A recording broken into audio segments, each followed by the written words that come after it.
Chapter 234. 50 golden flames were ignited in an instant. The dazzling beam of light swept across the spiritual armor around the undead lord's body like a stream of hot steel. A circle of ripples spread out, and the light spots splashed, cracked, or deviated like water splashes. However, the spiritual armor was also fading and collapsing. The temperature rose rapidly, deflecting the light rays. Cabiaz's face was distorted by the steam, and the spiritual armor finally crumbled. Madara. The undead lord's roar reverberated in the night sky, and the beams of light flashed 3 times in the darkness. Oh, Martha, that idiot! Roscoe stood in the alley, the soulfire in his eyes reflecting the beautiful golden lines under the night sky. He couldn't help but curse with his teeth clenched. Then, he leaned weakly against the wall and slowly slid to the ground. He shook his head. He used to think that he was a genius. When Haku raised his head, his golden eyes squinted slightly. He threw away the corpse in his hand as if he was throwing away a toy. He could feel his spiritual barrier, absolute seal, shaking. There shouldn't be anyone stronger than me on the battlefield.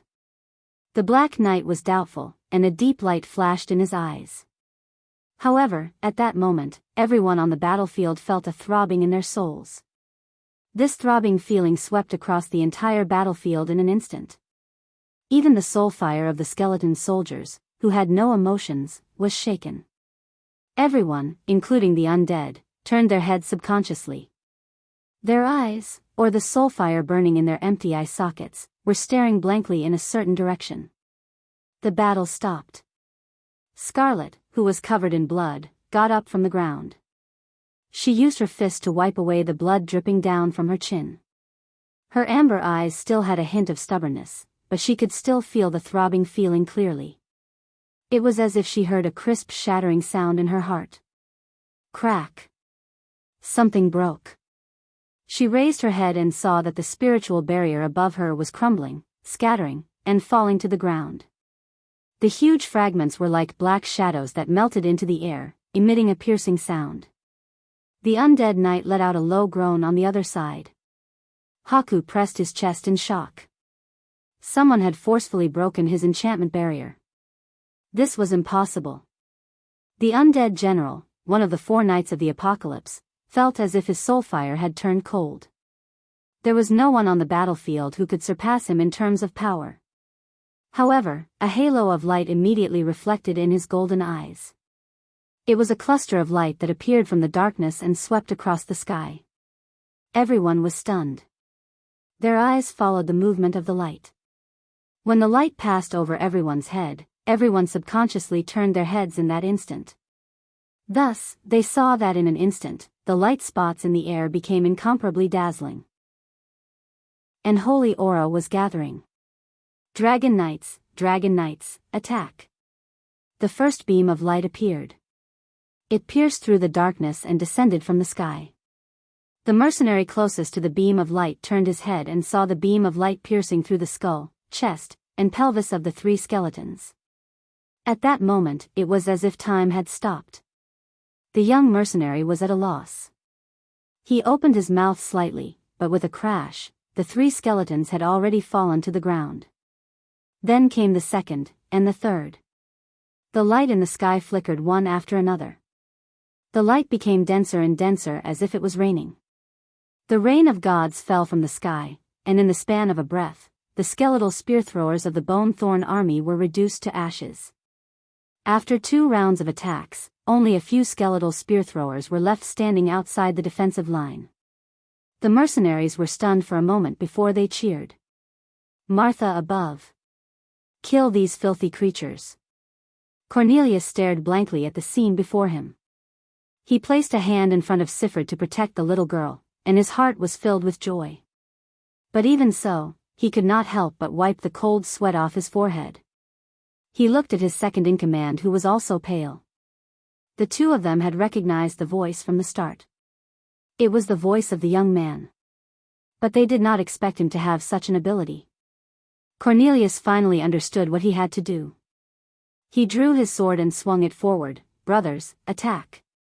Don't waste this opportunity. With a roar, the tide of the battle changed.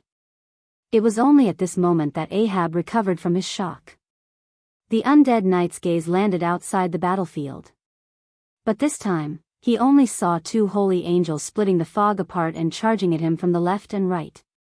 The angels flapped their wings with astonishing speed, and the holy swords were already right in front of his eyes. The undead knight did not move at all. He raised his scythe in his right hand and swept the two holy angels away, leaving behind white feathers that fluttered in the wind. But Ahab did not relax in the slightest. A large amount of mana was gathering in the air. He looked up and saw several edges of light appearing above his head. The edges of light formed a huge cube that was dozens of meters wide, and it quickly solidified into a large boulder that came crashing down on him. The ground trembled, and the boulder fell to the ground with a loud bang. Smoke and dust filled the battlefield. Substance transformation, law manifestation. A high circle law wizard. The undead knight crawled up from the ground, his face covered in dust, and stared at the fog behind him. When the fog parted, the battlefield was filled with cries of war. The mercenaries' attacks were like quicksilver, and without the support of the undead, Grodin's private army collapsed under the suppression of the dragoons. The undead general held his black scythe and coldly watched the cowardly humans escape from him one by one. It was as if a torrent of water was crashing down on the battlefield in his direction. At that moment, the battlefield was about to collapse. Loud, painful groans echoed in the air. But he still had one last chance. Ahab looked through the crowd and finally saw Brando standing on the other side of the battlefield. He had to get rid of the flying balls of light, but he did not have that much time. Ahab had reason to believe that someone was controlling these strange things and dominating the battlefield. But as long as he killed that young man, all his problems would be solved, and the scales of the battlefield would tilt in his favor. He snorted coldly and laid down the scythe in his hand. Brando also saw the Black Knight, one of the four knights of the apocalypse. This old opponent of his looked exactly the same as the Ahab he met in the past. He was still wearing the same, pretentious outfit. But the Black Knight should not have obtained the evil dragon's blood yet, so it would be easier to deal with him. He smiled. To catch the bandits, first kill the ringleader. This was indeed a choice that the Black Knight, who had always been confident in his abilities and speed, would make. But Ahab did not expect his intentions to be seen through. He only saw the Shire standing behind the young noble with a short staff, followed by the Knights on Tiger, the Wild Elf sisters, and the rest of the mercenaries of Lopez. After the two angels flew back, they landed on either side of Brendel as if they were his personal guards. But the Black Knight had never heard of anyone using the heavenly realm as guards. The strength of this group was quite strong, but he did not think that there was no chance. Then Ahab moved. His figure flashed, and the Black Knight flashed 3 times on the battlefield like a shadow. Each time he flashed, he crossed a distance of nearly 100 meters. But Brendel was not in a hurry. With a thought, the dragon cavalry in the sky suddenly changed their formation. They immediately turned their spearheads and aimed at a certain area, firing in unison. The chaotic golden light pillars hit the ground one after another, and it was as if a golden forest had suddenly appeared on the street. The dragon knights did not even need to aim. Their numbers were more than enough to make up for their lack of accuracy. Under the coverage of the light arrows, even a gold-ranked Black Knight would not dare to expose himself to 10 or even more silver-ranked attacks per second at any given moment. Left with no choice, he could only raise his scythe to counterattack.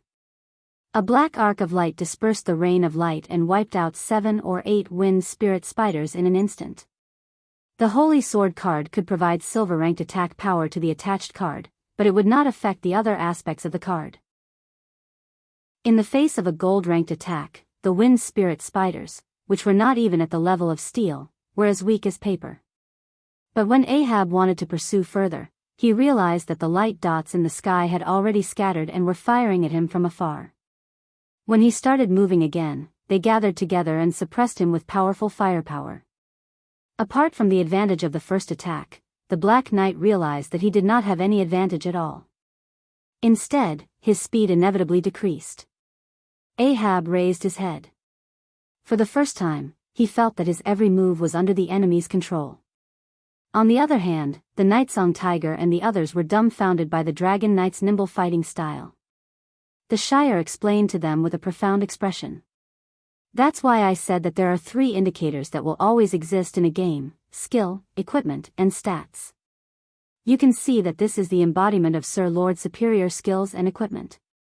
Of course, Sir Lord once told me, Charles, when you look at these 3 indicators, there will always be one that can help you.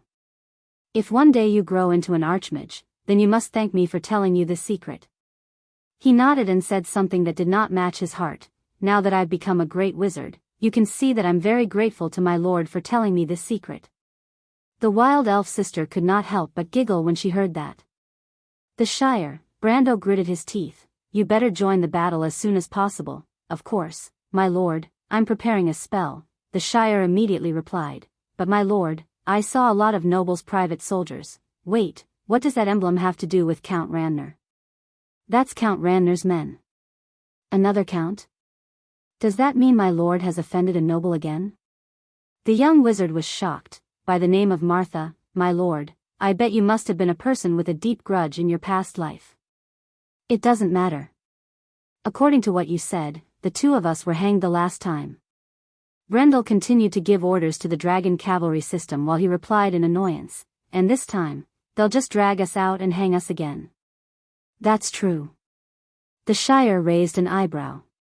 To be continued. If you want to know what will happen next, please go to www.chidian.com to read more chapters. Support the author, support the original reading. Chapter 235. The Shire spell was finally completed. A wall of light formed by countless lines appeared in front of Brando. The Black Knight, who had just arrived, slashed the wall with his scythe, leaving a trail of sparks behind. His golden pupils contracted slightly, and he immediately retreated.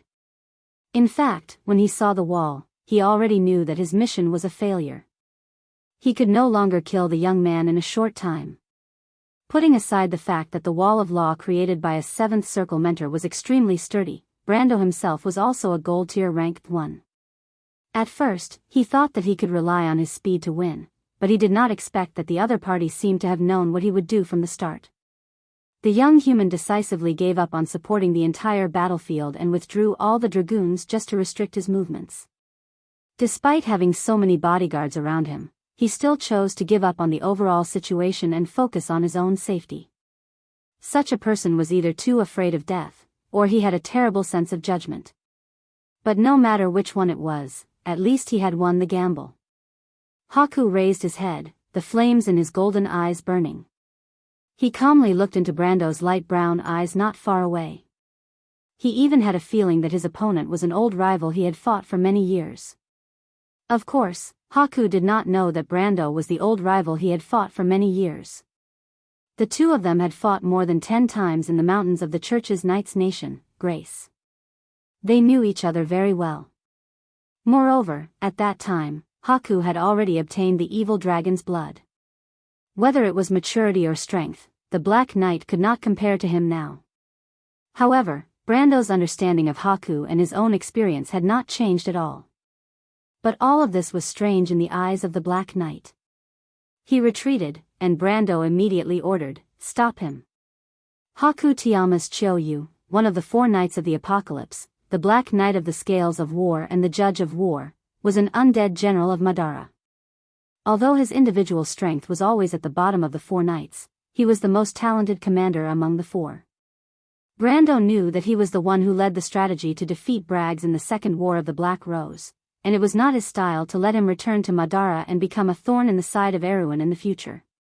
Besides, to him, killing Haku here was equivalent to cutting off one of Tarkus's arms.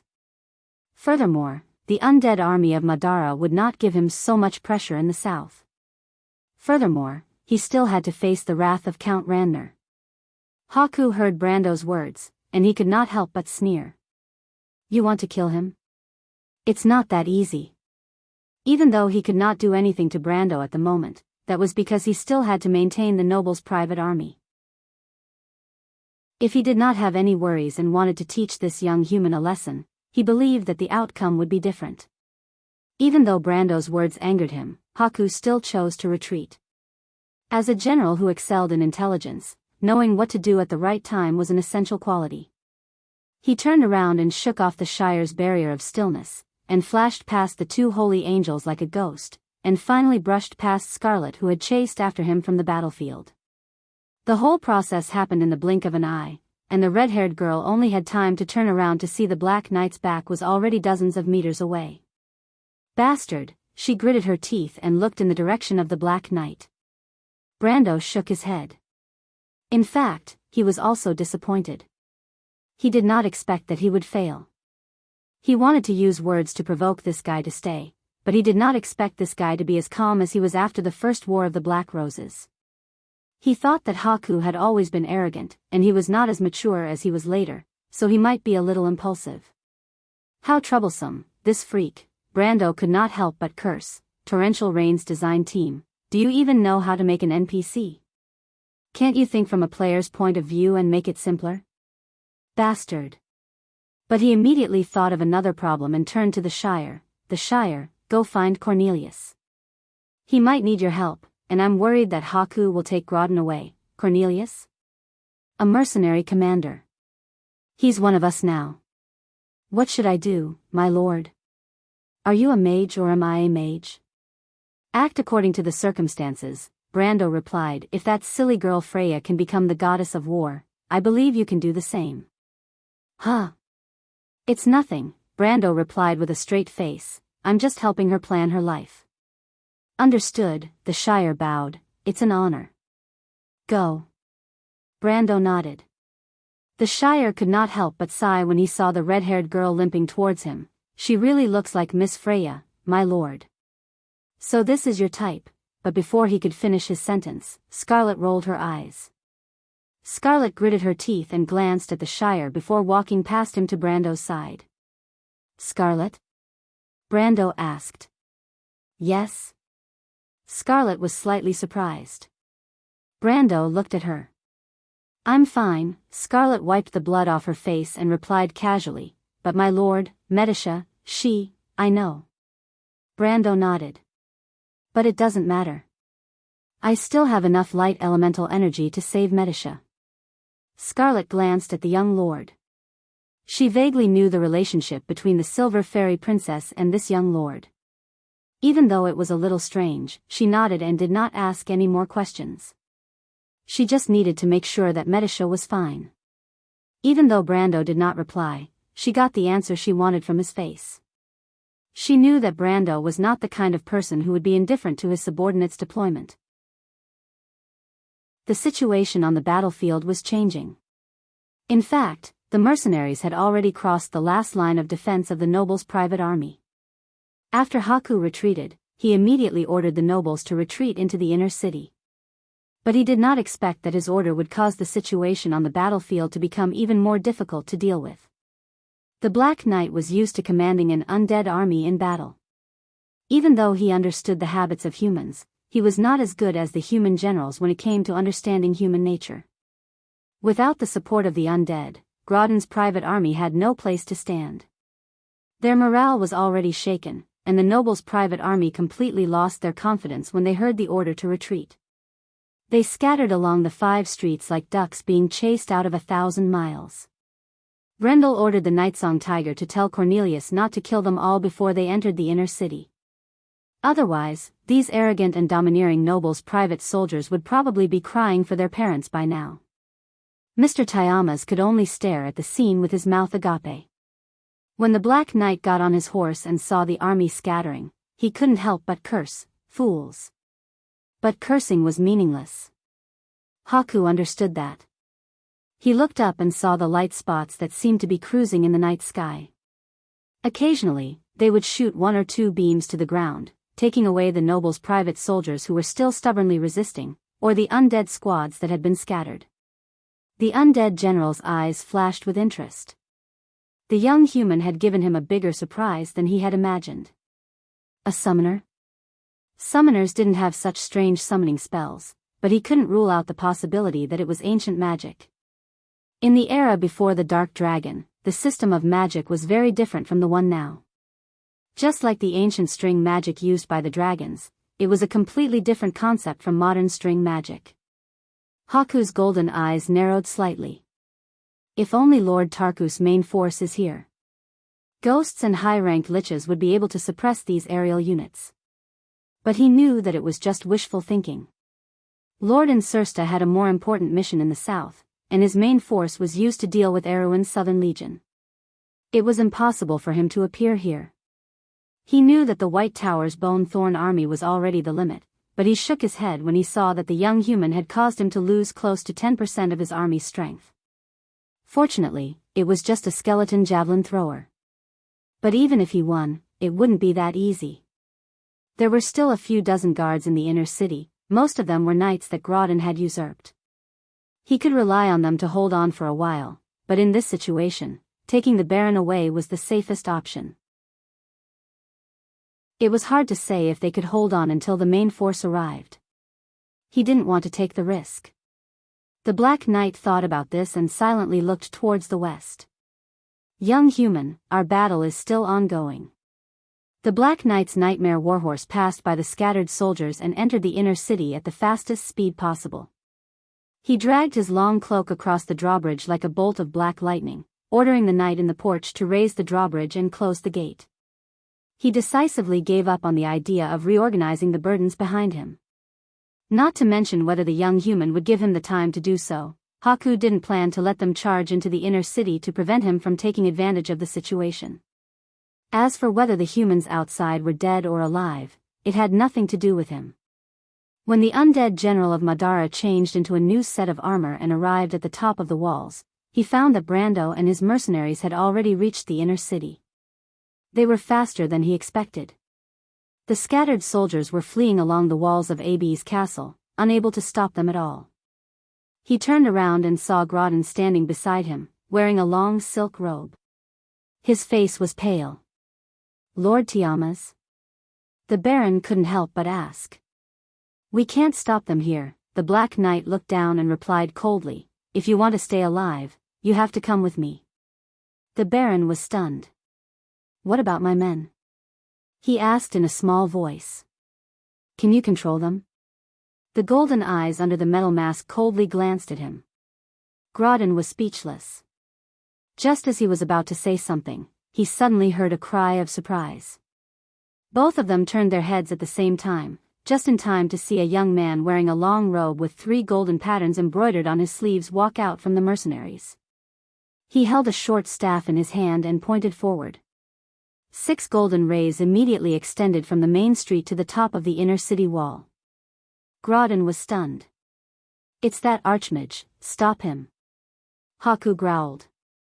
But it was too late. The knight lowered his hand and said, substance conversion, law, equivalent exchange. Azu? The gem at the tip of the staff lit up. Ancient language, exchange? Mana. The 6 golden lines glowed faintly and extended downwards. Behind the lines, 3 gigantic bridges made of stone appeared out of thin air. There was complete silence. Allow me to rest for today. My gallbladder is about to burst from exhaustion. I have to cut it off as soon as possible. If you want to know what will happen after this, please go to www.chidian.com to read more chapters. Support the author, support the original reading. Chapter 236. 6 dark and cold stone bridges rose from the Shire's staff and crashed into the inner city walls. The ground shook violently as Grodin's knights climbed up from behind the walls. They were terrified to find that there was no longer any obstacle between them and their enemies. The battlefield was silent for a moment. It was as if a silent angel had flown over everyone's head, rendering them speechless. However, the young magus withdrew his staff and stepped back. He then raised his head and smiled at the pale-faced knights on the city wall. At that moment, the dull sound of hooves could be heard from behind him. The mercenaries' cavalrymen rushed out from the Shire's back and overtook the young wizard in an instant. They rushed up the stone bridges. The cavalry moved forward, and the young lord's sword also moved forward. Brendel's sword reflected the cold light of the stars and remained motionless, as if it was responding to the same command, attack. Destroy the enemy. The ground rumbled, and the noble knight's expressions changed. A large number of mercenaries rushed up the walls, but Brando's summoned creatures were faster than them. The young man discarded his cards and summoned the two pristine archangels that were heavily injured in the battle with Cabias and Haku. He took out Medusa's card from the graveyard and ordered the pristine archangels to attack. The archangels of light flapped their wings and flew over everyone's heads. In an instant, they reached the top of the city wall, and with a flash of their swords, heads fell to the ground. Although the strength of an upper silver tier was nothing in front of Cabias and Haku, it was like an insurmountable mountain to these noble knights. With Cabias as the center, the knights retreated one after another. Their only choice seemed to be to flee in panic, and a large number of them had no choice but to turn around and push each other down the tower. Soon, a gap was created in the wall. Bailen coldly snorted when he saw this. He did not say a word and dragged Grodin into the castle. To him, the lives of these humans did not matter to him. He only wanted to make sure that Grodin was in good condition. Brando, who had been paying attention to the battle, saw the same scene. He smiled. Haku still doesn't understand the nature of humans. The young wizard lowered his head and whispered something to Scarlet. The young girl was slightly startled. She looked at him for a moment, then walked away doubtfully. Not long after she left, the battlefield was immediately filled with shouts. Lord Grodin has escaped. Lord Grodin has escaped. The few noble soldiers who were still resisting on the walls were startled when they heard the shouts. They could not help but turn around to look for Grodin, but the result was obvious. The front line was finally shaken. It was like the last straw that broke the camel's back. When Grodin's knights realized that they had lost their lord, they completely gave up after putting up some resistance. The situation gradually became clear. The mercenaries rushed into the castle like a flood and lowered the drawbridge. Brando then led his men into the castle. For him, there was still one last battle. The interior of the castle was dark and obscure. The corridors seemed to be endless as they spiraled downwards. Perhaps Grodin thought that he was the only one who knew the location of the secret passage to AB's castle. Unfortunately, this was nothing to Brando. This was the innate advantage of his other soul. When the Baron and Madara's undead general entered the hall, the young wizard followed behind them. Both sides entered the hall at the same time. Both sides stopped when they saw each other. Brando, Scarlet, and the Shire were on one side, while Grodin and Haku were on the other. The Baron did not expect this to happen. At that moment, he was stunned and almost thought that he had been betrayed by someone. For a moment, both sides were separated by a long table and did not move. The hall was still the same hall. It was as if the scene from the day before had reappeared. Even the atmosphere was astonishingly similar. Under the eerie silence, the air in the hall seemed to have stopped moving. Brando raised his head and looked at the beautiful red crystal chandelier on the ceiling. He could not help but think that history was indeed similar. He had chosen to compromise here the day before, but now he wanted to take back what he had lost. He lowered his head and looked at Grodin and the undead knight in front of him. Haku was also looking at them quietly, seemingly unsurprised. The undead knight raised his right hand and blocked Grodin with his huge scythe. Human, you are much more outstanding than I expected. I am surprised that Erwin has such a lowly noble like you. His voice was hollow like a layer of rusty metal that was losing its paint. Brando shook his head. All right, let's not waste time, Tiamas, he interrupted. You know whose life I'm here to take. I know I can't keep you here, but don't even think that you can take this Baron of Erwin away. He deliberately emphasized the last few words. A muffled sneer came from under the metal mask. I don't know who you are, but I'll assume that you're the Viscount. But Viscount, I remember that the rules between nobles in the human world are not like this. The one behind me is the local lord, a noble baron. His family's bloodline can be traced back to the last dynasty in your world. But today, Lord Viscount, you're telling me that you're going to make a move on one of the members of this glorious family and set a precedent for a bloody massacre between nobles? Of course I can put down my hand, Haku shrugged. But if I do you dare to kill him? Grodin stood behind the undead general with a gloomy expression. The honor of the kingdom will not fall on the head of a traitor. But a life and death struggle is not the rule of your game. Brando smiled. If a mere Count Randner is enough to make me fight to the death, then why am I here? Haku was slightly taken aback. What a bold statement. I don't know where your confidence comes from, Viscount Gastein. Grodin finally had the chance to interject, gritting his teeth as he spoke. A mere Count Randner. I don't know where your confidence comes from. Did I ask you to speak? Brando glared at him. The young man's cold gaze was like a knife that pierced into Grodin's heart. Grodin's pupils shrank, and he immediately shut his mouth. The undead general of Madara clapped his hands. What courage! Grodin's metallic voice came from under the mask. But the Lornian said that a wise man should learn to find a balance between thinking and doing. Lord Viscount, I believe that Baron Grodin has learned his lesson, especially as a noble of the nobility. Why don't we stop here? There's still room for both of us to turn back. The Church's Night Kingdom is located between Grace and Saint Ossol. They are also the main ethnic group in Grace. The Lornians also said that an eye for an eye, a tooth for a tooth. The Shire added with a smile behind Brando. But the blood that is shed is not your blood, my lord. Indeed, but nobles are not born with dignity. Brando coldly replied. Haku remained silent. But the young man also frowned because in his impression, this Black Knight of the Four Horsemen of the Apocalypse was never a person who talked nonsense.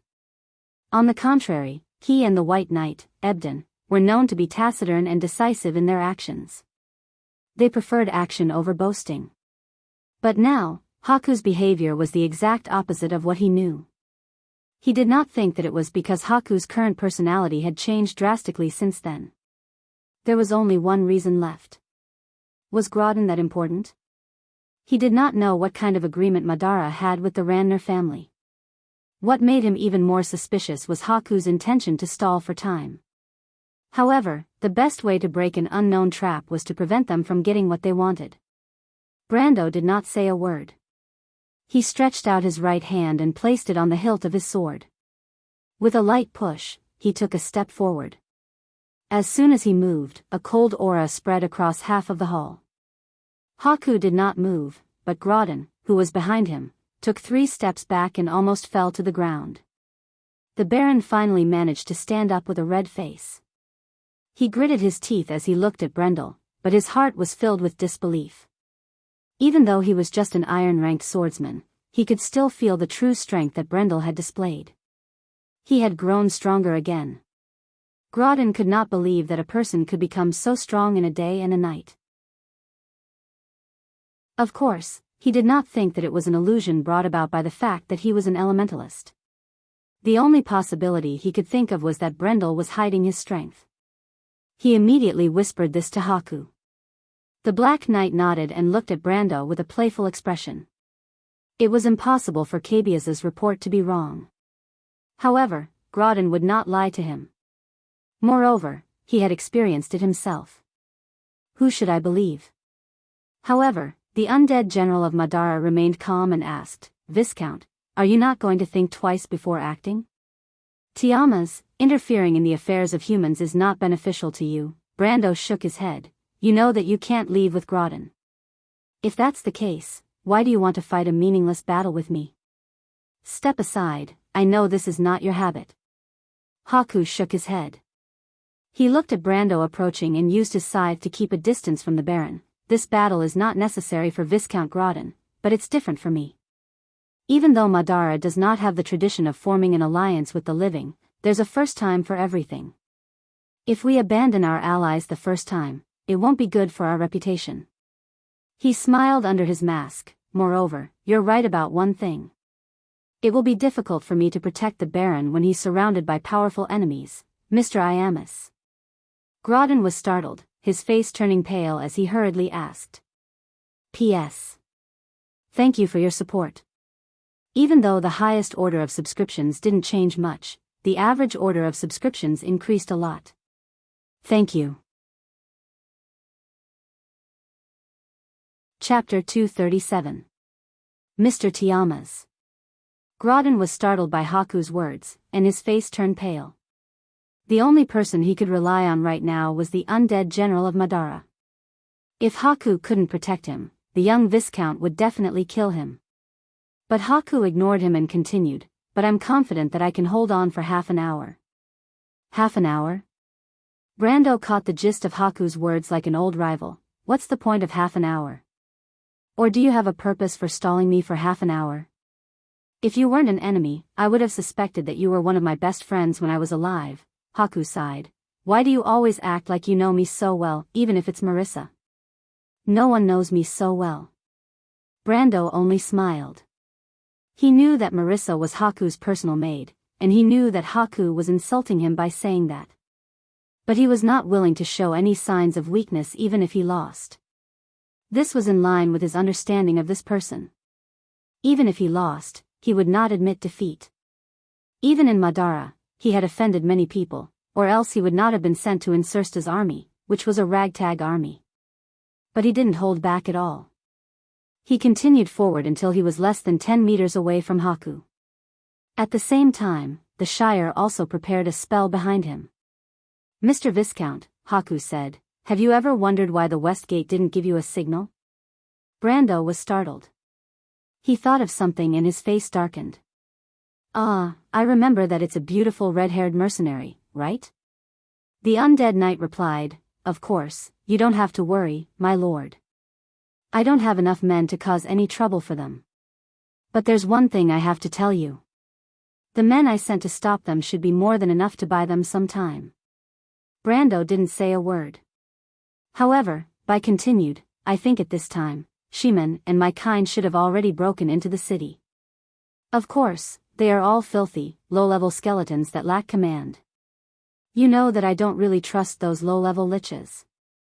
But Mr. Viscount, no matter what, if you don't go back and remedy the situation immediately, not to mention the life of that beautiful lady, I'm afraid the entire battle situation will become very troublesome, right?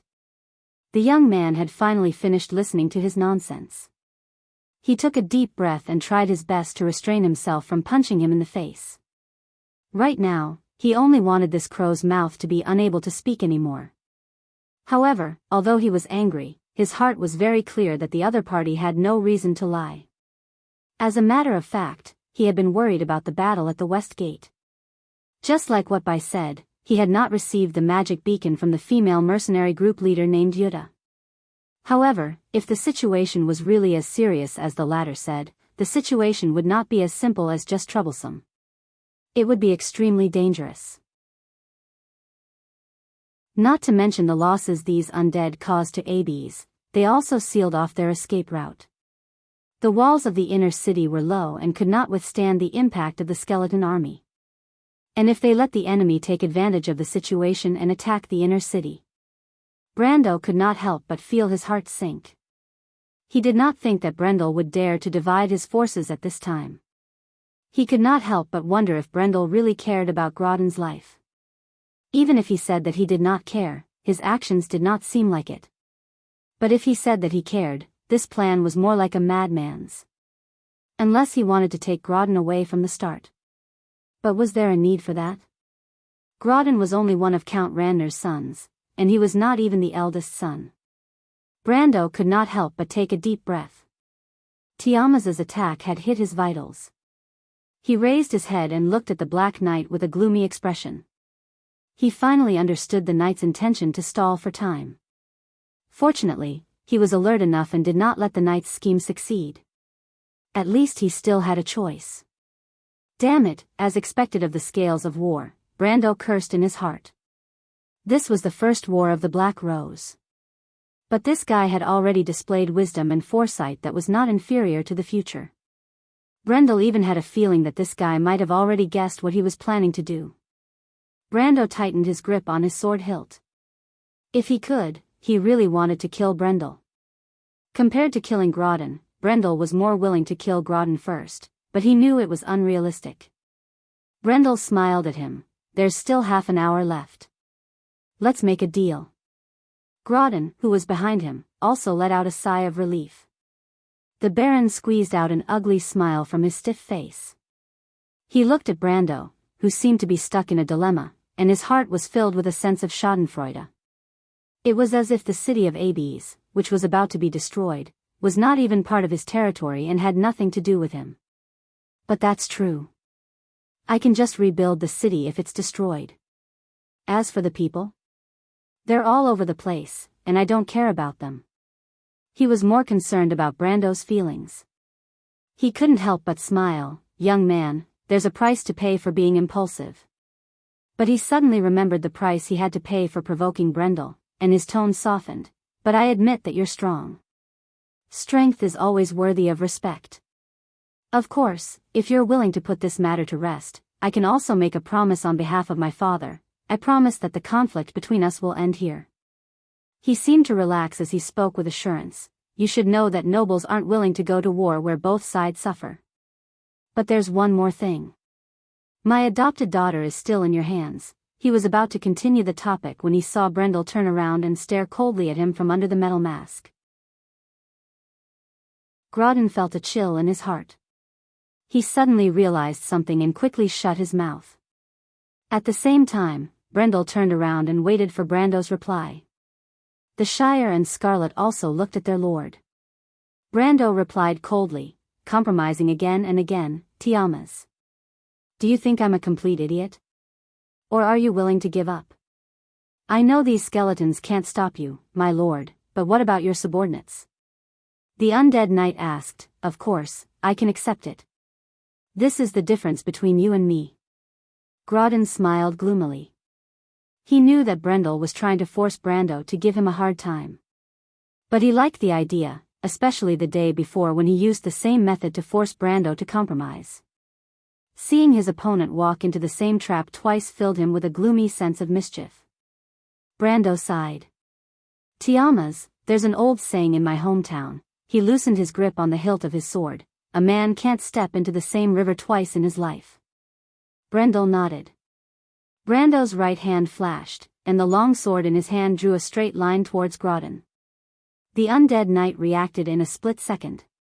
He raised the giant scythe in his hand slightly, and with a clang, the long sword flew past the Baron's right arm with a flash of silver light. With a thud, it nailed itself into an oil painting not far behind. But even though it was fixed, the sword's hilt was still trembling. Brendel looked behind him. Grodin was already clutching the wound on his right arm. His face was pale, and he looked at Brando with hatred in his eyes. This was the second time. He didn't know what kind of deep hatred this young man had for him to teach him a lesson every time. Brendel turned around and sighed. Why do you have to do this, Mr. Brando? Hatred is not unresolvable. But what I'm more interested in is what you meant by that sentence you said earlier. That sentence can be interpreted in many ways, Brando replied calmly, but I like one of them the most. It's that a man can't make the same mistake over and over again in his life. It's a test of a man's intelligence. So, Brendel looked at him. You want to fight me? That's right. The undead knight's grip tightened, and his metal gauntlets tightened around his scythe. He stared at Brendel and said, then give it a try. I'm looking forward to seeing if you can get around me in a shorter amount of time. The spiritual armor formed by the soul fire expanded in an instant, forming a silver wall that was close to solidifying. Brando looked at him and shook his head. Tiamas, what did you get wrong? What do you mean? Brendel asked. In fact, I've already avoided you. Brendel said calmly. His gaze swept past the knight's shoulder and landed on the long sword that was stuck in the painting. The sword was still trembling, and its tip was pinned to a card that no one else could see. It was a card depicting a unicorn knight. The elven flag flutters high, the heart shines, the sword shines. Come out, Medisha. A mournful scream rang out. Brendel turned around and saw a silver knight's spear piercing through Grodin's chest. The Baron's face was still filled with disbelief. He used all his strength to turn around, but the spear only retracted slightly, and a stream of blood shot out. Grodin fell to the ground like a pile of rotten meat. The undead knight turned around and glared at Brendel. Medisha, how is this possible? Didn't I already injure her? He growled. Brando looked at him with a condescending and mocking gaze. Do you still remember that I'm a summoner?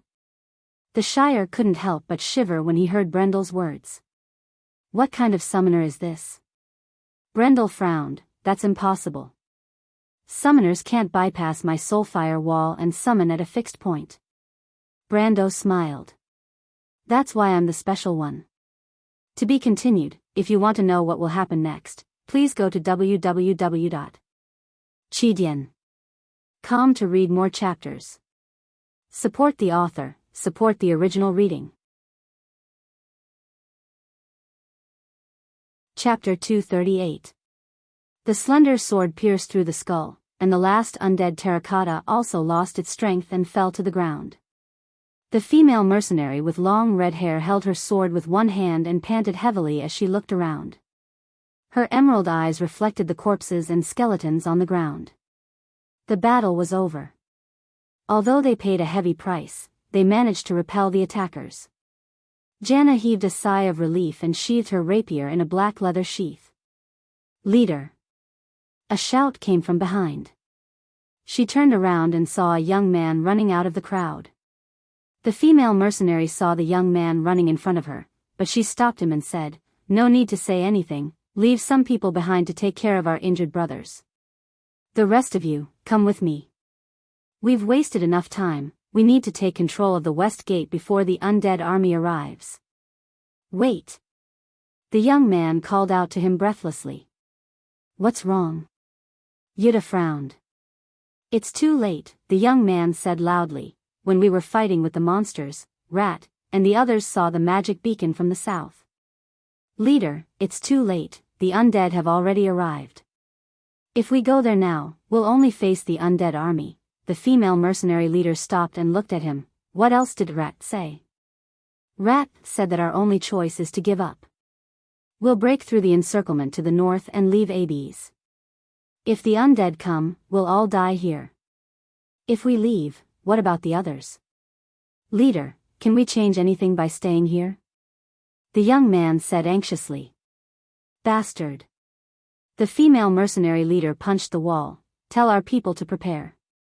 Tell the owls, gray wolves, and brown bears to lead people along the 3 streets. Since we can't stop them from entering Abes, we'll stop them from entering the city. Leader, you're crazy. The man shouted. We have less than 300 people, and there are thousands of them. We can't stop them without the city walls. The female mercenary leader pressed her chest and gritted her teeth. We have to stop them even if we can't. Do you want me to break my promise? Leader. The young man was startled. What are you waiting for? But is it worth it for a noble? The youth took a deep breath. That young man is also a noble. He only helped us because of the conflict between him and Grodin. In the end, they were still the same kind of people. Why should we fight for people like them? The man gritted his teeth and shouted at her, Leader, your sister and parents died in the hands of those damned nobles. Most of the brothers under your command also had the same experience. Everyone respected you, so we came together. Why should we die here for that kind of person? Let them fight amongst themselves. Yuta was stunned.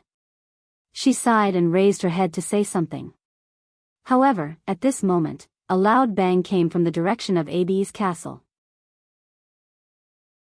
Everyone turned around and saw a beam of white light rising into the sky from the darkness. It was a magic beacon. A pure white beam of light pierced through the night sky, as if it had pierced through the darkness of the world. The light seemed so pure and flawless against the deep background, as if it was the first tear of Mother Marcia in the darkness in the epic of the creation of the Kurlutz people. It was the first light that depicted the birth of the world. Light was born from the darkness, giving all things wisdom, nobility, and spirituality. At that moment, Yuta and her assistant raised their heads in a daze, their eyes reflecting the light in the darkness. They watched as the light rose to the highest point and exploded. Then, it turned into a message that was commonly used in the army. The words shone in the night sky and did not fade away for a long time. The red-haired female mercenary captain raised her head, and a deep glint flashed in her dark green eyes. "Grodin is dead, my lord wants us to reply immediately," she said calmly. "My lord?" The youth looked at her in shock. Yida lowered her head and smiled at the youth. "If Cornelius dared to choose this path, why wouldn't I? Grodin is dead, and that young noble gave me an answer. From now on, he will be my follower." She smiled and shook her head. "Unfortunately, the time is too short." "But, no buts. Can we reply?" Yida asked. The youth shook his head. "Those liches use dark magic to silence the entire street. Other than the light and dark elements, no other elements can enter. But we don't have any wizards or priests in our group. Our strongest elementalist is only an iron-ranked warrior, and we can't cast any spells." "What about the signal arrow?" Rat said that the arrow is ignited by elements. Yida gritted her teeth and looked at the other side of the street. "Then we'll use our own method to buy some time for our lord." "Leader?" But the woman's face had already turned serious.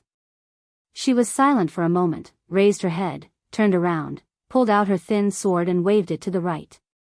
"Everyone has one. Listen up. Someone gave us an answer with noble actions, but now we've lost our promise. Fortunately, we can still salvage the situation. So I order you to move forward and drag those damned skeletons here. Or, let them step over our corpses." The street was silent for a moment, and only Yuda's solemn order echoed for a long time. Everyone stopped what they were doing and looked at the regiment commander subconsciously. "Answer me, there are no cowards among my men."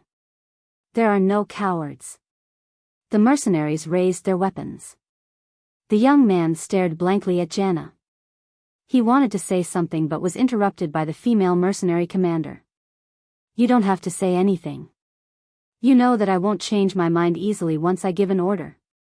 "But leader, why do you have to do this for a noble?" Yuda smiled gently. She lowered her head and patted the youth's face. "I know nobles better than you, little one. If that young man was a noble, he wouldn't have killed Grodin. This is the rule between them, and no one has ever broken it in the past few hundred years." She raised her head and looked at the dark night. "But no matter who he is, at least from this moment onwards, our deal is done."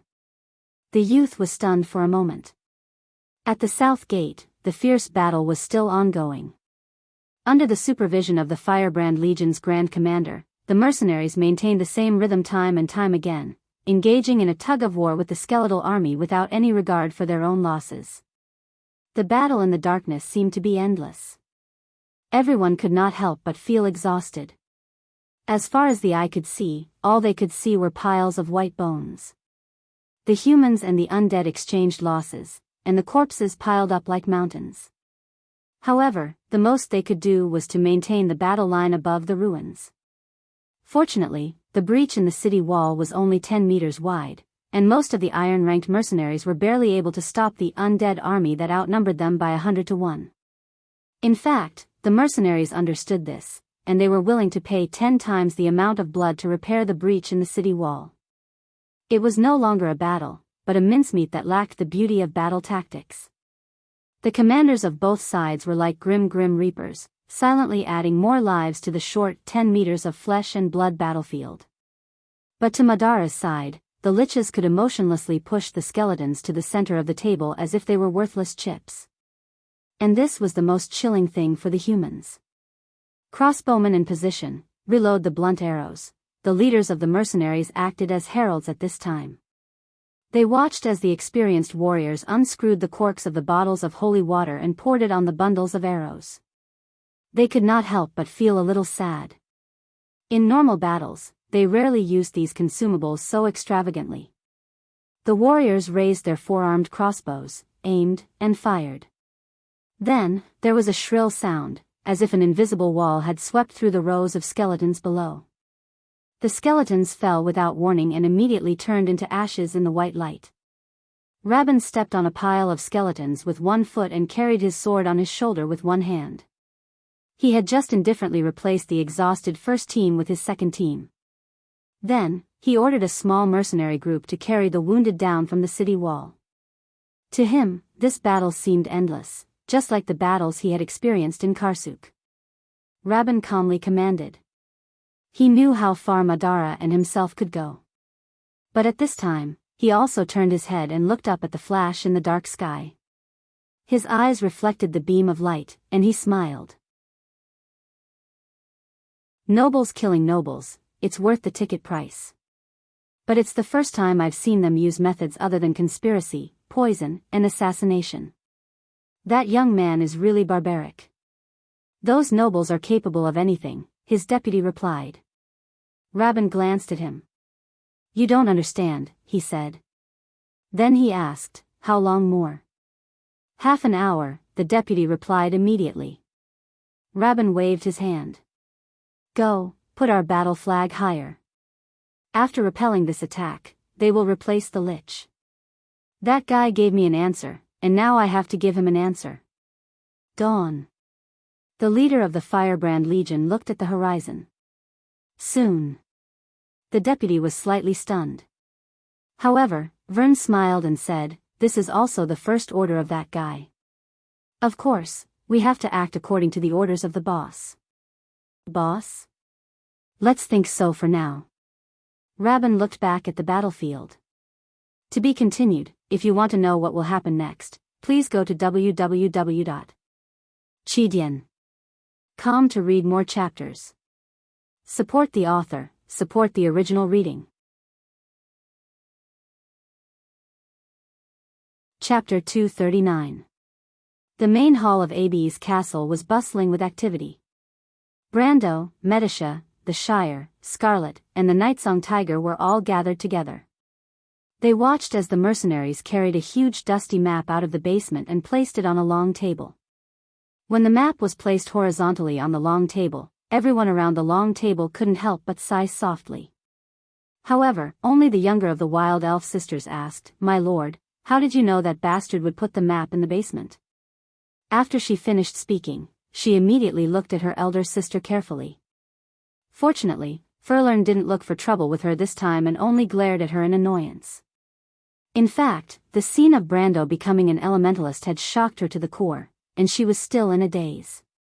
Brando knew that the bastard she was referring to was Groudon, but the once arrogant Baron was currently lying in the courtyard outside. He was not in the mood to collect the scum's corpse, and he might be able to use it in the future. He looked outside the main hall and saw the mercenaries gathering in the inner hall. Other than eliminating the remaining enemies, one of their tasks was to search for Bai Tiama's Chiou, who had escaped. However, Brando knew that Bai Tiama's would not stay in Abi's castle. Even though Bai Tiama's lost miserably in their previous encounter, Bai Tiama's would not do anything meaningless. For example, staying here to give him trouble and vent his anger was not the habit of the Black Knights of the Four Horsemen of the Apocalypse. If it was the Red Knight, Ladios, then it would be possible. However, Bai Tiama's would never put himself in danger for no reason.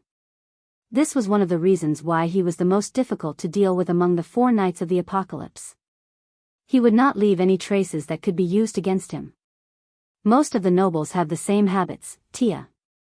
Brando replied while thinking, and I don't think Groudon was the one who put this map down. I doubt he has the will to govern this territory. His words were half true and half false. He knew that the map had nothing to do with the nobles' habits, but he knew exactly what was in the basement. Even though he wasn't one of the players who overthrew Groudon, he was still aware of the details of the incident. Brando looked at the map. It was probably a map left behind during the construction of Abi's castle. Naturally, it was not Groudon's handiwork. Perhaps it was left behind by the previous generations. The young wizard beside him frowned when he saw the map. This map has at least a few decades of history. The Shire coughed twice and said, doesn't he care about his territory at all? In the territory of the Black Tower Adepts, the Adepts redraw the map every year. Brando shook his head. You think everyone is a wizard? Furthermore, this is Trentheim, the most barbaric region in the whole of Awin. What else can you expect? He swept the dust off the map with his hand and replied, in this era, it's normal for the map of a small city like this to remain unchanged for a few decades. It's barely usable. Besides, we don't need such a detailed map right now. In this era? The Shire frowned and looked at him. You have a habit of saying that. Brando raised his head and rolled his eyes. Do you have a problem with that? No, the young wizard quickly shook his head. It's just that when you say it, my lord, it's filled with a sense of history. When you say it, my lord, you're already standing at the height of history. You're truly wise and mighty. Brando didn't know whether to laugh or cry. Enough with the nonsense. But he suddenly remembered something, right? Lucky hands. No, Falerne, where's the equipment I asked you to organize? Ah. The elder of the wild elf sisters seemed to have just woken up. She was stunned for a moment and asked, what is it? Cleaning up the battlefield? Oh, Falerne was slightly startled. Is it the remains of that skeleton?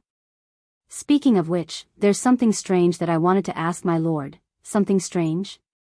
Brando paused for a moment. The equipment dropped by a gold-ranked commander of Madara like Cabia's wouldn't be that bad.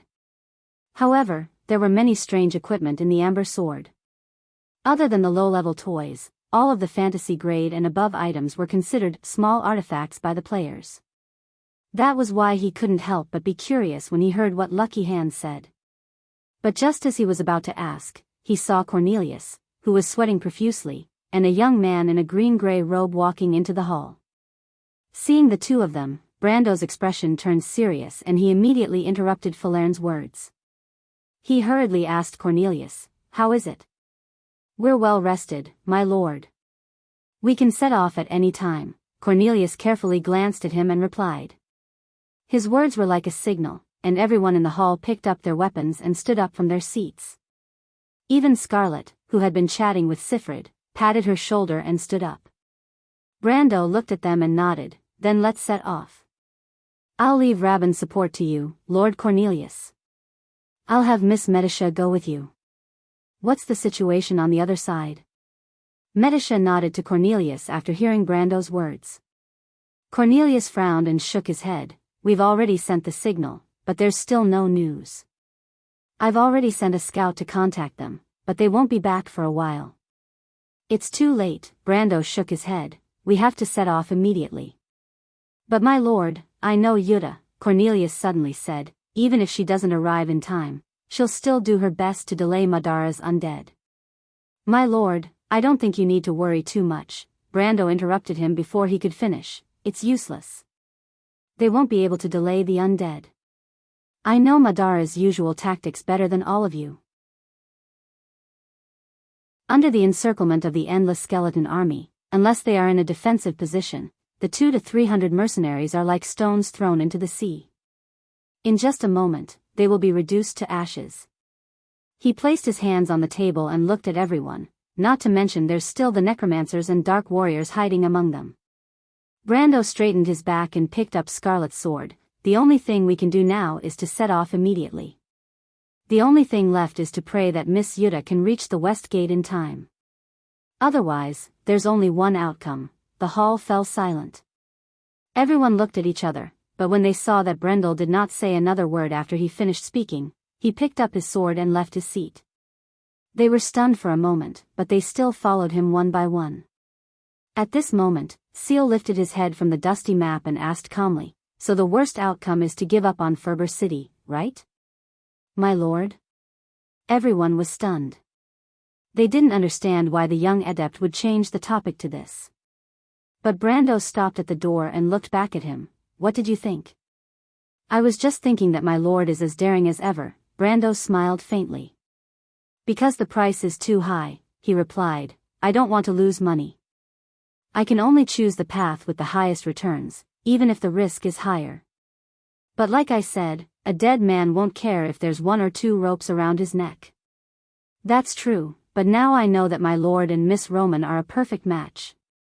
Brando smiled. My lord? The Nightsong Tiger did not understand. The Shire's words are exactly what I plan to do, Brando nodded. Not only do I want to kill Grodin, but I also want to claim Tanajul. Count Ranner wants to teach me a lesson, and I'll use this land that originally belonged to him to teach him a lesson. Victory or defeat is not only determined by strength, but also by wisdom. No one can win against the future.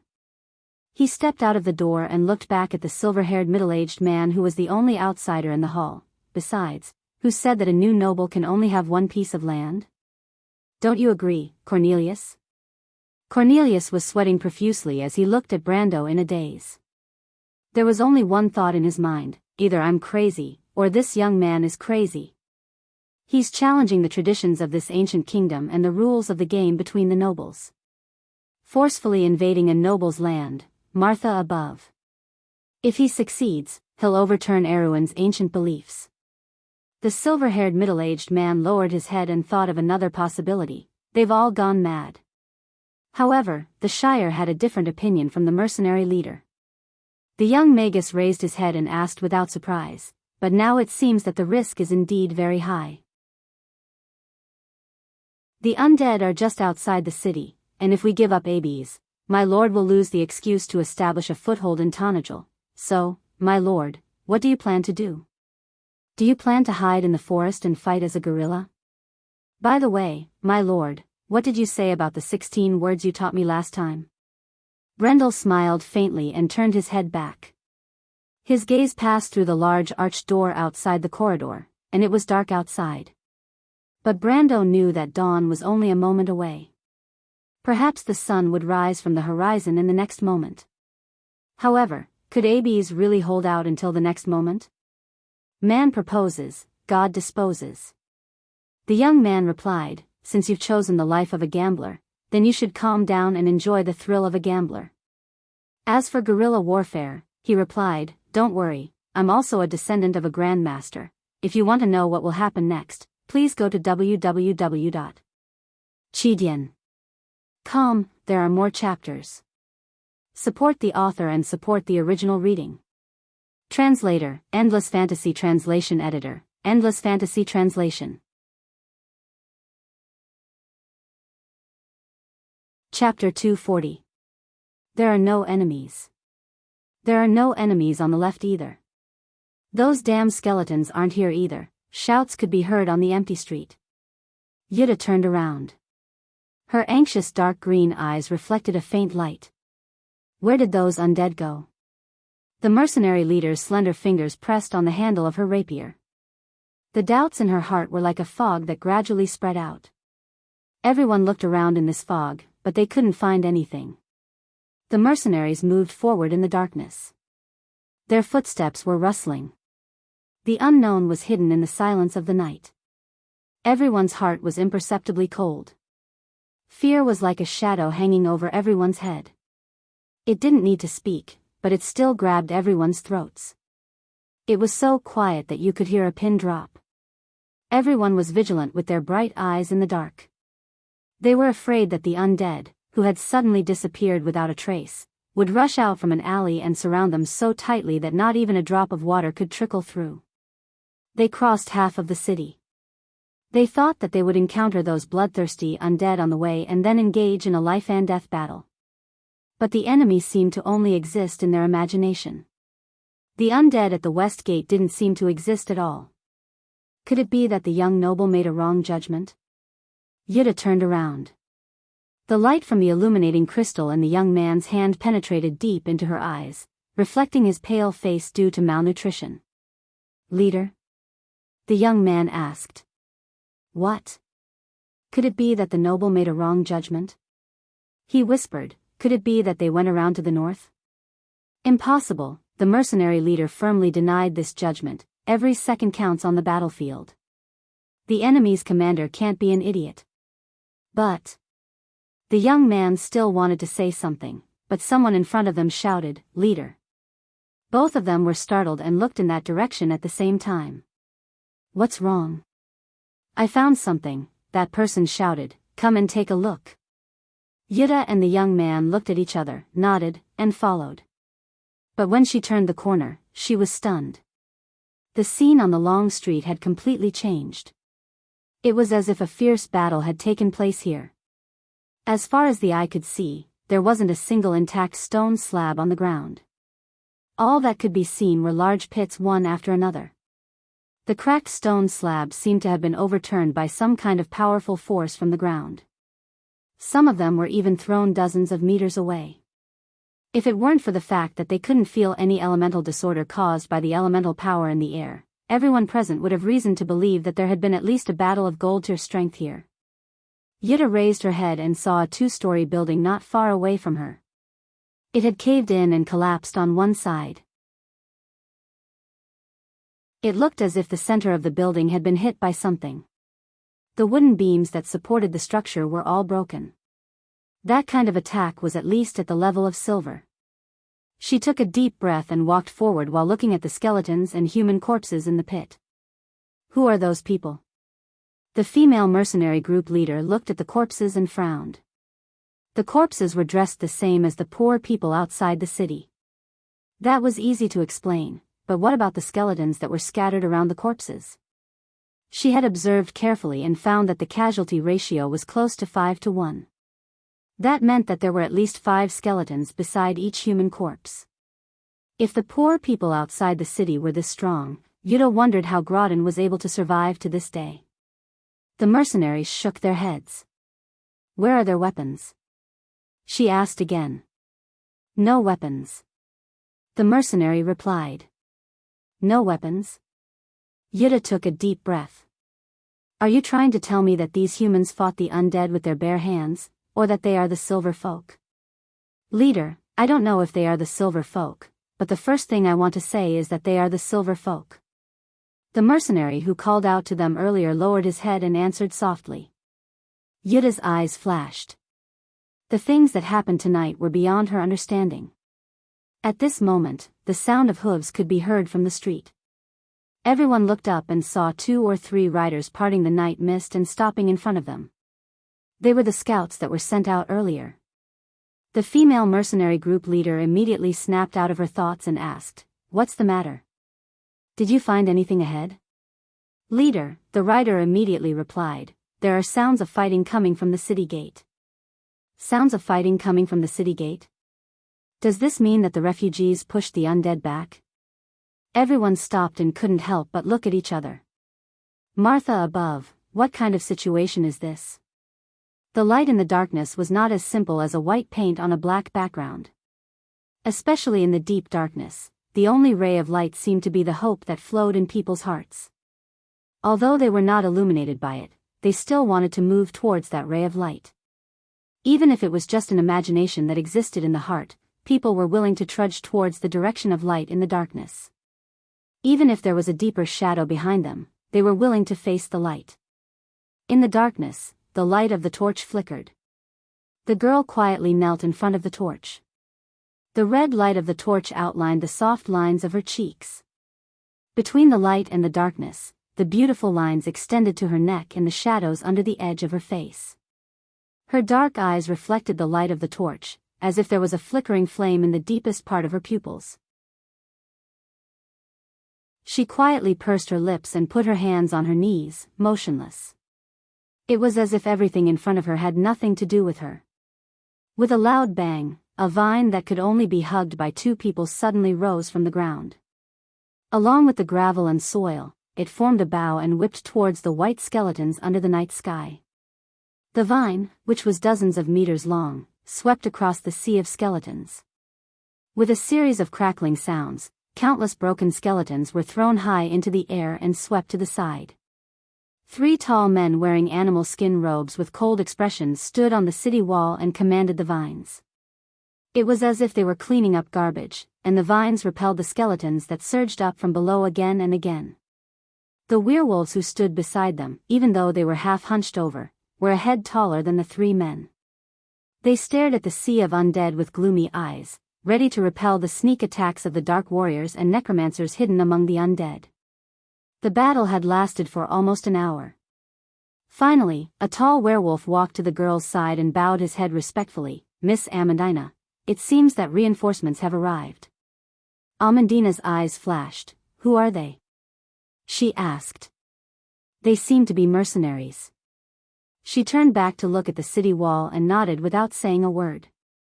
She gently turned around and saw the merchant lady hugging her precious bag with both hands. Her upper body was completely sprawled on the battlements on the other side. She was sleeping soundly with her eyes closed. Her eyelashes drooped down like thick brushes. Her cheeks were rosy under the light of the fire. She looked so delicate and charming that it would make anyone want to take pity on her. Of course, that was if her mouth was not slightly open, and she was drooling in her sleep in an extremely indecent posture. Amandina sighed a little helplessly and reached out to pat the girl's face. Asterisk slap slap. Asterisk the Roman immediately smacked her lips and waved her hand subconsciously. She muttered softly, "If you want to kill a Roman, please wait until I'm done sleeping." Amandina suddenly felt a sense of exhaustion. Roman. I know, the little Roman furrowed her eyebrows in her sleep. Please get a number and line up. Next, Yuta was shocked when she saw Amandina for the first time. The mature female mercenary leader could not help but frown as she looked at the strangely dressed people. The werewolves, druids, and the undead of Westgate were practically useless under their suppression. Not to mention that they were late. Even if they did not come, the outcome of the battle would not have changed at all. But she could not help but wonder who these people were. She did not know if these people were the young noble's subordinates, but if they were, did it mean that he did not trust her at all? Then that young man should have some follow-up measures on Rabin's side. She took a light breath. Even though she knew that this was normal, she still felt a little uncomfortable. It was as if she had made up her mind to work hard but was denied in the end. Even though she was mature and determined, she could not help but feel a little hopeful. Especially after witnessing the young man slaying Grodin with his own hands during the night's battle, she had a faint glimmer of hope in her heart. She hoped that this was an opportunity to change her fate. Not just her, but the entire mercenary group. In this chaotic world, there was never a day of peace. She hoped that the young noble was a lord worth following, at least he could make her subordinates feel a sense of belonging. But nobles were all the same. No matter how different they were, they would only think about how to scheme against others all day long. That was why they were always suspicious of others and did not trust anyone. Even the young noble could not escape from this circle. The female mercenary leader tucked her fiery red hair behind her ears and fell silent at the thought of this. But Amandina raised her head and looked at the woman who was almost a head taller than her. Her expression was calm and did not move, as if she did not want to show any weakness. These should be the mercenaries that the Lord has subdued? She thought about it for a while, and she had a rough idea of what he was thinking. But when she looked at the other party's every move, she suddenly understood. She seemed to have guessed the female mercenary leader's thoughts and asked, "May I ask who you are?" Jana looked at the little girl. Although the other party was much younger than her, she could still feel a faint sense of oppression from her. "TSK, another noble lass." The female mercenary leader cursed in her heart, but when she opened her mouth, she spoke with a mocking tone. "Jana, leader of the mountain swallow mercenaries, we were sent by his lordship." "Who are you, little girl? Here comes the test."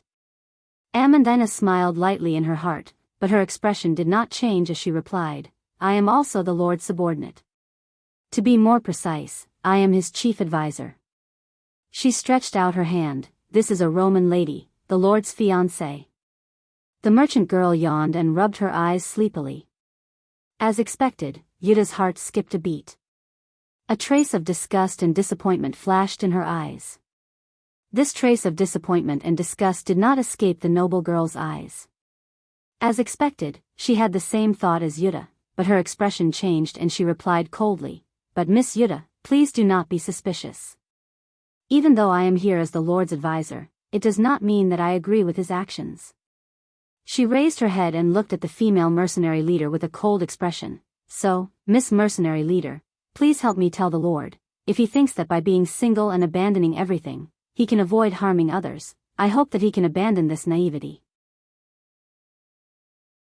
Even though I do not know what kind of person the Lord wants to be, I know that a true hero is not a saint who does not make mistakes, but a man who dares to take responsibility.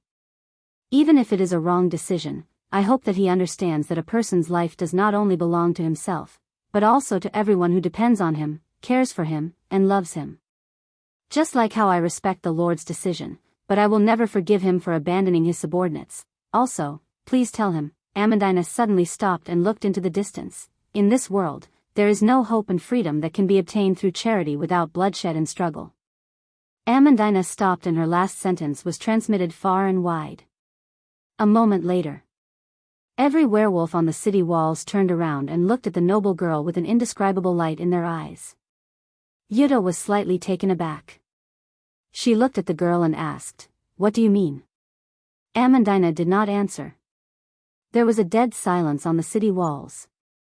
The female mercenary leader looked at the Roman beside her, but the merchant girl only smiled sweetly at her and asked, "Auntie, the Roman wants to ask if you have a signal arrow?" Yuta was stunned.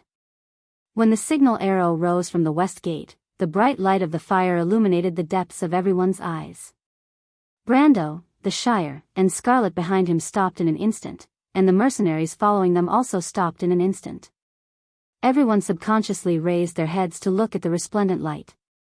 It was like a prayer, a blessing, telling everyone on the battlefield. Telling them that they had won. Brando took a deep breath. If he was a gambler, then he would be the luckiest one. This was because the moment the roulette stopped, the needle of fate had precisely opened the door on the only path. As for what was behind the door, he might not be able to see it clearly, but at least he knew that he had won again. He had taken the first move from Madara and Grodin's hands. However, at this moment, Charles turned back to look at his lord. The young wizard smiled and said, "So, after the darkness, it's already the dawn of the world?" "My lord?" "No," Brando looked at the ray of light and shook his head. "It's just that, I can already see the ending." Author's note, the last chapter of the Dusty Kingdom. It took some time to come up with this chapter, so I'm going to take a break after the explosion to think about the next chapter. I'm going to have to deal with the double monthly votes that are coming soon. Sigh. May the round God bless me, Godi Sagirl. To be continued. If you want to know the future, please go to www.chidian.com to read more chapters. Support the author, support the original reading. Chapter 241. It's unusually quiet here, Gale said. The afternoon sun shone on the withered leaves, and the light in the forest was constantly changing. "My lord. There's a legend among the mountain people. The reason why the forest is so quiet is because the goddess of the lake is watching over it. In such a place, do not turn around," Tyrese said. The Viscount's pale hand rested on the hilt of his sword as he looked into the forest. There was a path of wild beasts. "My lord, you must be joking." Gale felt a chill run down his spine as he looked around. It was as if there really was a pair of eyes hidden in the shadows. Chaos above, the gods are nothing but illusions. "No, Gale," Tyrese replied, "I believe that the gods are real." Gale looked at the young Viscount, as if he was trying to see the source of this heresy from his kind eyes. Turst was the son of All for One, and those who were chosen for this position had to be carefully selected by the higher-ups. Whether it was wisdom, talent, or loyalty to the teachings, he was one in a million. Even though his personality was fickle, it was still hard to believe that he would say such a thing. "If there are gods," Gale replied, "then what we're doing, is it not blasphemy?" Tyrese looked at him, as if he was mocking the young knight's weakness. "If there are gods," he said, "are they necessarily correct?" "I don't think so." Gale was speechless, and only then did he realize the difference between him and Tyrese. The young Viscount turned around and saw that at the edge of the forest, the knight had finally pulled the boat ashore. "Let's be on our way," he snapped his fingers. "In such a place, we might run into something like a ghost at night. Even though it's not much of a threat, it's still troublesome." He held the hilt of his sword with one hand and swept the corner of his gray robe on the ground. Gale followed closely behind him. Not long after, a knight caught up with them. "My lord, the 3rd, 4th, 5th, and 7th squads have all arrived," he reported in a low voice. "We received a signal from the north, and other than us, the others have already reached the shore. As for the other teams, they didn't seem to be able to pass through the fog outside. Terst looked at the scenery of the forest with great interest, as if the light from the forest had melted into his narrow eyes, causing them to soften. So, he said, there are 37 of us, are there not? The knight nodded. 37 silver tears, including me, he pointed at himself, should be enough to deal with a knight of the lake. If the information is correct, Gale didn't answer.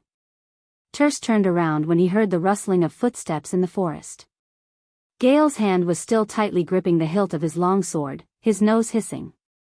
How big is this island, my lord? He asked. Are you scared? Terst asked. Gale, the fisherman said that the Knight of the Lake will not appear outside White Mountain.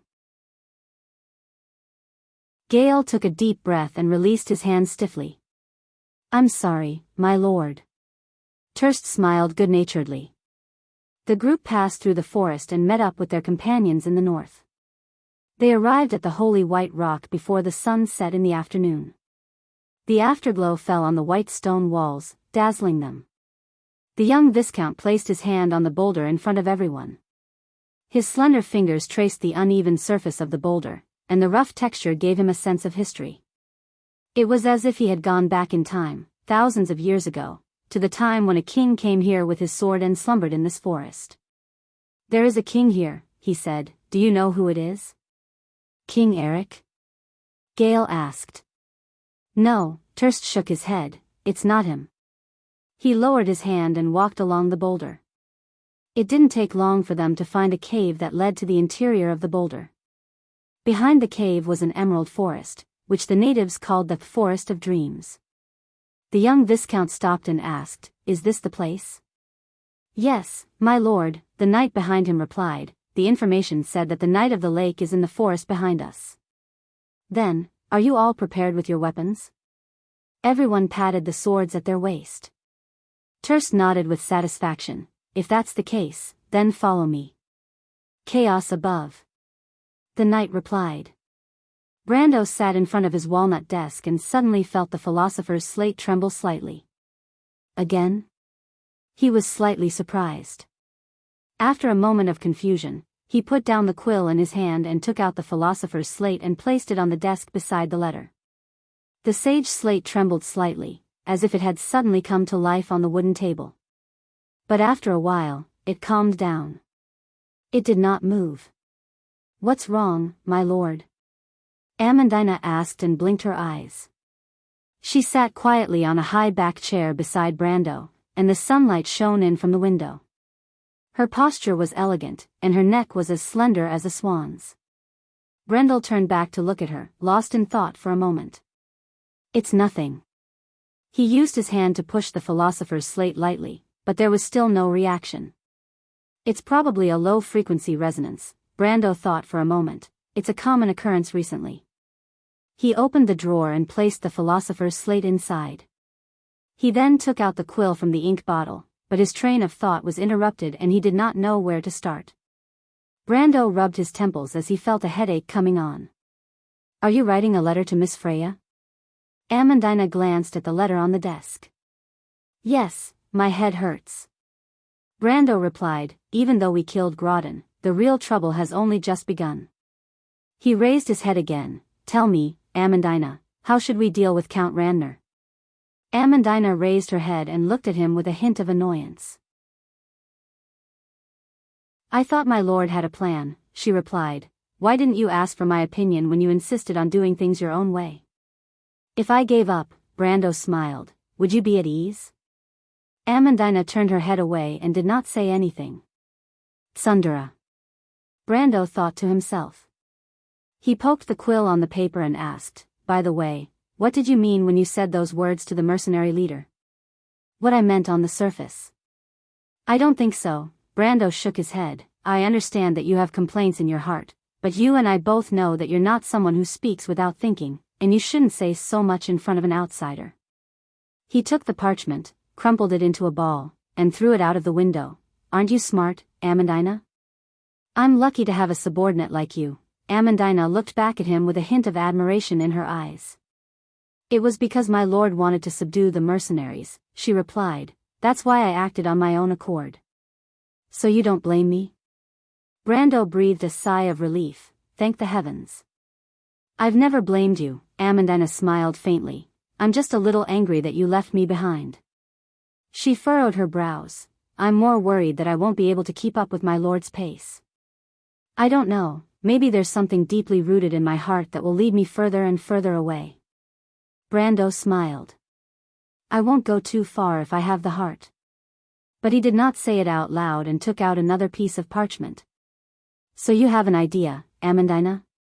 He asked. Amandina nodded. More or less. Amandina said, my lord is taking risks, and I'm afraid we won't be able to resolve the danger we're about to face. But when it comes to conflicts between nobles, it's best to use a small force to gain a large one. First of all, we need to see if we can find a backer, but I'm afraid we can't rely on traditional means. Our foundation is still shallow, and no one will take the risk of offending Count Randner. We can consider his enemies, but our strength is too small, and our actions have already challenged the rules of the game. Amandina thought for a moment before continuing. The remaining options are those that don't make sense. For example, the Southern Legion. Madara isn't out of the question. Brando waved his hand. Forget about Madara, he replied. Tell me about the Southern Legion. Count Randner and Madara must have a few reasons for forming an alliance, Amandina replied. The first reason is to use Madara's hand to weaken the Southern Legion. The second reason is to allow them to suppress the strength of the Highlanders within Randner's borders. Have you noticed, my lord? Madara's undead army has not taken a single step into the lightning pool of the Goddess Lake. From the information we received from the outside, they are most active in the autonomous regions of the Highlanders. Amandina continued, if that's the case, the Southern Legion will be isolated and without reinforcements. I'm afraid that they will hate Count Randner for not caring about them. However, the Southern Legion's garrisons are mostly barren lands or forests. The biggest problem they face is a lack of supplies. If we can form an alliance with them, we can at least guarantee that we won't have to worry about Count Randner's safety. You mean Madara? Amandina nodded. It's a good idea. Brando used his quill to scribble on the parchment. His gaze was focused on a point outside the window as if he was thinking about something, but the Southern Legion is currently in deep trouble. After the battle with Madara, they have already cut off all contact with the outside world. Whether or not this organization still exists is a problem. Even if it does, how to contact them is another problem. He stopped writing and took a deep breath. We can't rely on luck, so this idea can only be used as a backup plan. I can send people to Mount Grala's, but before we receive any concrete information, this is only a safety measure. Is there anything else to consider? What about the silver elves that my lord met? Can they be of help? Amandina asked. If we're talking about borrowing strength, they're the biggest help. P.S. I'm designing the later parts of the story.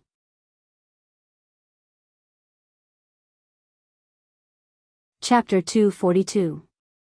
Silver Elves. Brando tilted his body and rested his chin on one hand. Of course, but the friendship with the Silver Folk is one of the last cards I can use. I will try my best to avoid using this card until the very end. He asked, is there anything else? Amandina looked at the yellowed letter under the young lord's pen. Other than parchment and sedge, most of Tanagel's paper came from a certain paper tree in the Grinoires region in the south. The locals called this tree Douai gold, meaning the tree that produced gold. Most of these papers were sent to the rich provinces of Ampere Seal, Cipher or Corvado. But now, this trade relationship was unilaterally cut off because of the imminent civil war. The girl blinked and thought of the current situation. My lord, she looked up, do you want? She suddenly frowned, but even if the princess's faction is weak, they might not be interested in us. Besides, compared to us, the royal faction is obviously more unwilling to offend Count Randner. You hit the nail on the head, Amandina. Brando folded the second letter and crumpled it into a ball. But what if we don't borrow power, but instead divert it? What will happen? He said as he threw the crumpled paper out. Divert it? This letter is indeed addressed to Princess Griffine Corvado Orderfis, Brendel replied. It's meant to give us a chance to breathe from the pressure we've been under. He flipped the tip of his quill and pushed the quill and the paper towards the noblewoman. You write it. A letter to Her Highness? Amandina took the pen and paper, took a light breath, and pressed the tip of the pen on the paper. How do I write it? You decide on the format, and the content is written like this. Brando snapped his fingers. On the 17th of the month of autumn's twilight, written in Tonagel, Baron Ab's fief, by Her Highness Griffine Corvado Oderfis. During the battle 2 nights ago, in Sursta, the Black Lord's undead army, led by Matter, bypassed the 4 southern territories and launched a sneak attack on Ab's castle. Not only did they cause a lot of casualties, but Grodin also died in the battle. As a pioneer knight of the kingdom and the Lord of Valhalla, your humble servant believes that I have the duty to temporarily assume responsibility for the defense of this place, thanks to the Baron's hospitality and my dual identity as the Lord of Valhalla. After a night of fighting, the undead have been repelled. However, to prevent the undead from invading again, from today onwards, I will temporarily lead the defense and administrative work of this place. He paused for a moment. Until the arrival of the new lord personally appointed by Her Highness, Brando looked at the noblewomen who were engrossed in writing, and the scratching of the pen was like a whisper in his ear. Continue, he said, and I will question Count Randner's responsibility. Why did he conceal the fact that Insursta's undead army had stopped in the south, and why did he let Madara's army pass through the 4 territories without alerting anyone? Secondly, I hope that Her Highness will forgive me. Lastly, I will attach a magic stone that recorded the images of the battlefield as proof of my words. Amandina raised her head in surprise. A magic stone?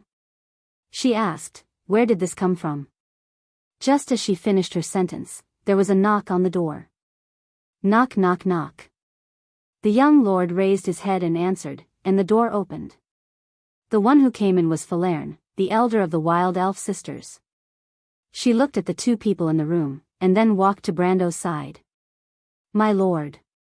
She answered in a flat tone, and placed a grayish-white stone orb covered with fine patterns beside Brando's hand. This is what you wanted. Today, the elven lady was wearing a tight leather armor with a simple short skirt.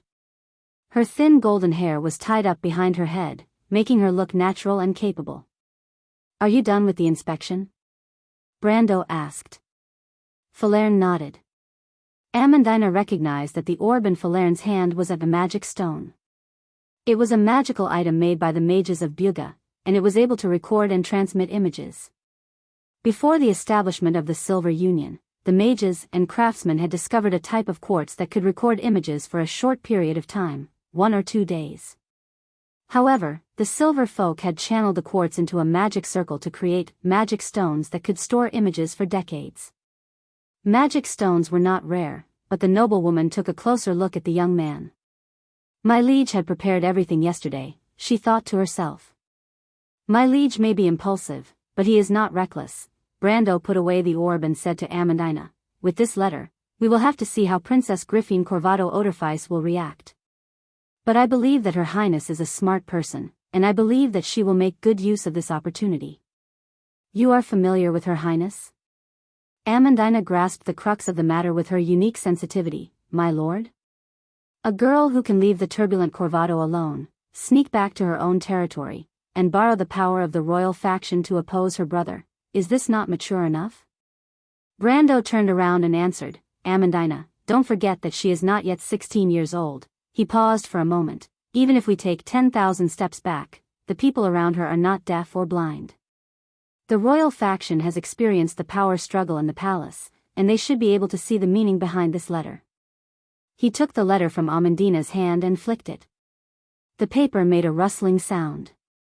Count Randner is wavering between the regional faction and the royal faction.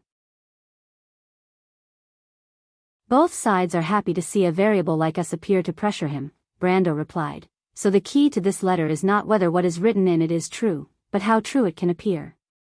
If the royal faction obtains this letter, it will be an opportunity to force Count Randner to take a stand. Choosing to be a pawn is a good choice when we are at a disadvantage. Amandina frowned.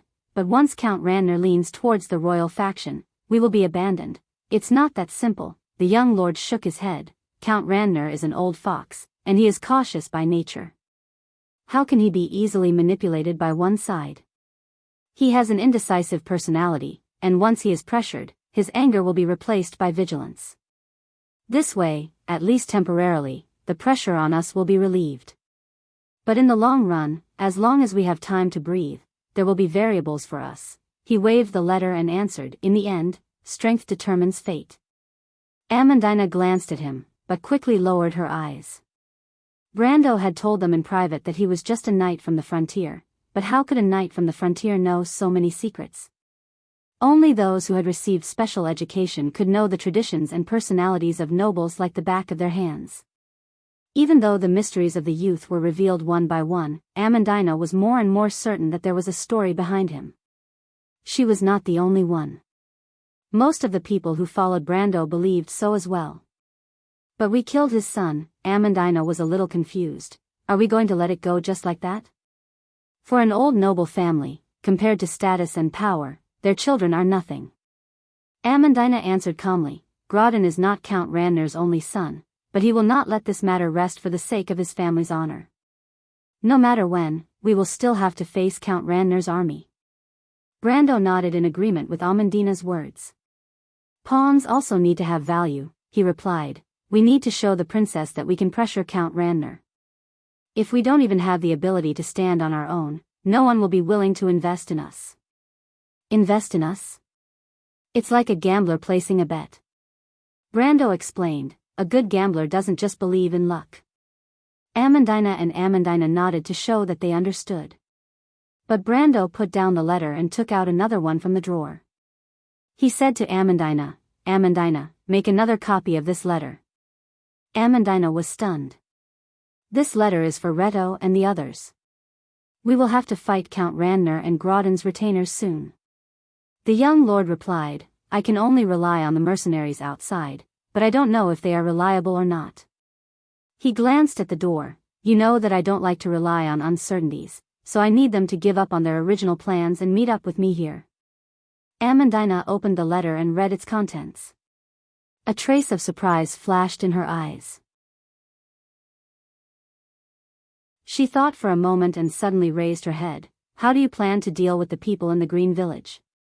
This was a question that Brando had been thinking about for a long time. He could see that the werewolves were willing to follow him, but they did not dare to speak up because of their lowly status. But he did not care about this. The Green Village had a population of more than 300, and because of the werewolves' natural constitution and the harsh environment of the dark forest, more than half of them were iron-ranked warriors. Disregarding other factors, they could be considered a powerful force to be reckoned with. He pondered for a moment. The Erewhon might not be able to accept the Xenia for the time being. The only way is to have them return to the Green Village temporarily. When I find that place, I will need a large number of people. That place? Amandina were surprised. A fantasy land called Valhalla. You will understand soon enough. Brando tapped on the table with his finger. By the way, what's up with the druids? I haven't asked you yet, Amandina. That's just a coincidence, Amandina replied. I didn't expect them to come when I encouraged the villagers. But I think, she raised her head and looked at Brando. They're here for Sifrid. Sifrid? Brando furrowed his brows slightly. I've almost straightened it out and will explode tomorrow. I'm looking for double the amount of votes next month. I've realized that I've been chased out a lot. I'm looking for subscriptions and recommendations. If you want to know what's going to happen next, please go to www.chidian.com and read more chapters.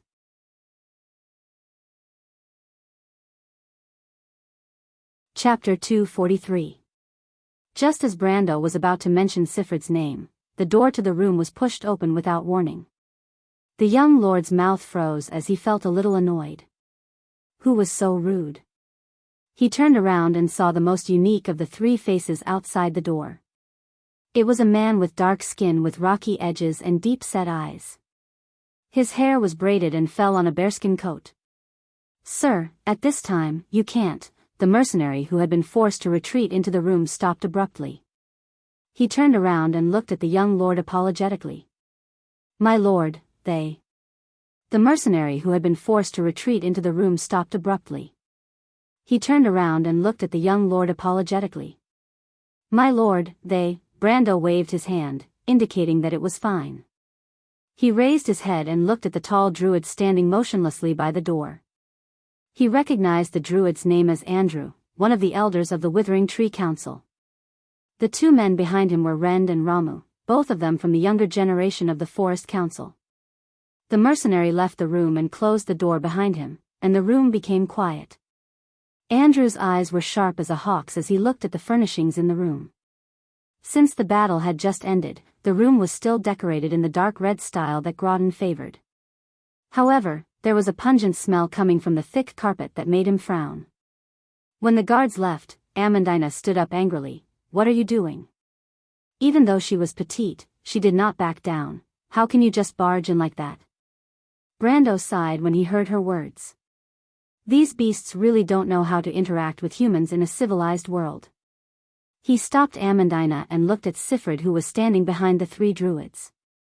Every time he looked at the little girl's long green hair that flowed like a waterfall, he could not help but feel a sense of freshness. Sifrid hid behind the three druids who were as tall as a bear and smiled shyly at him. Brando's expression softened a little, and he asked, "So, what's going on here?"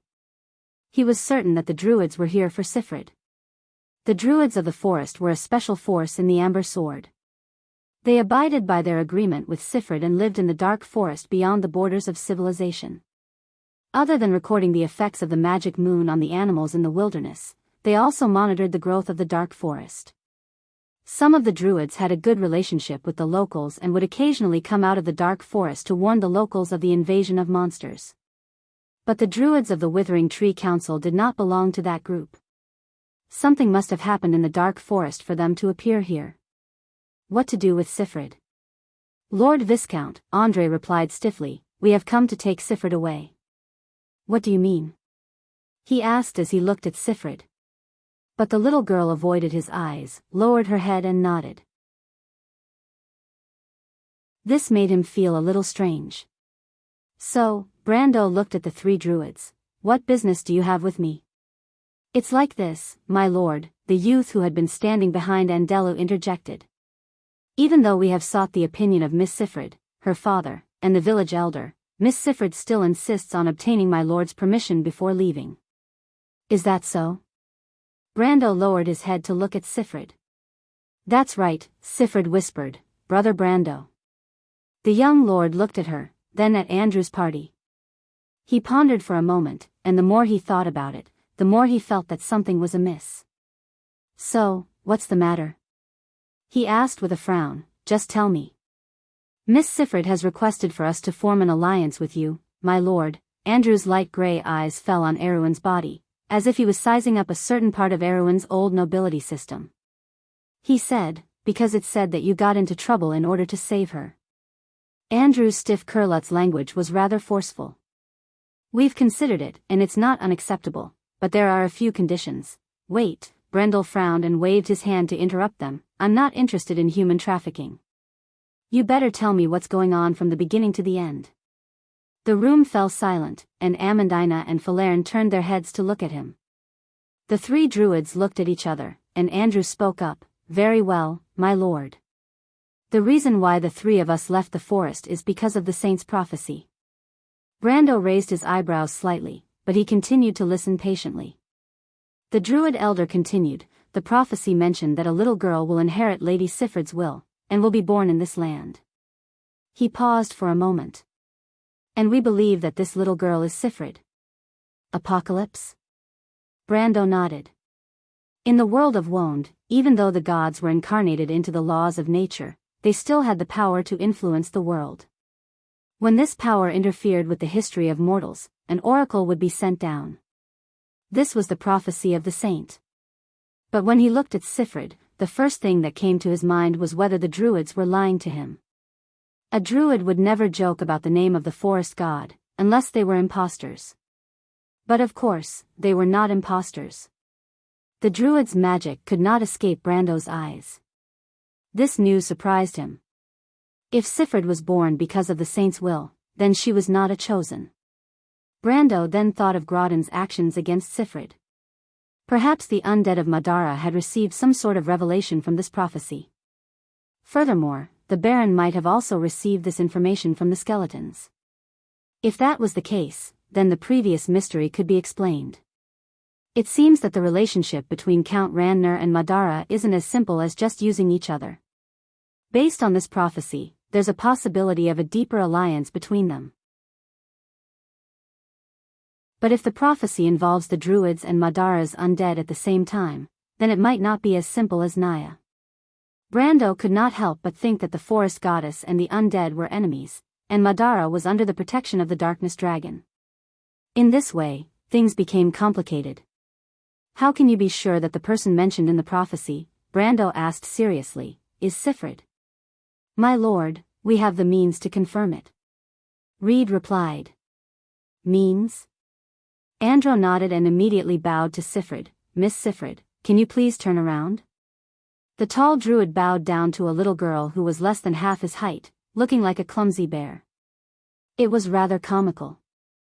Sifred nodded obediently and turned around. She parted her hair behind her beautiful little ears, allowing Brando to see a beautiful pattern on the back of her snow-white neck.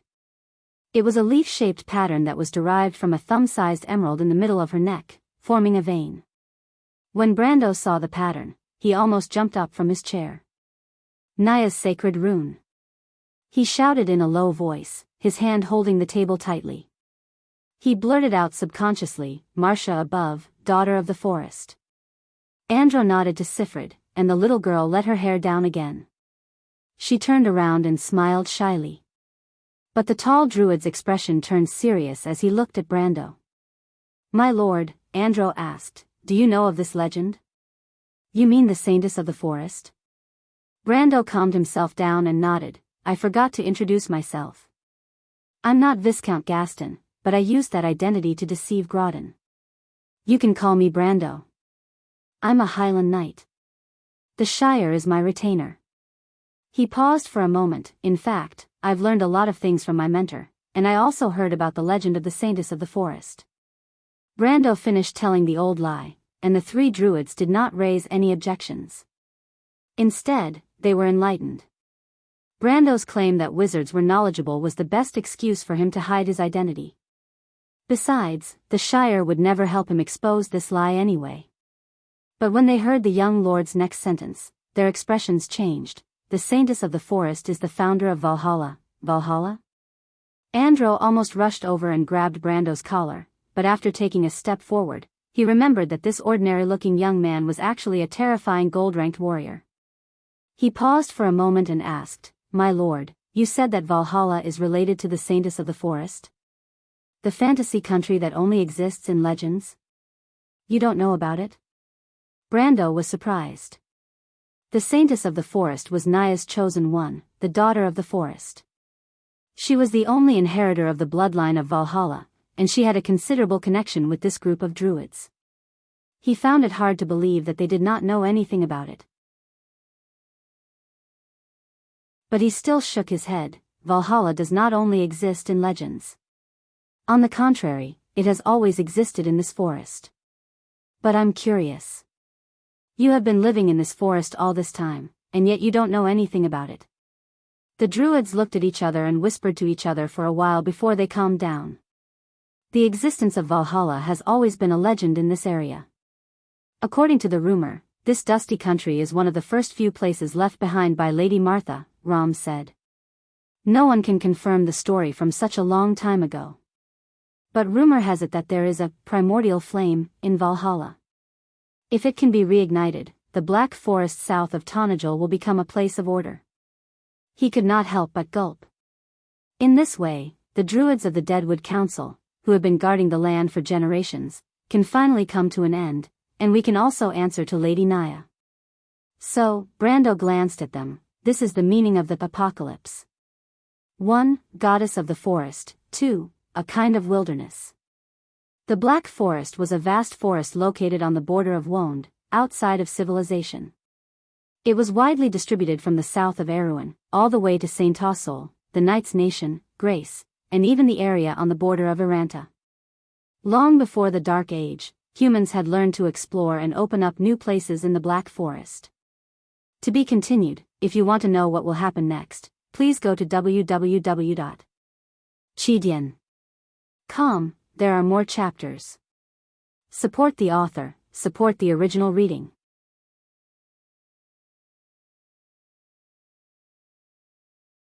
Chapter 244. Wait a minute, Andelu interrupted Brando. My lord, what do you mean when you say that Valhalla has always existed in this forest? Just like what I said on the surface. Brando replied. The druid shook his head. That's impossible, he said with certainty. If Valhalla is in the forest, there's no way we wouldn't have sensed it. Andelu suddenly realized that the youth was trying to trick him. They were only here for Sifrid in the first place. But Andelu had accidentally revealed so much, some of which were even related to the core of Naya's prophecy. He paused for a moment and stopped abruptly. Sir, let's return to the topic at the beginning. Sifrid has given me full authority to decide on this matter. If you can't convince me, don't even think of taking her half a step out of this territory. Brendel shook his head. Sifrid has given me full authority in this matter. If you can't convince me, don't even think of taking her half a step out of this territory. Andelu raised an eyebrow, but Brendel interrupted him. There's no need for unnecessary words. My understanding of you druids is no less than your understanding of yourselves. Brando said coldly, whether it's melding with the stone or forest steps, I have a way to capture you. You can give it a try. When Andelu heard Brando's words, he immediately gave up on the idea of forcibly taking Sifrid away. Mortals had a very shallow understanding of druids, but this young man in front of him was obviously an exception. If he knew what he was thinking, it would not be an empty threat. He hesitated for a moment before replying, Then my lord, what do you mean? We have already made our words clear, and I believe that you can trust us. We swear in Naya's name that we have no intention of harming Miss Sifrid. We are only taking her to complete the necessary ritual to become a druid. You don't want to ignite the fire seed of Valhalla? Brando asked. The three druids were stunned. What are you trying to say, my lord? The youth called Rend, who was standing behind Andelu, finally spoke up. Of course we want to ignite the fire seed of Valhalla. This is one of our main objectives in the Dark Forest. The druids also believe in Lady Martha, and this is a promise that we have always kept. He replied, But forgive me for being blunt, my lord, but I don't quite understand what you mean. My meaning is simple, Brando replied. Valhalla has always existed in the Dark Forest. He looked at Sifrid and suddenly realized something. I understand now. You must have misunderstood something. The fire seed of Valhalla. The saintess of the forest did not mean igniting the fire seed, but activating a part of Valhalla's ability. The young man paused for a moment and leaned back on the chair with a playful look on his face. He crossed his fingers and said, Let's make a deal. What deal? Help me find Valhalla, and I'll light the fire seed for you, Brendel said slowly. So you can become the Lord of Valhalla as a Knight of Valhalla? Andrew glanced at the young man and realized for the first time what he was thinking. Actually, this suggestion is not impossible. We druids have no desire for power. However, he changed the topic and replied, I still want to say it again. Valhalla is not in the forest. It is just a legend. Brando shook his head. All right, let's put it another way. I don't want you to help me find Valhalla. I want you to go deep into the Dark Forest and help me find some ruins. Ruins? There are ruins in the Dark Forest? Ren suddenly whispered, Elder, the ruins we found last time in the Loop of Wind? Are you sure that the ruins are Valhalla? Andrew suddenly reacted and glared at Brendel, questioning, Are you sure the ruins are Valhalla? I've seen it with my own eyes, and it's just a pile of rubble. Humans have ventured deep into the Dark Forest several times, and it's normal for them to leave behind ruins. But we've already searched the area thoroughly, and we didn't find anything related to the fire seed. Brando listened and checked in his mind. He asked, The Loop of Wind you speak of, is it the monsoon path around the Kalanga Mountains? The druid elder was startled for a moment, and then nodded. Then it's correct. Brando replied with certainty. He knew that Valhalla was built on the monsoon path around the Kalanga Mountains, so the abundant rain from the Dead Moon's Sea in the summer allowed the crops in the territory to flourish. But this wasn't the key point. Brando suppressed his excitement. How long ago did you find the ruins? Andela was infected by his seriousness, and couldn't help but become serious. About 3 years ago. Can you still confirm the direction? It's hard to say, Andela shook his head. In fact, it was an accident that we found the ruins. At that time, we went deep into the Kalanga Mountains to investigate the ecology of the dark forest. If we want to find the place now, I'm afraid we'll have to send out another expedition team to confirm it. But with the general direction, it won't take much time. He raised his head. Does my lord want to go with us? Brando shook his head. No, I don't have the time now. He replied, this deal is done. Send someone to find the place, and inform me immediately once there's definite news. He looked at the 3 druids. This deal was in his favor, but Brando knew that the druids didn't consider it that way.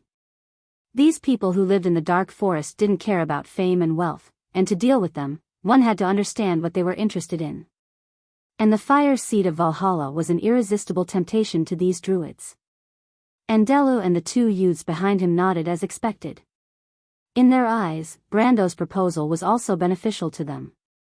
Amandina had been listening to their conversation since the beginning, and she found it difficult to interrupt. But she finally found a chance to speak. When Andelu agreed to Brando's proposal, she immediately opened her mouth. You took Sifred away, but her relatives in the Green Village are all in the Baron of Abes. Have you not considered the possibility that Count Randner's vengeance will descend upon us at any time?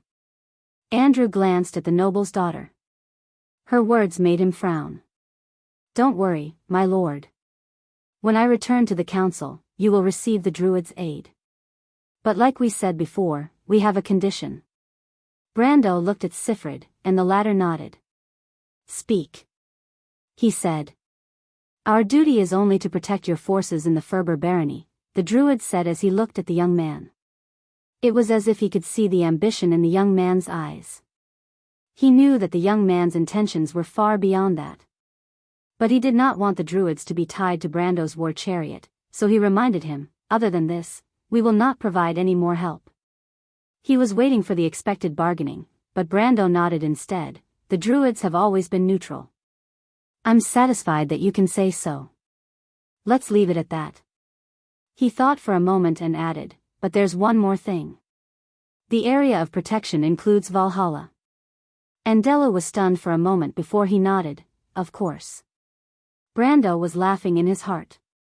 These fellows must have been stupid after staying in the forest for so long. Even though he was much more experienced than Grodin, he was still only at this level. The druids were able to predict his plan, but they neglected the ambitions of the other nobles. Just like Tanagel's current situation. Count Randner would not let this matter rest, and war was inevitable. Moreover, even if the war ended, the other nobles would still covet Valhalla's legendary territory. The greed of the human heart was endless, and it was only a matter of time before they boarded the war chariot. Brando knew that he had to save the crumbling Erewhon from the fate of destruction. In order to fight against the great inertia of history, he had to obtain more help. Tanagel's druids were an opportunity, and a part of his plan. This was a step forward, and no matter how big or small it was, history would change forever. But he stopped and looked at Sifred. Sifred, becoming a druid is not an easy task. Even though you are the chosen one of Goddess Nia, a person's fate is still in their own hands. Even if you stay here, you can still learn a lot. He paused for a moment, and his voice became gentler. So you still want to go with Andelu and the others? His words made everyone look at him in surprise, especially Andelu and the others. In their minds, Brando was no different from the other nobles in Erewhon, but at this moment, there was a slight change in their view. Sifred hesitated for a moment, but eventually nodded her head. I want to go, Brother Brando. She replied. Why? Falerne looked at the 3 of them suspiciously. She did not understand the Druids as well as Brendel did, and she was furious at him for handing over Sifrid, but she could not refute him due to her status. Isn't it good for you to be here, Sifrid? Why do you want to go to the forest? Sifrid raised her head and looked at Amandina. Because of Sister Amandina. She answered seriously. Me? Amandina was surprised. Sister Amandina and father said that it is impossible to not rely on yourself, Sifrid replied in a crisp voice. Brother Brando is very good to me, but I can't accept it with a clear conscience. Uncle Andelus said that when I become a druid, I'll have the same abilities as them. She paused for a moment to catch her breath. At that time, I'll have the ability to protect the villagers. Brando's gaze softened. Well said. He replied. To be continued. If you want to know what will happen next, please go to www.chidian.com to read more chapters. Support the author, support the original reading.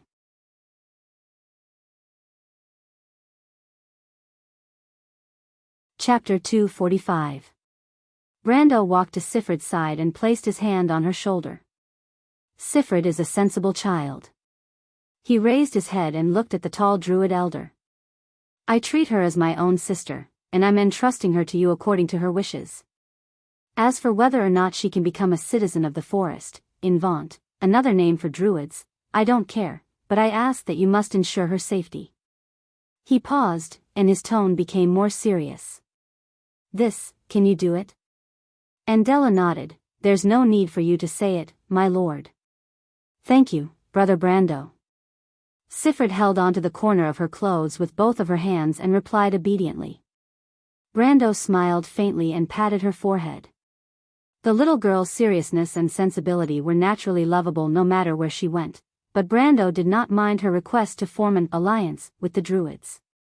He could see that Andela was unwilling at first, but since they had Valhalla as a connection, it was only natural for them to form an alliance. He turned to Amandina and said, Amandina, bring Sifrid to prepare the things we need for the journey. Amandina looked at Andelu as if she had just recovered from her thoughts. She looked at Brando with a puzzled expression. I'm going? Of course, Brando replied, even though Sifrid is still a child, she's still a girl. Only a girl like you would know what to bring. Otherwise, we can only let the Roman do it for us. He smiled and changed the topic, but are you okay with leaving Sifrid in her hands? Amandina thought of Romaine's carefree attitude. She was afraid that Romaine would fill Sifrid's little backpack with her favorite glass beads, even though she had spent a lot of effort to buy them from the merchants back in Bucci. She sighed, but can't Scarlet do it? She's not as attentive as you. Brando replied. Amandina glanced at him and felt an inexplicable joy in her heart. But when she saw Brando's gaze, she knew that he had something else to say.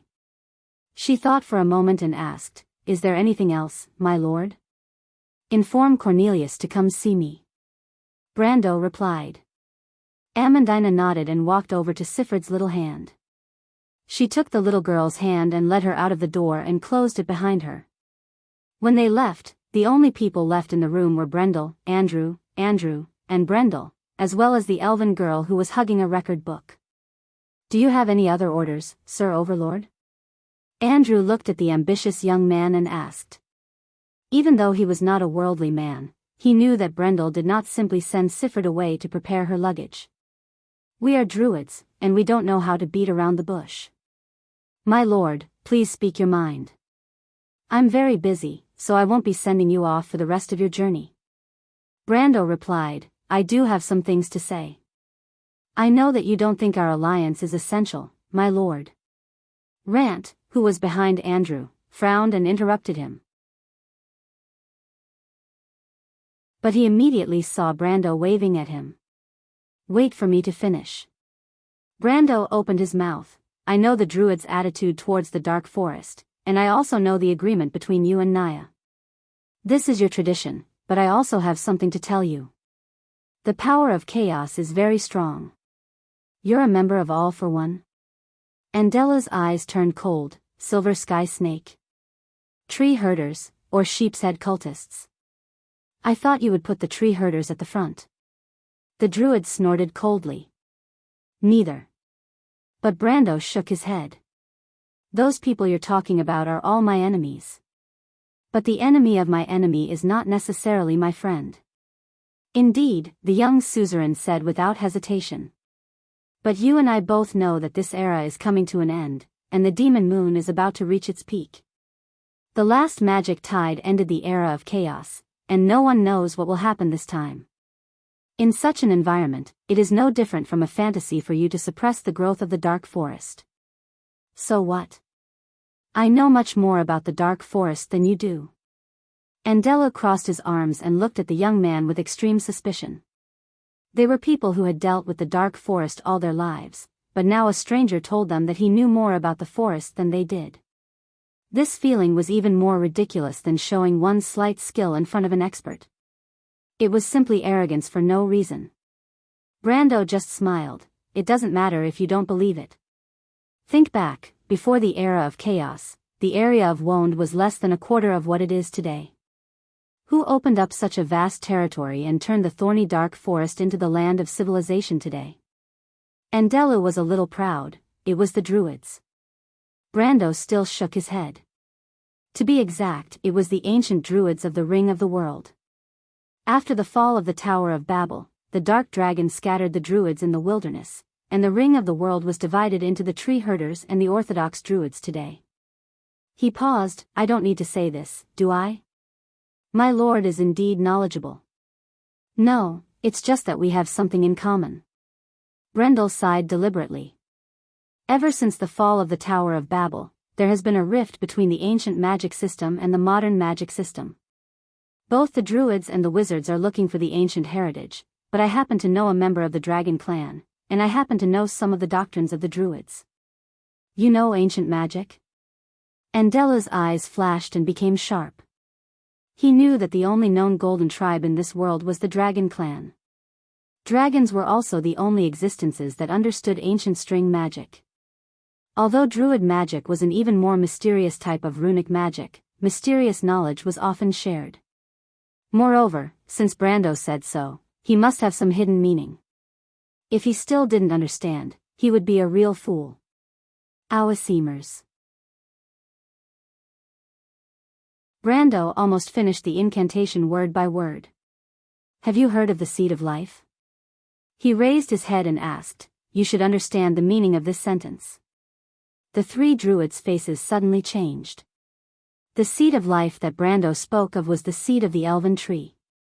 The tree herders often transformed this thing into the golden demon tree, but the sacred tree of life was the only tree they found that could effectively transform the dark forest. It was just that the tree of life was originally rare, and other than artificial cultivation, they could only look for the ancient heritage in the ruins. After all, it was an ancient heritage. They all heard that the passage that Brando recited was a transformation incantation. The core rune was Im, which represented the earth. It was very likely that it was the language of nature, of the ancient druid magic. Legend said that it could directly purify the dark forest completely and save it from the erosion of magic. However, that kind of magic had not existed in this world for more than 1,000 years, if not for some records in the ancient books. At most, the three of them could only hear that the incantation had some connection with druid magic. Andela looked at Brando with a complicated expression. Language of nature? Brando nodded. My lord, you know this spell? Are you a druid? Brando shook his head. In fact, he was not unfamiliar with this thing, because the incantation was written on the ancient slate. In the later stages of the game, almost every player more or less knew something about it. However, just knowing it was not enough to use it, because the only thing that supported this incantation was the ancient slate. The wizard war later broke out because of this reason. Simply put, this was a gimmick. It looked beautiful, but it was actually worthless. However, it was enough to attract the attention of these druids. As expected, Andela frowned. What does that mean? Simply put, I am also interested in the dark forest, Brando replied. However, the stronger the order, the stronger the resistance from the chaos. Therefore, fighting alone is not the best way to solve the problem. As he spoke, he picked up a candle from the table. Druids are used to solving problems from the perspective of the world and the laws of nature, but the goddess of the forest has actually pointed out another path for you. What path? Andelu asked. Brando carefully used scissors to cut off a forked part of the candle's wick and then lit it. He looked up and said, "That is to borrow the power of others." He replied, "Since the year of chaos, other than the limited traditional model of the church, pioneer knight, the civilization has rarely expanded the scope of the guarded lands. However, because of the lack of territory and the erosion of magic, the wars between the civilizations have increased day by day." He paused and changed the topic. "However, I intend to open up a new model to end all of this. Even if it's just a trial." The young lord smiled slightly. "However, I am very confident. I just don't know if you are interested." Andela lowered his head and pondered for a moment. "My lord, you can just say it." "What I mean is," Brando said as he picked up the envelope on the table. He tilted the candle slightly and let the hot wax drip on the envelope. To transform Erewhon into a country full of vitality and constantly expanding outwards, the three druids gasped in unison. Andelu had expected Brando's ambition, but he did not expect the young man's ambition to be so great. His goal was not as simple as being a vassal, but to change this ancient kingdom. They could even hear that his tone was far more than that. The expansion of Erewhon. This young man wanted to build an empire with his own hands. Ambition was a good thing for some people, but it caused Andelu to feel deeply uneasy. He looked at Brando vigilantly. "Expansion will bring bloodshed and war, which is contrary to our beliefs," he said in a low voice to avoid making the other party unhappy. "Therefore, my lord, if you want to use this to entice us to join you, I'm afraid you are wrong. War is inevitable." Brando put down the candle and took off the ring of the Wind Empress. "However, for me, war is a means to protect myself. Because I'm afraid you have misunderstood the meaning of expansion." "Wait, you mean?" Andelu interrupted him in disbelief. Brando nodded seriously. "The expansion I'm talking about is the barbarian lands." He pressed the ring of the Wind Empress on the wax and then raised it. "Using the power of the country, we will open up new territories in the barbarian lands. If you want to know what will happen next, please go to www.chidian.com. There are more chapters. Support the author. Support the original reading.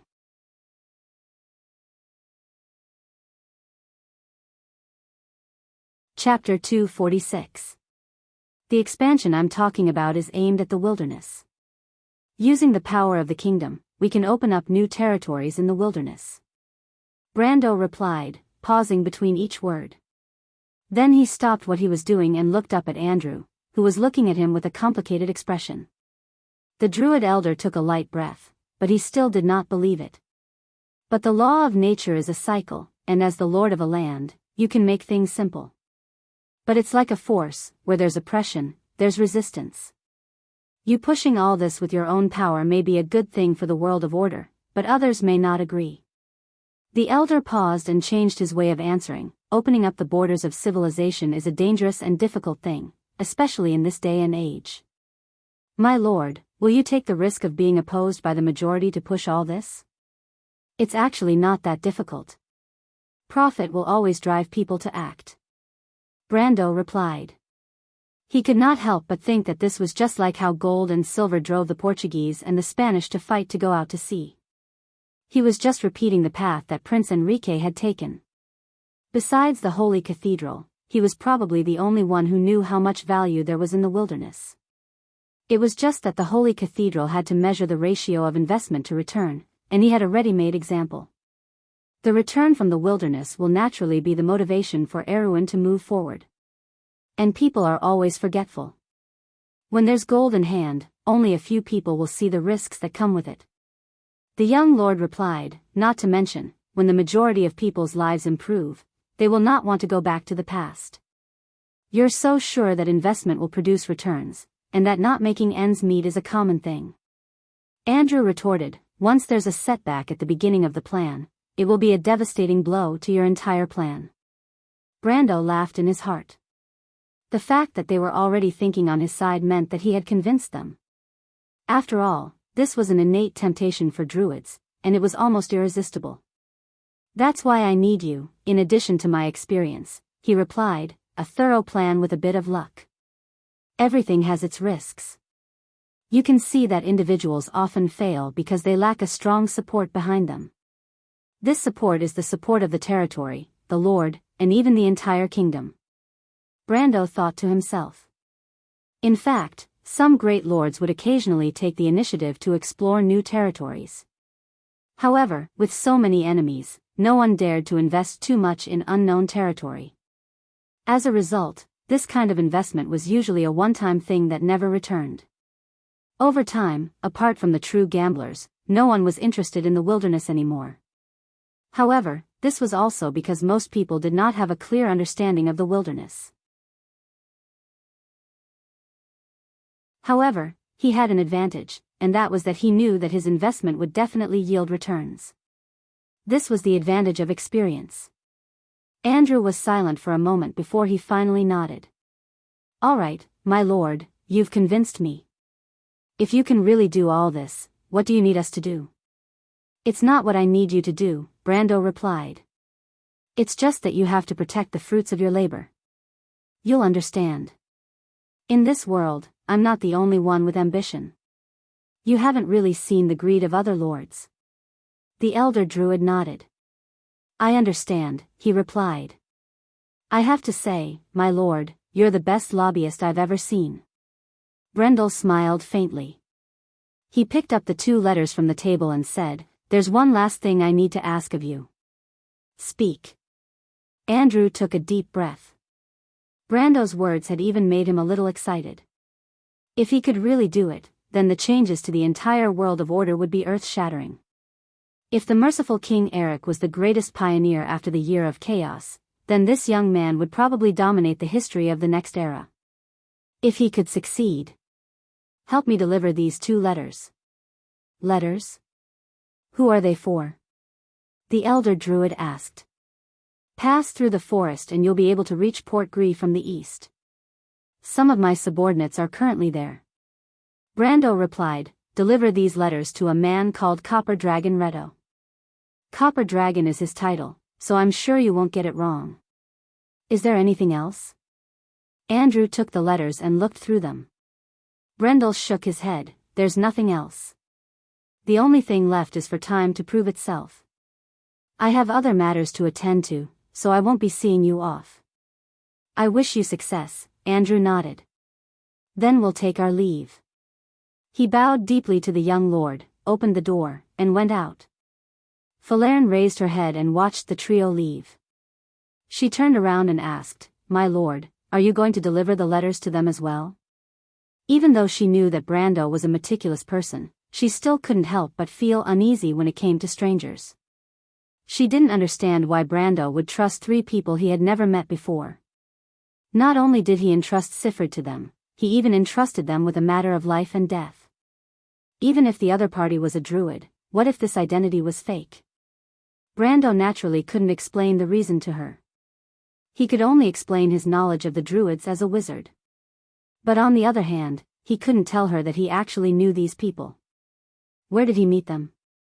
That was more than 10 years later. After the Sacred Stone Conference, he spent a long time raising his prestige in the Witherwood Council.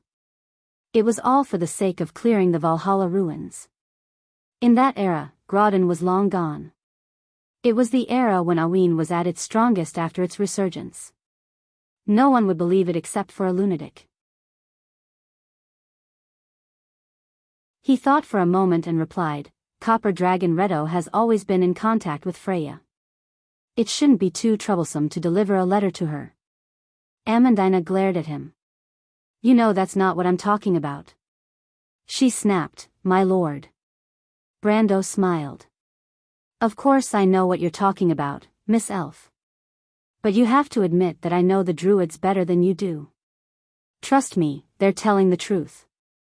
The prophecy of the forest should have appeared a long time ago. The druids' respect for Naya is far beyond what you can imagine. Delivering a letter for me is just a casual activity. I believe that Andrus will treat this as a test.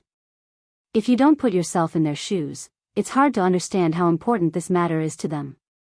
Brendel thought for a while and added, if you don't put yourself in their shoes and consider their values, it's hard to understand how important this matter is to them. But. No buts, Brendel came up with an excuse. Besides, that's a consideration in itself, and I have a backup plan. A backup plan? Falerne looked at him suspiciously. Why didn't she know? The 2 letters that Andrus took away were copied by Amandina. She did not believe that Brando had prepared more. After spending so much time together, she was starting to understand the young man. Of course. Brando could not help but look at Falerne, who was expressionless as usual. He paused for a moment and suddenly thought of an idea. How's the inventory? Falerne lowered her head and looked at him with a trace of disdain. Why would he interrupt a girl's conversation like this? Moreover, I'm his summoned creature. Even though she looked down on him, she still opened the book in her hand and answered in a straightforward manner, We've checked the granaries. There are about 50,000 bushels of grain stored in the granaries, enough to support the city for 3 to 4 months. However, the warehouse is basically empty. The stones, iron, and wood are far less than what we've recorded. We can't even find out the exact direction of the outflow. It was normal for the warehouse to be empty.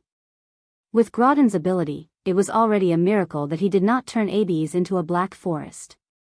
However, the ones who really needed to thank were the druids in the forest, even though they did not know that there were such people in the forest.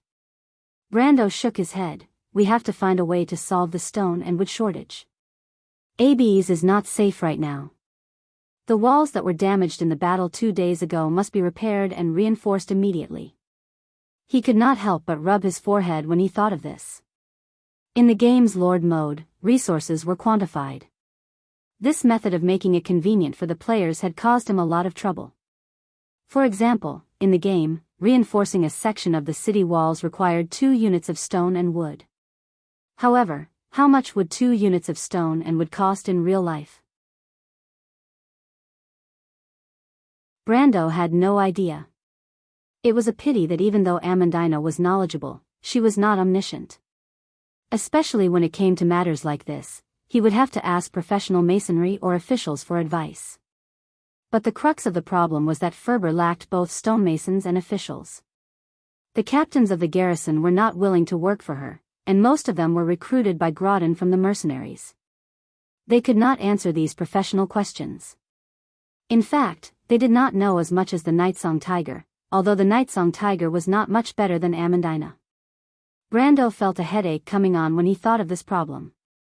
He shook his head. In short, how much do we have left? Is it enough to repair the walls? Falerne looked at him and thought, My lord, didn't you ask for it when you cut the southern gate in half in order to show off? However, she replied with an expressionless face, My lord, to put it simply, we don't have, what? If you want to know more about the future, please go to www.chidian.com. Support the author, support the legal reading.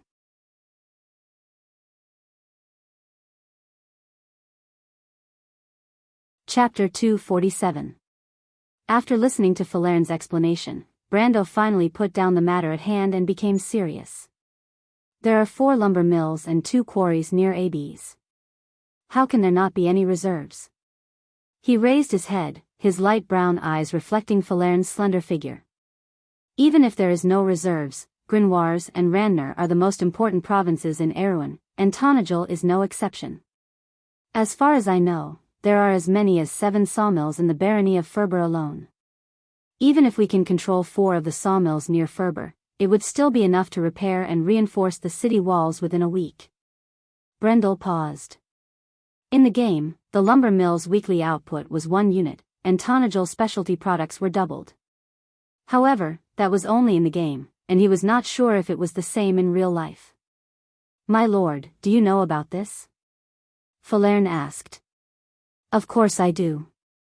Brando suppressed his doubts and asked, so what exactly is going on? There are 2 reasons, Falerne said with a straight face. First, the workers in the lumber mill are Grodin's private property, and they are not willing to work for us. Why? Because they are afraid of retaliation.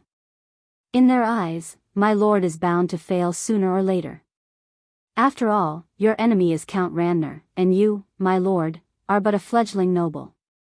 That's reasonable, Brando nodded, then let's dismiss them. Don't make things difficult for them.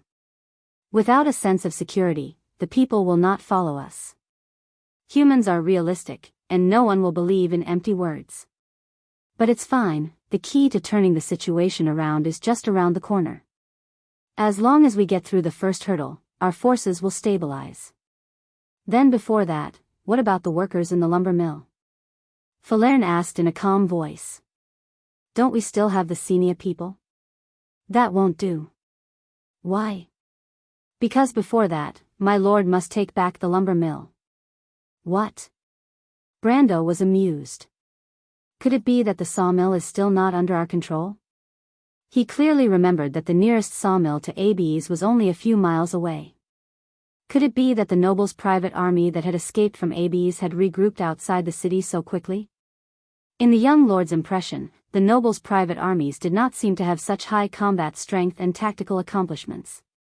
Pharaoh shook her head and answered him. No, according to what we know, 3 of the 4 lumber mills have already been occupied by the subterranean dwellers.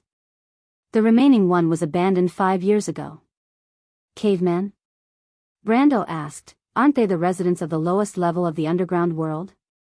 Don't they live under the Georgiandy Ridge? Legend has it that the various tribes of the underground world are in endless disputes, and at the same time, they are fighting with the demon lords. When did they have the time to come to the surface? There's a crack in the forest that connects Georgiandy Ridge to the surface world. Furlough paused for a moment. Captain guessed that it might be a tribe that fled here during the war. Grodin doesn't care about it? Brando was a little depressed. He knocked on the table with his knuckles. That's his property. But he suddenly stopped when he saw the elven girl looking at him with her clear green eyes. Her eyes were clearly saying, who knows what those filthy nobles are thinking. He suddenly realized that even though Grodin's lackeys were tyrannical in Abes, they were a complete mess in terms of combat strength. Even a group of mercenaries led by Brendel could easily defeat them, let alone the subterranean dwellers. In the game, mercenaries were nothing more than miscellaneous weapons in the human world.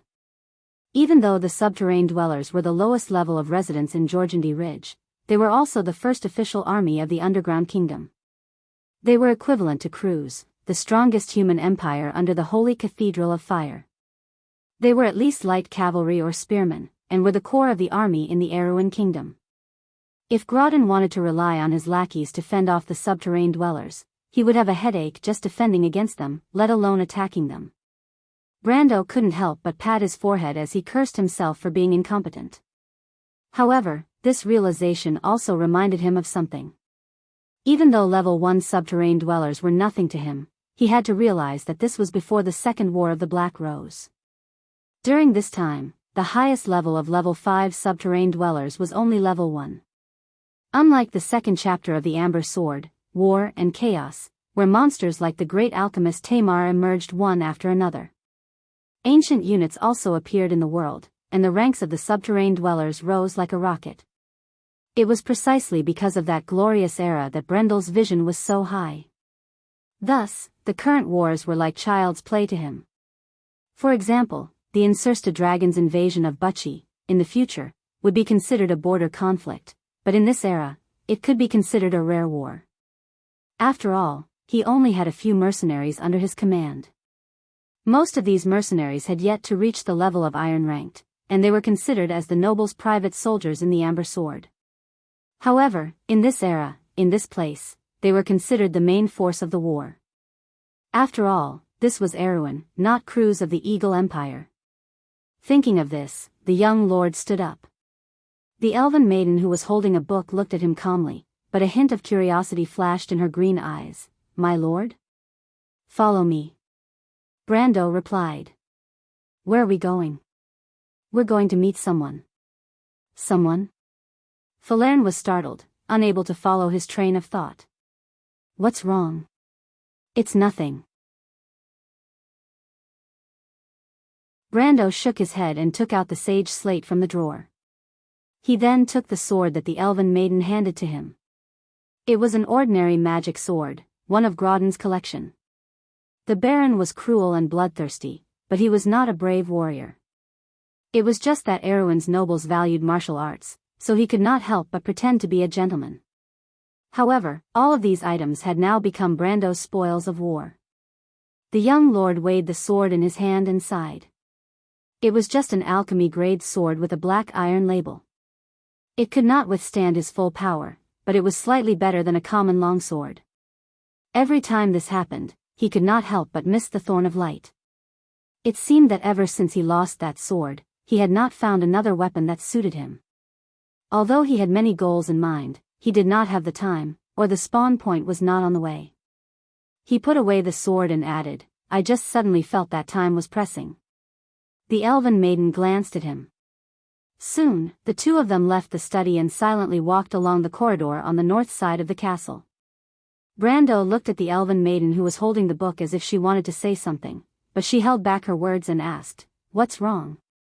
"It's nothing." Falerne looked at the empty corridor in front of her and replied, "It's just that Cabia's relic is still with me, my lord." "That's right." Brando slapped his forehead. "I remember now. What was it that you wanted to ask me last time?" Falerne lowered her head and rummaged through her pouch for a while before taking out a small object. She looked at Brando's outstretched hand and opened his palm, revealing a diamond-shaped golden object. Brando looked at the heavy object that looked like a golden shuttle and was slightly startled. He immediately blurted out, "So it's this." Cabia's was really lucky. He paused for a moment. "No, I should say that I'm really lucky." Falerne looked at him with a puzzled expression. "This thing is called the Stone of Order, also known as the Door Stone. It's a good thing." Brando carefully looked at the golden shuttle as if he was afraid that he had misjudged it. "It can be used to expand the territory." "Expand the territory?" Brando withdrew his gaze and looked at the side of the corridor. His gaze landed on the unknown tree in the courtyard and shook his head. "I don't know how to explain it to you. The door stone in the amber sword can provide a special attribute to a territory. For example, it can increase the forest's rapid growth, lumber production +1 per week, or increase the workshop specialization, increase the probability of craftsmen being born in the territory." But he didn't know how these things worked in the game. "In any case, this is a rare treasure, but I don't know where that bastard Cabias got it from. He must have snatched it from the nobles in the southern border." Brendel thought for a while and replied, "Anyway, this is a rare treasure, but I don't know where Cabias got it from." He couldn't help but wonder if he should rob him too. Outburst of luck? Falerne frowned and took out another ring. "My lord, this is also one of Cabias's relics." Brendel stopped abruptly. He stared at the emblem on the ring with a sword and shield intersecting. His eyes flashed slightly. "Warrior's ring," he said with difficulty, then asked, "This is also one of Cabias's relics?" Falerne nodded, but when she saw his expression, she couldn't help but ask, "Is it very important?" "It's more than important." Brando took a deep breath.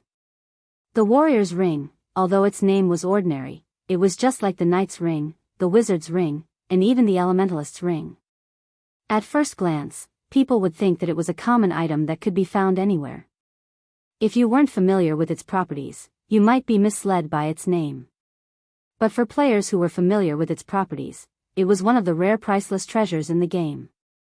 First of all, its level was enough to explain everything. It was a gold item, and a fantasy item. Then Brando took a quick glance at its properties and understood. Sure enough, it was exactly the same as it was in the game. For example, the description of the ring could be summarized in one sentence. It was as simple as the properties on the ring. Because it only had one property. Warrior skills +1. P.S. Thanks to Tiaba's bloody-soaked fleeting time, Rutuyu, Little 7, Great Deity, Yang 6655796, and other students for sorting out the data in this book. For now, this is all I can gather. Please contact Blue Knight. If you want to know what will happen next, please go to www.chidian.com. There are more chapters. Support the author and support the original reading.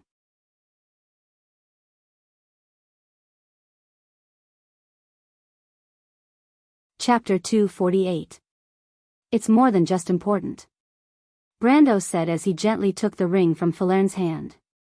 He carefully looked at the intersecting sword and saber patterns on the rings. His fingers stroked the cold brass edges and he felt slightly touched. The secondary snake ring, the ring of the Wind Empress, the ring of the Flame, and the ring of the Warrior, all three sides of the magic triangle had been filled. He remembered that in the previous game, he had only completed this feat in the year of the White Holy Griffin, year 378 of the First Era. The enchanted accessories in the Amber Sword were so rare that even the legendary RMB warriors would have to wait 3 months before they could equip themselves with such equipment. On the other hand, other than the weapons in his hand that were slightly lacking, his backup ranged weapon was the brass-grade shale longbow and the soul arrow. He had more than 10 enchanted accessories, including the necklace of the rock core, the star of flame, and the necklace of ghouls. He also had the Lionheart medal, the elemental bracelet, and 3 amulets. Not to mention the soul diamond and the blackwood sculpture that he made himself. His inventory of enchanted items in the First War of the Black Rose had just ended. However, it was a pity that he had never been able to obtain a true core equipment, such as the strength of the mountains and rivers, a powerful equipment that could change the composition of a character's class. However, he was already so unlucky, so he should be proud of himself for being able to reach this step. And this was because Falern was in the party. Thinking of this, he could not help but look back at the elder wild elf sister. "What is it?" Falern asked. "My lord." Brando shook his head and did not answer. He had already put the ring on his left index finger. After putting on the ring, the data on his retina changed continuously. Strength Burst, White Raven Sword Art, and Frontal Breakthrough all received a +1 level bonus. Soon, Strength Burst, 10+1, White Raven Sword Art, 5+1, and Frontal Breakthrough, 5+1. When Strength Burst reached level 10, Strength Burst would receive a master's bonus. It would consume 3 times the stamina in the next action and receive 10% and 15-ounce bonus. The White Raven Sword style and Frontal Assault were enhanced by Specialist. Brando swung his sword to the left, and the wind pressure left his sword with a whoosh. However, the wind pressure did not form a complete crescent like before. Instead, it formed a giant net. As it moved forward, the giant net passed through the middle of the courtyard. The scaly blades reflected the light in the air and shone brightly as they tore through layers of vortexes. The two of them stared blankly at the tree that was riddled with holes and had only a bare trunk left. Shredded leaves fluttered and fell to the ground. "Damn it, it's an AoE attack," Brando cursed in his heart. Why didn't I know about this before? Does the Erewhon Palace still have this kind of skill? My lord, Falern hugged her book and blinked her eyes. Is this the palace's sword art? It's just a coincidence, Brando replied. He sheathed his sword and saw 2 figures, one red and one white, rushing over. Scarlet and Medisha were resting in the room next door when they heard the wind pressure explosion created by Brando. They were startled when they saw Brando and Falern standing in the corridor. They looked at each other and asked in unison, "What's wrong, my lord?" "It's nothing. I'm just practicing my swordsmanship," Brando replied. The red-haired girl frowned as she looked at the old tree in the courtyard. She liked the tree because it gave her an inexplicable sense of tranquility. Just like the leaf she wore on her head, it always gave her a sense of security. She opened her mouth but couldn't find a way to reprimand Brando. She could only give him a dissatisfied look. Brando looked at the red-haired girl, but he didn't see the dissatisfaction in her eyes. "All right, Scarlet. Let's go out for a walk." "Where?" The red-haired girl loosened her grip on her spear. "We'll go to AB's first, then we'll leave the city." "Just us?" "We'll probably need to bring Cornelius and the others as well," Brando replied. "What about me?" Medisha placed her hand on her chest and asked seriously, Should I go with you, my lord? You stay in the city, Medisha. Brando looked at her and shook his head.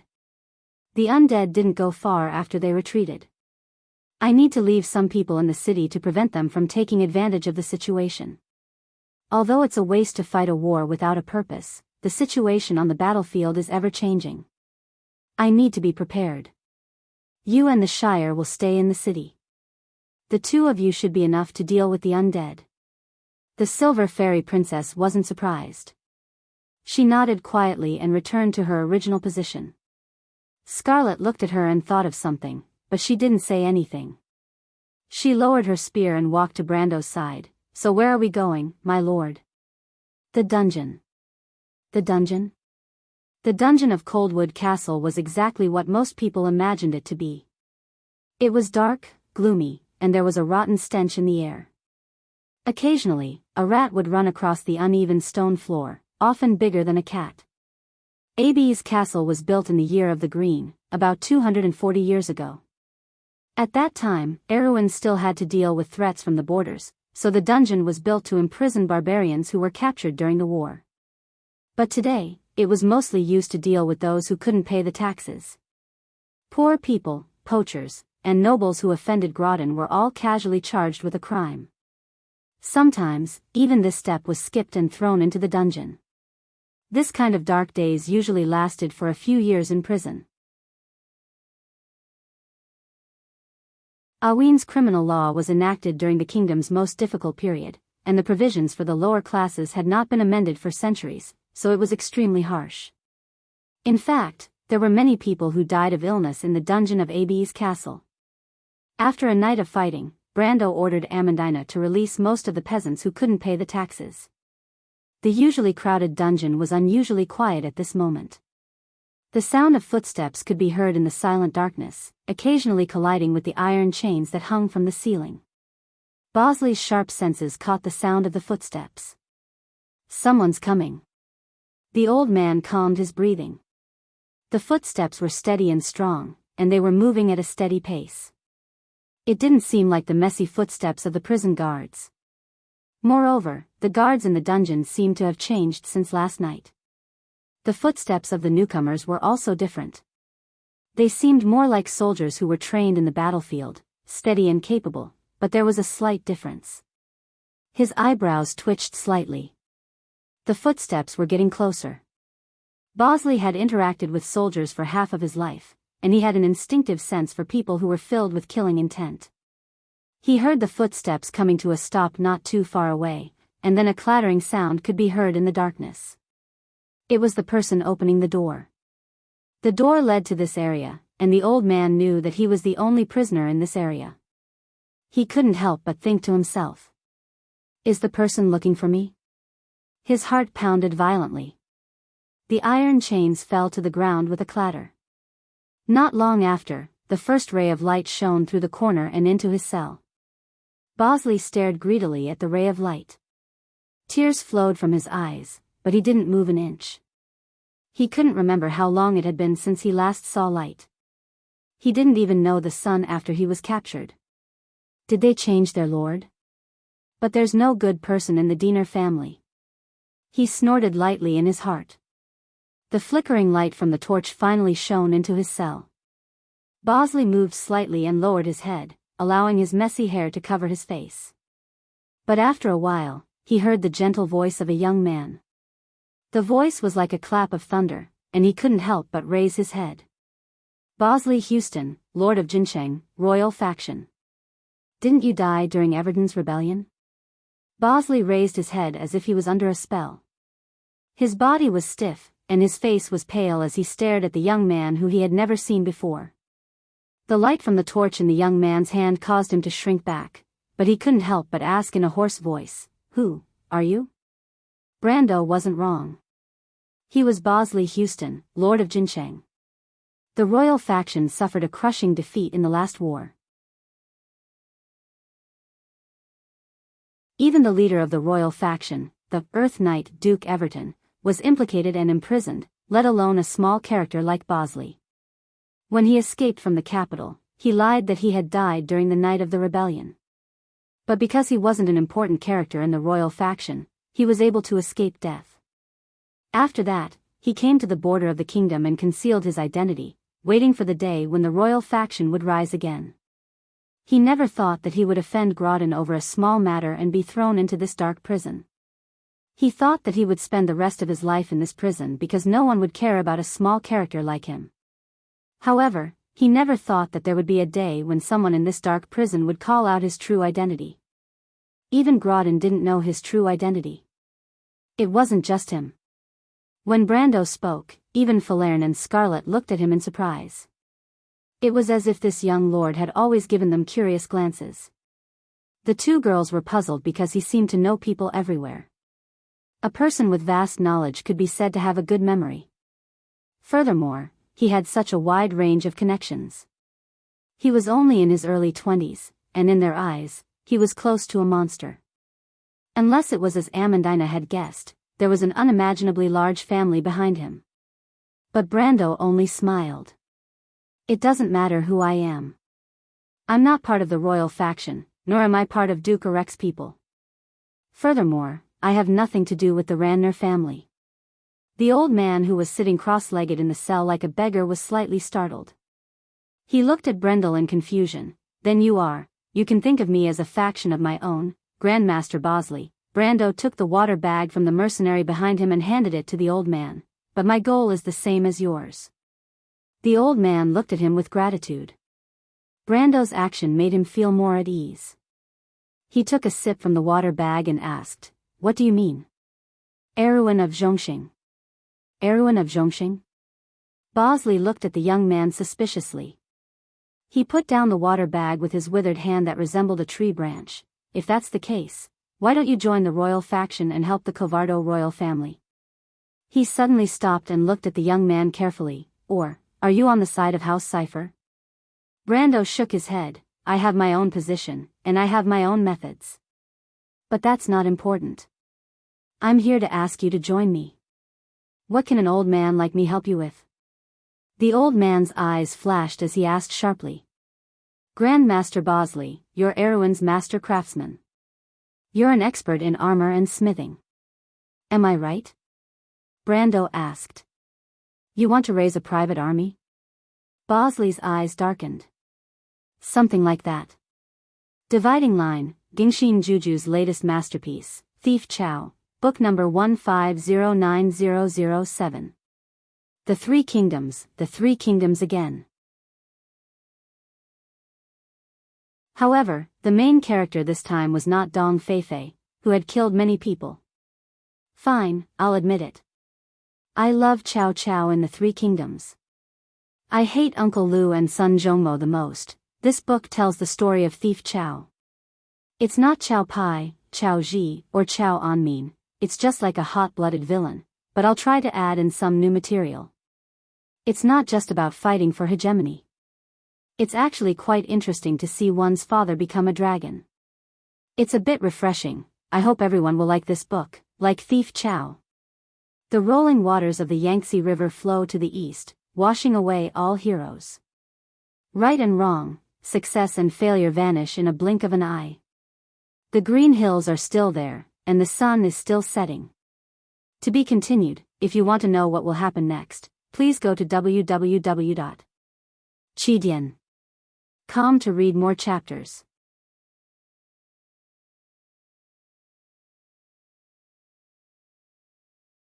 Chapter 249. But I'm a member of the royal faction. The old man shook his head. My lord, do you think I'll agree to this? He raised the water skin in his hand. Or do you think you can convince me with this little bit of kindness? Grandmaster, why don't you let me finish? Brendel replied, different things have different meanings when placed in different situations. Blindly not changing is the path to self-destruction. I'm sure Grandmaster Bosley has personally experienced Sir Everton's lesson. The old man snorted softly. Then tell me, young man. Less than 2 weeks ago, with the support of Queen Anna, the eldest son of the royal family announced his succession, Brando replied. Other than House Cipher, Marquis Kluge of the Thorny Flower and his men are also supporting him. Even though Master Bosley has been imprisoned for more than 3 years, you should know who these people are, right? Ah! Bosley exclaimed. How could Kluge be in control of the kingdom? What are Lord Oberbeck and his men doing? He suddenly stopped. What about His Majesty? Brando did not answer and only looked at him. The old man was slightly stunned. His white hair trembled, and the wrinkles on his face deepened. He looked like he had aged 10 years in an instant. How? How could this be? Wouldn't our efforts be in vain? He muttered to himself for a long while, but as someone who had been through a lot, he finally calmed himself down and asked, all right, Lord Oberbeck is definitely not a mediocre person. Tell me, my lord. There must be another reason why they allowed that clown Kluge to take advantage of them, right? Brando nodded. But in his heart, he thought that Marquis Kluge of the Thorny Flower was not a clown. He was one of the core members of All for One. How could he be a mediocre person? But even so, he still narrated the series of events that happened since the War of the Black Rose. From his narration, the meaning of this war became completely different, because at this moment, no one in the entire Aoi knew better than him what kind of earth-shattering changes were happening in the neighboring Kingdom of Darkness. You mean Madara's invasion? Exactly. Bosley's expression turned ugly, and he finally raised his hand to interrupt. So you're saying that everything is related to the Mercury Staff? A glint flashed in the old man's eyes. You're saying that the Mercury Staff has resurfaced? Loki's Mercury Staff? Brando was surprised. He did not expect this master craftsman to know about this. The legend of the Mercury Staff was not widely spread in the human world. Even in the game, Erwin and the other human players only figured out the background story and missions of the Mercury Staff in the second year. You know about this staff? Brando asked, Grandmaster Bosley? Of course. Bosley replied. He suddenly patted the dust off his chest and stood up. Although he was a little unsteady, he still stood up shakily. Not only do I know about the Mercury Staff, I also know where the legendary Staff of Darkness came from. Oh. Brando's eyes flashed with a hint of surprise. He had never heard of the origin of the Mercury Staff even in the game. He only knew that the first time this divine weapon appeared was in Loki's hands, and after countless years of silence, it reappeared in Madara's land where darkness grew. But as for its history, and whether it once belonged to the god, he had no idea. What surprised him was that he didn't expect there to be an additional plot. However, he didn't know how much this master craftsman knew. There's more than one Mercury scepter. Bosley's words caused Brendel to freeze to the spot as if he was petrified. What? Actually, it's a set of divine artifacts, the master craftsman said calmly. I used to think that it was just a legend. But today, my lord, you said that the Mercury scepter has reappeared in the world. Then, it's very likely that the legend is becoming a reality. So, the next one. He paused for a moment and raised his head to look at the young man. His cloudy eyes seemed to have become unusually bright. The fire scepter? Brando was slightly taken aback. What's that? The doubt in his heart grew.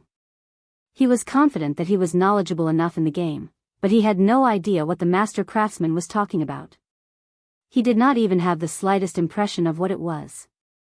It was reasonable to say that once a treasure of this level appeared, it would cause an uproar, just like the Mercury Staff. Although Madara kept the news under wraps, it only took a year for it to be confirmed among the players. My lord, have you heard of the legend of the Four Sages? Of course, Brando nodded. The Flame King Gretel, the Wind Empress Saint Tassol, the High Priest Fanzan, and the Saint Eloranta. How could I not know? Bosley's eyes flashed, as if his gaze had traveled back 1,000 years to the era of the War of the Holy Saints. He said in a nostalgic tone, Gretel, Saint Tassol, Fanzan, and Eloranta had obtained the recognition of the ancient kings in order to defeat the Dark Dragon. He turned back. This is an event recorded in the Cruise's epic poem of creation, the Poem of the Heavens. My lord, you should know about it, right? The four hermits defeated the emperor in the darkness, Brendel muttered subconsciously. However, he was suddenly startled. In the darkness, under the bright full moon, a pitch-black tower extended into the sky appeared before his eyes. He felt as if he was standing on a vast land, looking up at the endless tower that pierced straight into the clouds. It was as if a sense of insignificance arose spontaneously. He could not help but shake his head to shake the illusion out of his mind, and then his whole person returned to reality. "My lord?" Scarlet asked softly when she saw the fine beads of sweat on Brando's forehead that glistened under the light of the torch. But Brando shook his head, indicating that there was nothing wrong. He took a deep breath. His heart was vaguely doubtful, but he only asked, "I know, and then?" Bosley glanced at him. The four hermits took out 4 divine artifacts from the valleys of the ancient kings. "They are the scepter of flame, Odorfice." "Wait," Brando shouted, "Odorfice? Isn't that the Flame King Gretel's sword, the full name of the Sword of Flame?" When he saw the master craftsman looking at him without moving, he suddenly reacted. He could not help but subconsciously look at the ring of the Wind Empress on his hand. So, the Hydra ring of the Wind Empress, the divine power of Oramisol, the holy spear of the void, these are. Bosley nodded. The young lord was silent for a moment. "How did you know this, Grand Master Bosley?" Bosley looked at him and whispered, "My lord, do you think this old man can trust you?" Brando paused for a moment, then sighed and nodded, "I understand. But Grand Master Bosley, what do you think of my previous proposal?" "Before that, I have a question, my lord," Bosley replied. "Since you know what the staff of Mercury represents, and that Erewhon is walking on the edge of a cliff, why do you have the confidence to revive Erewhon?" "I don't have the confidence," Brando replied without hesitation, "but that's not important. After the War of the Black Roses, Erewhon's civil war is on the verge of breaking out. But now, I have decided to side with the Corvado royal family. Duke Arek is about to announce his support for the crown prince, and the princess is in a precarious situation. I hope to lend her a helping hand. Even if you call me a member of the royal family, it doesn't matter." Bosley looked at him in confusion. "If that's the case, why don't you join us? Don't you understand the principle of strength in numbers?" "I've said it before," Brando replied. "I have my own position, and I have my own way of doing things. Forgive me for being blunt, but I don't quite understand." Bosley shook his head. "Mortals have their own motives, but what about you, my lord?" "My motive?" The young lord smiled. "My motive is, if I don't do anything, why would I come here?" Bosley was taken aback. He didn't understand Brando's words, or perhaps he would never understand the meaning behind Brando's words. He carefully looked at the young man and slowly said, "Even so, what do you want an old man with one foot in the grave like me to do for you, sir? If it can help the Corvado royal family, this old servant will go through fire and water without hesitation. But then again, if my lord wants to raise a private army, I'm sure you don't lack a blacksmith like me." He paused for a moment. "As far as I know, there are no less than 5 specialized workshops in Abes. As the lord of the kingdom, I'm sure you won't have a headache over such a small matter, right?" Brando looked at the stubborn old man and felt a headache coming on. He couldn't understand how the rotten Corvado royal family could still have such loyal subjects. But he also understood that his foundation was still shallow. He could only say that he was on the princess's side, so he shook his head. "Grand Master Bosley, normal armors aren't hard to obtain. But Erewhon's white lion armor? Only a royal blacksmith like you would know how to make it, am I right?" "White lion armor?" Bosley looked at Brando in disbelief. "Erewhon's light swordsmen. You want to form a proper army?" Brando nodded, but he suddenly frowned. He felt the philosopher's stone in his pocket vibrate again. To be continued. If you want to know what will happen next, please go to www.chidian.com to read more chapters. Support the author, support the original reading.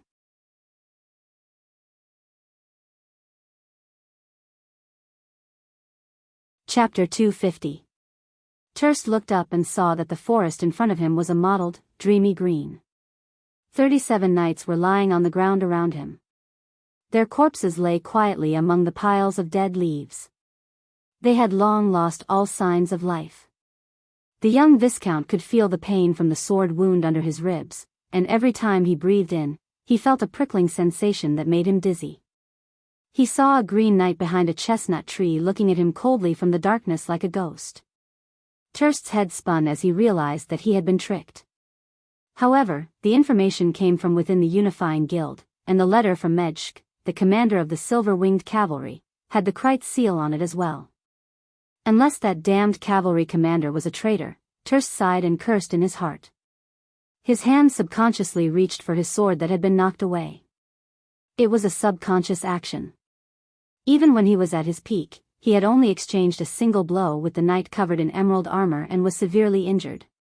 That kind of power was unpredictable, and the most unbearable thing for him was that the other party did not even have the power to activate his elemental power. He defeated him with just a simple sword technique. Terst glanced at the white stone altar in the middle of the clearing, where a simple longsword was placed. The hilt of the longsword was engraved with a red and gold pattern, and on it were the images of 3 unknown heroes. It was the Lionheart sword, the legendary sword that contained the benevolence, valor, and justice of kings.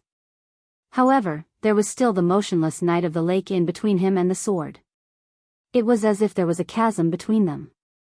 The Knight of the Lake stood silently in the middle of the forest, obeying the ancient knight's teachings to not attack those who had lost their ability to move. A normal person would have wisely chosen to retreat, but Terst sneered and continued to crawl forward. Even with the sword wounds on his thigh, abdomen, and ribs making it impossible for him to stand, the young Viscount was still able to move forward inch by inch with his 2 hands. Terst knew that he did not have long to live, but even if he was going to die, he wanted to die closer to his target than the others. As the bastard son of the Duke of Grenoires, he had been brought up to understand the fickleness of human nature. If nothing could be relied on, he had to rely on himself. If he was weak, he would lose everything. He had slowly gained his current position because of this kind of ambition. Even if he had to pay the price of his life, he would still fight against his ambition. The young Viscount clenched his teeth and crawled. He did not know when the Knight of the Lake sword would pierce his heart. Or he would die from excessive blood loss. But what he didn't expect was that the knight covered in a layer of emerald armor only glanced at him with his eyes under the metal mask, then put away his sword and left without saying a word. What was going on? Terst was taken aback, but he didn't let go of this opportunity and immediately crawled forward. No matter what, this opportunity would not come again. Even if he had to die, he had to retrieve the sword from the altar. He felt that he was getting closer and closer to the white stone altar, and the distance between him and the sword was closing. Finally, he was able to reach for the hilt. But the moment he touched the Lionheart, a warm current flowed through his body. He could feel his body becoming more active, as if every pore on his body had opened up. His wounds started to itch as they healed faster. However, the young Viscount was slightly startled.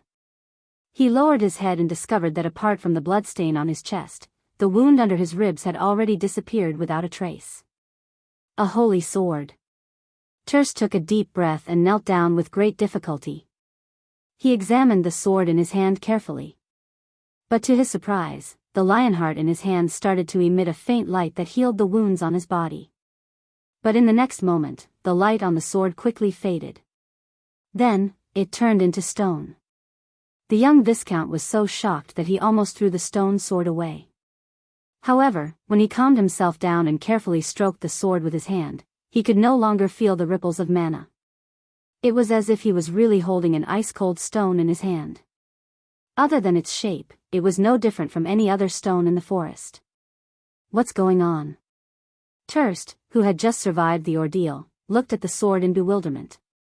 From what he saw before, this should be the Lionheart sword, but why did it suddenly turn into stone? He held the sword with both hands and felt an inexplicable feeling in his heart. Even though it was just a piece of stone, there was a vague feeling that it was resisting him. It was as if the sword was in his hand, but it didn't feel like it was there. Terst gripped the stone sword tightly and looked around. The forest behind the rock wasn't that big, and they had already searched every inch of it. There shouldn't be anything else here. From the looks of it, the sword in his hand shouldn't be a fake. However, why did it become like this? This wasn't something he could figure out in a short period of time. He only muttered to himself for a moment before deciding to take this thing out of here first. But before he left, he couldn't help but look back carefully. The knight of the lake was probably hiding in the shadows of the forest, staring at him coldly. Terst sighed in relief when he saw that the knight didn't appear again. What an unlucky trip. Terst couldn't help but shake his head. He didn't even look at the corpses on the ground. Instead, he hugged his sword and walked past the corpses of the knights as he staggered out of the forest. The humming sound of the sage slate finally stopped in Brando's hand. He had never seen the sage slate resonate for such a long time before. Everyone in the dungeon stared at the mysterious rune in Brendel's hand for a while. It was only when it stopped for a long time that they turned their attention back to Brendel. The prison fell silent, with only the sound of dripping water coming from a distance. This must be a bound sage slate, my lord. Even though Bosley was currently a prisoner and Brendel's temporary retainer, he stood in front of the young lord with a neither servile nor overbearing attitude. It was as if he wanted to show that he was only temporarily relying on the royal faction and that he could return to the royal faction in the future. But what surprised him was that Brando didn't seem to care about this. Bosley was surprised and puzzled. Compared to the uncertainty in his heart, he felt that it would be better if this young man locked him up again. However, freedom was hard to come by. Just the warmth of the torches made him want to breathe in more air, so he wouldn't say such words again. Brando looked at the old man and nodded. You know him? He asked. Brando didn't care about Bosley's attitude because he wasn't a noble. He had been a leader of a guild, but he had never been a lord. Even though he was in this position, he didn't have the self-awareness. It was just that he didn't notice it. However, his attitude was unanimously approved by his followers. Even Amandina had to admit that Brando's amiable attitude made the group feel more cohesive. Moreover, the young man always exuded a strong self-confidence that was enough to motivate others to follow him.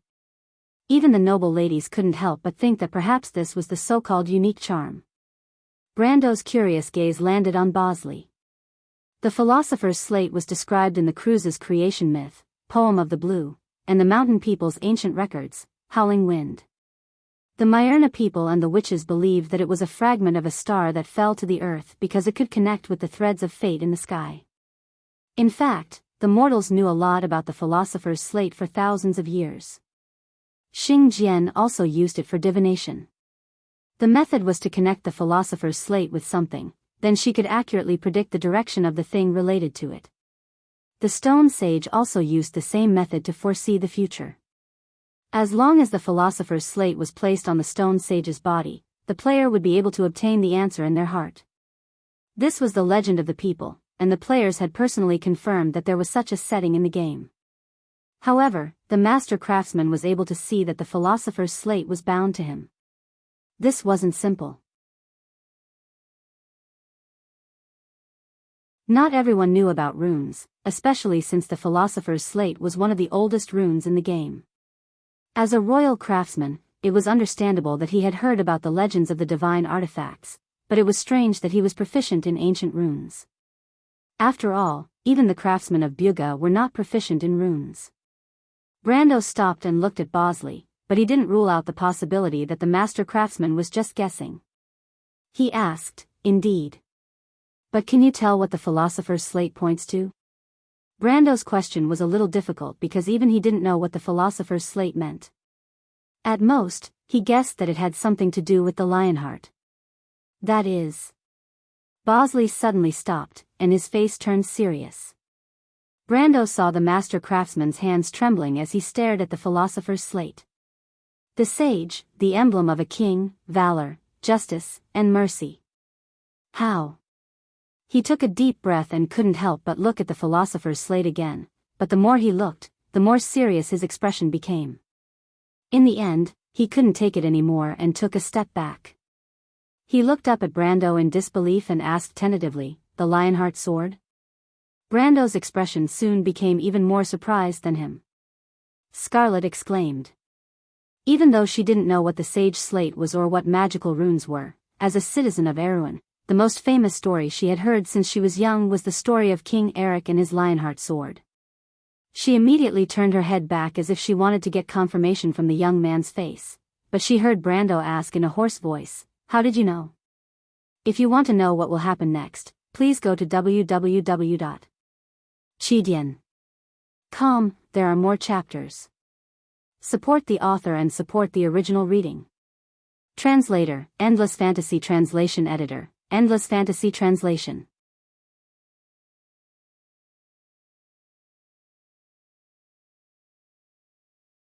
Chapter 251.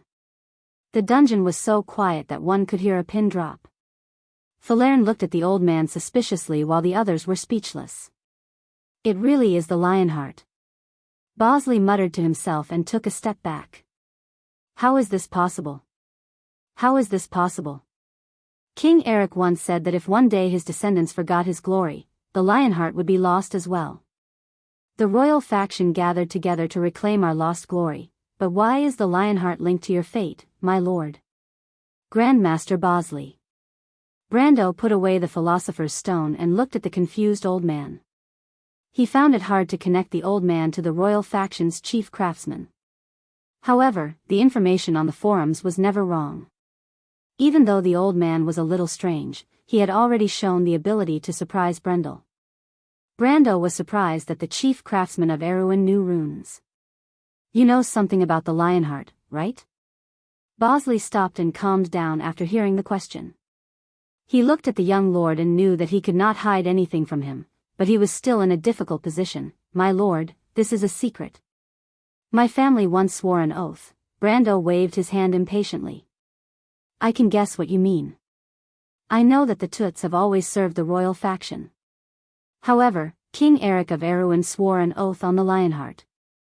He said that anyone who betrayed his oath would be abandoned by the Lionheart. However, when the Lionheart returns to Erewhon, it will return with glory, no matter who it is or when it appears. Because of King Eric's oath, the Lionheart has always been closely linked to the fate of this kingdom.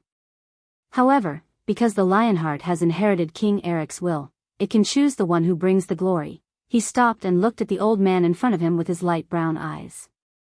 The meaning in his gaze was clear. "You are a member of the royal faction, but the royal faction's efforts are not only for the sake of the royal faction's power. If you want to reclaim your lost glory, you must walk the path of King Eric. Only when the flames of the past burn this dusty land can this ancient kingdom be reborn." Brando didn't say anything, but he gave Bosley a choice. There was one more thing that Brendel did not say, because from this moment on, he was already standing on the same path as the stubborn and brave princess. Although she did not succeed in the previous history, this time, he wanted to personally clear the thorns on her path, and Erewhon would obtain a true new life from the flames. It was as if history had split into two straight lines in front of him at this moment, one of which led to the burning palaces and cities in the flames. Kingdoms were overturned, the earth bore the burden of suffering, and the living beings suffered in the flames, never to see the light of day again.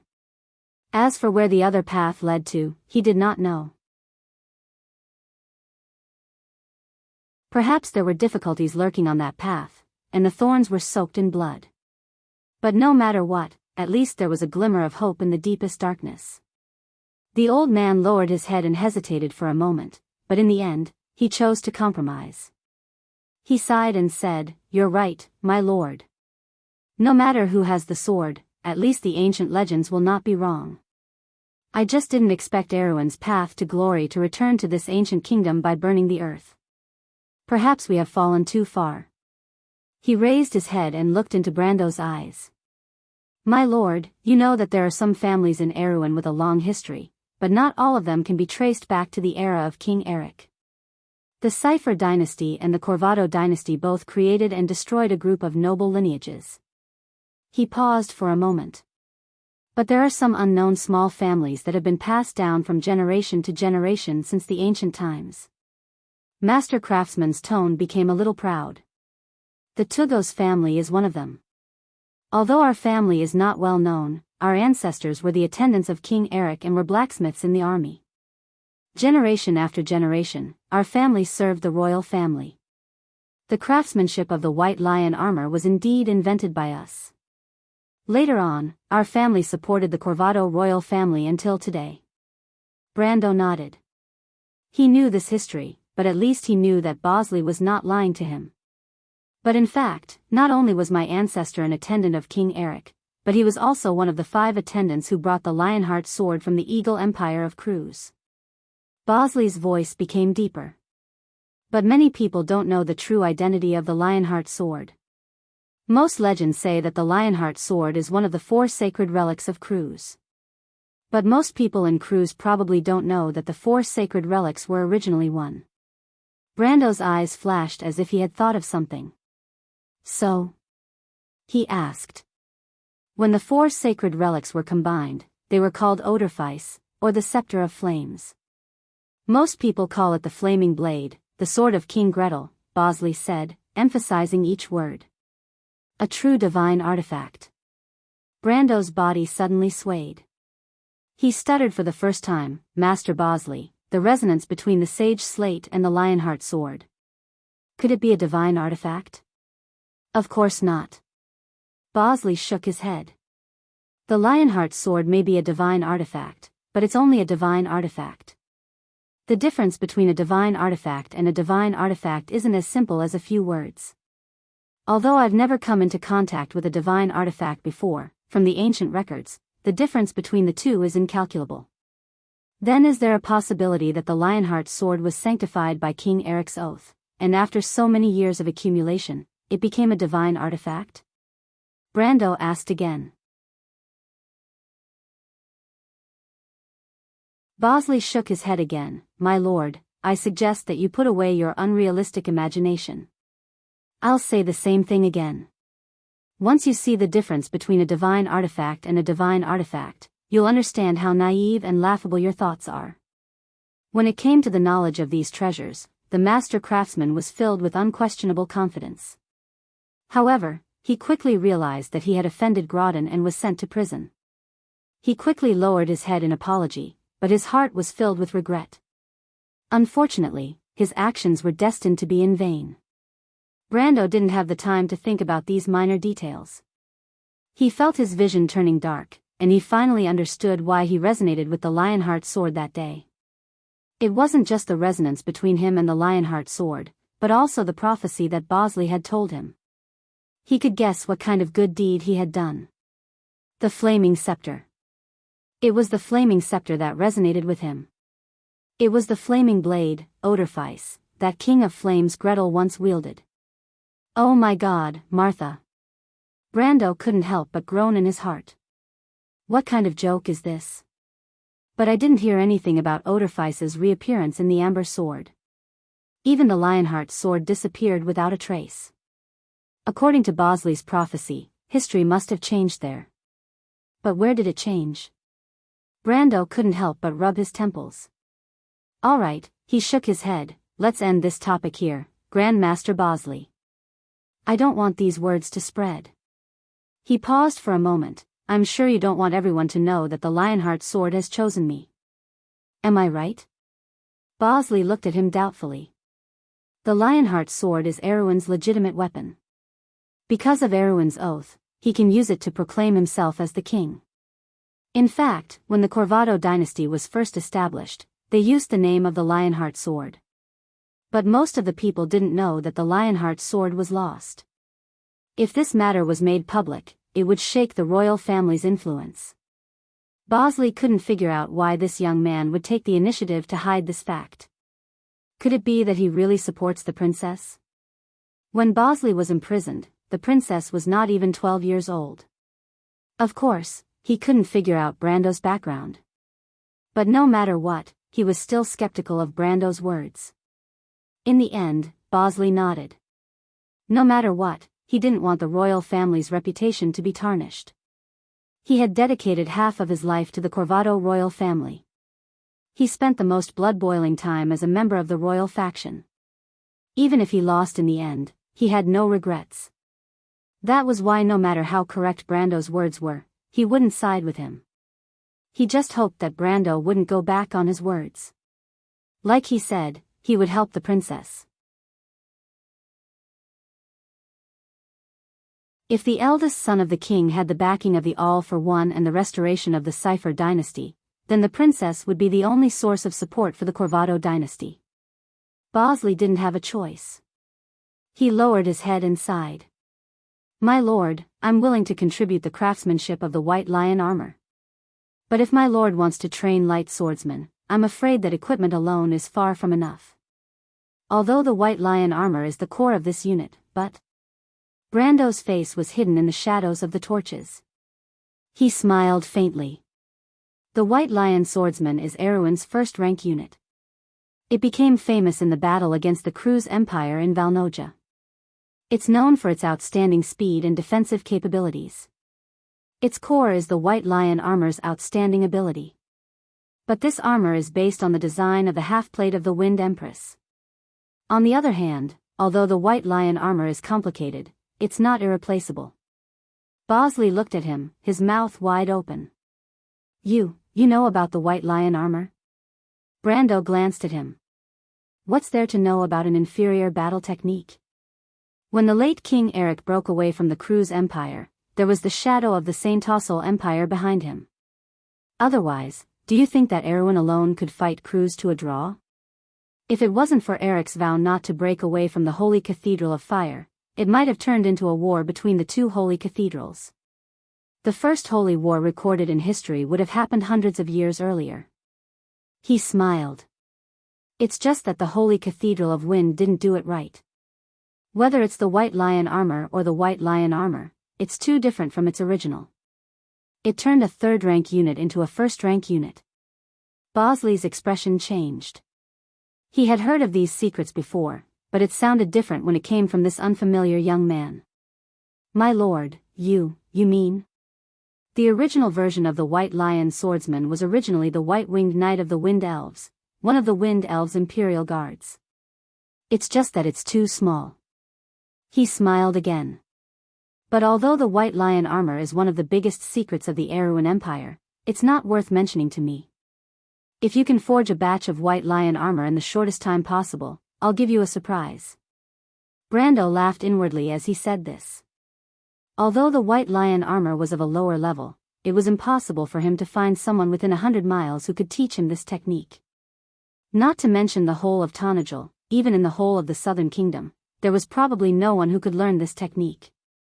After all, it was a secret of the Erewhon Empire, so it was impossible for it to be sold everywhere like cabbages. Just like Bosley, if it weren't for a coincidence, he wouldn't have appeared here. Surprise?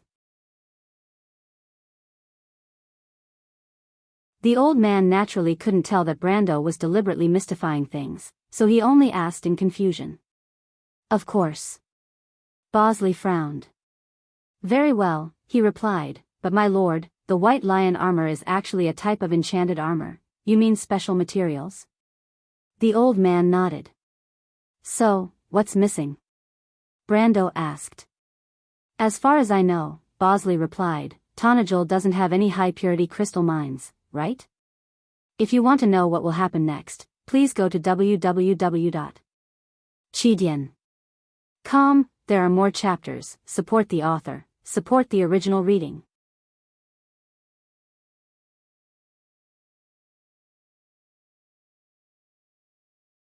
Chapter 252. Indeed, Bosley was right. Tanajul was not rich in crystal ores. In order to create the White Lion armor, the sacred wind runes had to be branded onto the main joints and breastplate of the armor to reduce the weight of the armor and increase its agility. Erewhon's blacksmiths would use amethyst or topaz instead. These two types of crystals were extremely pure magic crystals and were one of the main materials used by witches and astrologers to make crystal balls. In Wonde, amethyst was also known as moon quartz, a type of calcite. Grimoires, Arek, Viro, and the east of Tanajul were rich in these crystals. They grew densely in the caves formed by the erosion of the mountains and hills, but Tanajul did not have such natural conditions.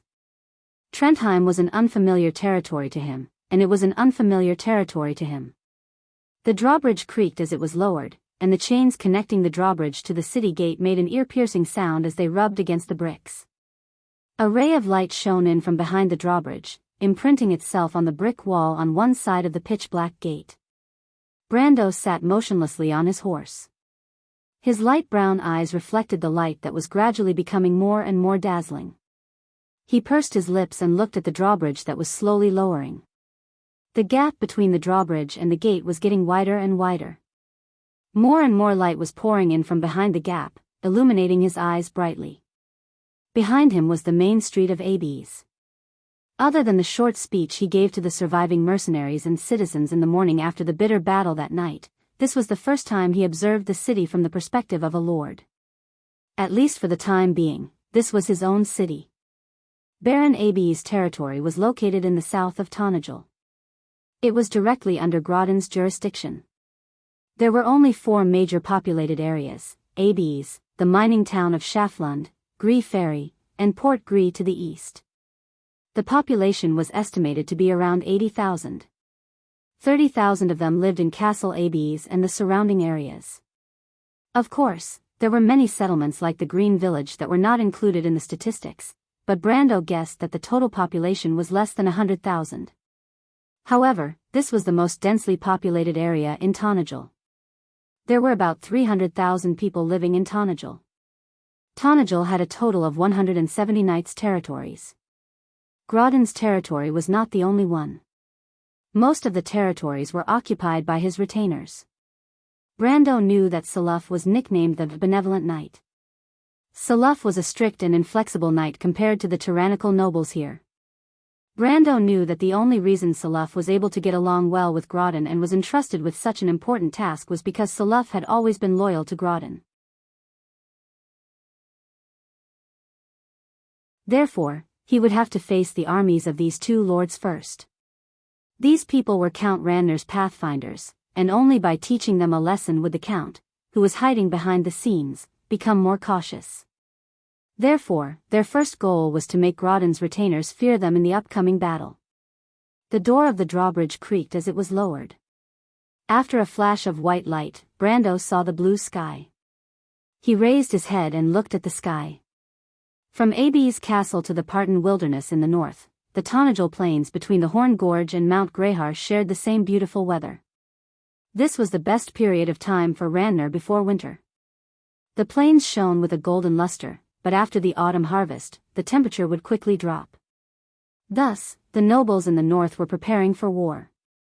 They wanted to attack before winter. If they delayed, the war would drag on until the next spring. Both Queen Anna and Gluck did not want to see such an outcome. Especially in the Yanalasa region, the Erewhon royal family's lion dragon fleet was a huge threat behind Corvado. It could change the situation at any time. Cypher's Black Edge had already entered the Lodel River, and the only thing left was for both sides to persuade the merchants in Ampere Seal. If the Queen's top lobbyists succeeded in persuading the merchants, then thousands of Cypher's heavy infantry would cross the Lodel River and reach the border of Frada, just like what happened in history. Similarly, the situation in Tanajul and the south had also become tense because of his appearance. The smell of war was like the sweetness of a harvest that floated in the wind, but there was also a faint smell of blood. Time moved methodically against a leaden-gray background. The 17th, the second day after the war. According to the communication standards of this era, the letter containing the news of the mercenaries' rebellion should have reached Lord Maxon in the north of Mintz Castle. The first batch of knights should be leaving the limestone castle to gather their forces, Brando thought silently. He could only control the area around Abes Castle, and the knight in the manor had already left with the news. After the initial preparations, Lord Maxon should be able to gather 2,000 or 3,000 soldiers. Although the iron ratio is less than 20%, it will still be a tough battle for the less than 1,000 mercenaries. Lord Maxon probably expects the mercenaries to defend Abes Castle to the death or escape into the forest. However, Brando's ideal location for the battle was the hills north of Gris Ferry. As for when the army would depart, it would depend on the news from the scouts. Before this, he had already sent a small group of mercenaries of Lopez to the latter's territory. At this moment, in Ferber barony, there was no one more suitable than the Druids to act as spies. Brando thought about all of this in silence. This battle was extremely important in everyone's mind. This was not only because Lord Maxon was about to send out his troops, but also because it was only a small test. Brando's real headache was the possibility of Count Randner closing in on him from behind the scenes. He estimated that he had about a month's time to arrange everything, repair the defenses, and tidy up the territory. Before that, it was more important to build up the mercenaries' confidence in him. Even though the mercenaries in the city were on the same boat as him for the time being, it was impossible for them to be so close to him in the long run. Unless they were confident that he could provide them with the necessary protection. Jutta, Cornelius, and Rabban were not to be trifled with. Brando knew that he would not be able to hold them back with just a beautiful hope. This battle would build up their confidence. In fact, Amandina also believed that this battle was not only for the sake of stabilizing this initial group. At the same time, it was also to announce Brando's legitimacy to the citizens of Abi's castle. If this battle achieved its goal, Count Randner would slow down his pace. This way, the citizens would naturally lean towards them. What the citizens needed was not only a benevolent lord, but also a lord who could protect them. The drawbridge was already halfway down, and Brando could see the red tiles on the roofs of Abi's castle in the distance. Tonajal was close to the western coast of the Dead Moon Inland Sea. The wind from the sea brought with it plenty of rain, so most of the houses had extremely sloped roofs. Other than the pointed arched windows in the attics, there was a channel to draw water from the eaves. Green vines hung down from the windows of the attics, contrasting with the red tiles on the roof. Light also poured into the tunnel, brightening it up. Other than his face, the light outlined half of Brendel's body from the darkness, and then drew out the graceful curves of the two beautiful girls behind him. Scarlet carried her long spear on her back and stood upright on her horse. Although her amber eyes deliberately maintained a sense of calmness like a guard, there was a trace of a young girl's anticipation and excitement hidden deep in her heart. After all, she was an independent girl who grew up with the Grey Wolves mercenaries in the mountains of the Southern Territory. Of course, she was not used to the dull atmosphere in the castle. As for Scarlet, most of her emotions were still indifferent. Brando paid attention to his two followers for a moment, then looked forward and calmed his mind. The drawbridge was slowly lowered in front of him, and the scenery on the other side became more and more visible. The streets were still being cleaned, but there were already people on the other side. Most of the shops and workshops were not open for business, but Brendel's sharp senses had already noticed the suspicious and vigilant gazes from the windows on him. The citizens of the castle had already noticed the commotion in Abi's castle, and they were sizing up this new lord who was not so legitimate. Brando had already ordered Amandina to rewrite the tax policy, and not only did he exempt most of the taxes, but he also cut off the old accounts. Unfortunately, even though this method was tempting, most people were doubtful of how effective it was. Moreover, it was still a question whether he could stand up again. With a loud bang, dust flew everywhere, and the drawbridge was finally lowered. Brando smiled in his heart, but he did not care too much about the attitude of these people. Next, he saw Rabban, Jutta, and Cornelius waiting for him outside the castle, and Amandina was standing beside them. "My lord." The silver-haired middle-aged man, Cornelius, was the first to bow deeply when he saw Brendel. As someone who had fought side by side with Brendel before, he knew better than anyone what kind of capabilities this young lord had. Even though he was worried that Brando would not be able to face the Randner family head-on, or if he would use them as scapegoats, the more worried he was, the more respectful he was. Jutta pursed her lips slightly, but Brando's actions today made her eyes light up. She was surprised that this murderous young man had such an amiable side to him. Rabban was the only one who held his head high with an expressionless face. "Do you know why I'm looking for you?"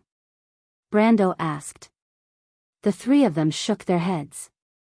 "My lord," Cornelius replied respectfully, "just give us your orders, and we will not hesitate to go through fire and water to carry it out." To be continued. If you want to know what will happen next, please go to www.chidian.com. There are more chapters.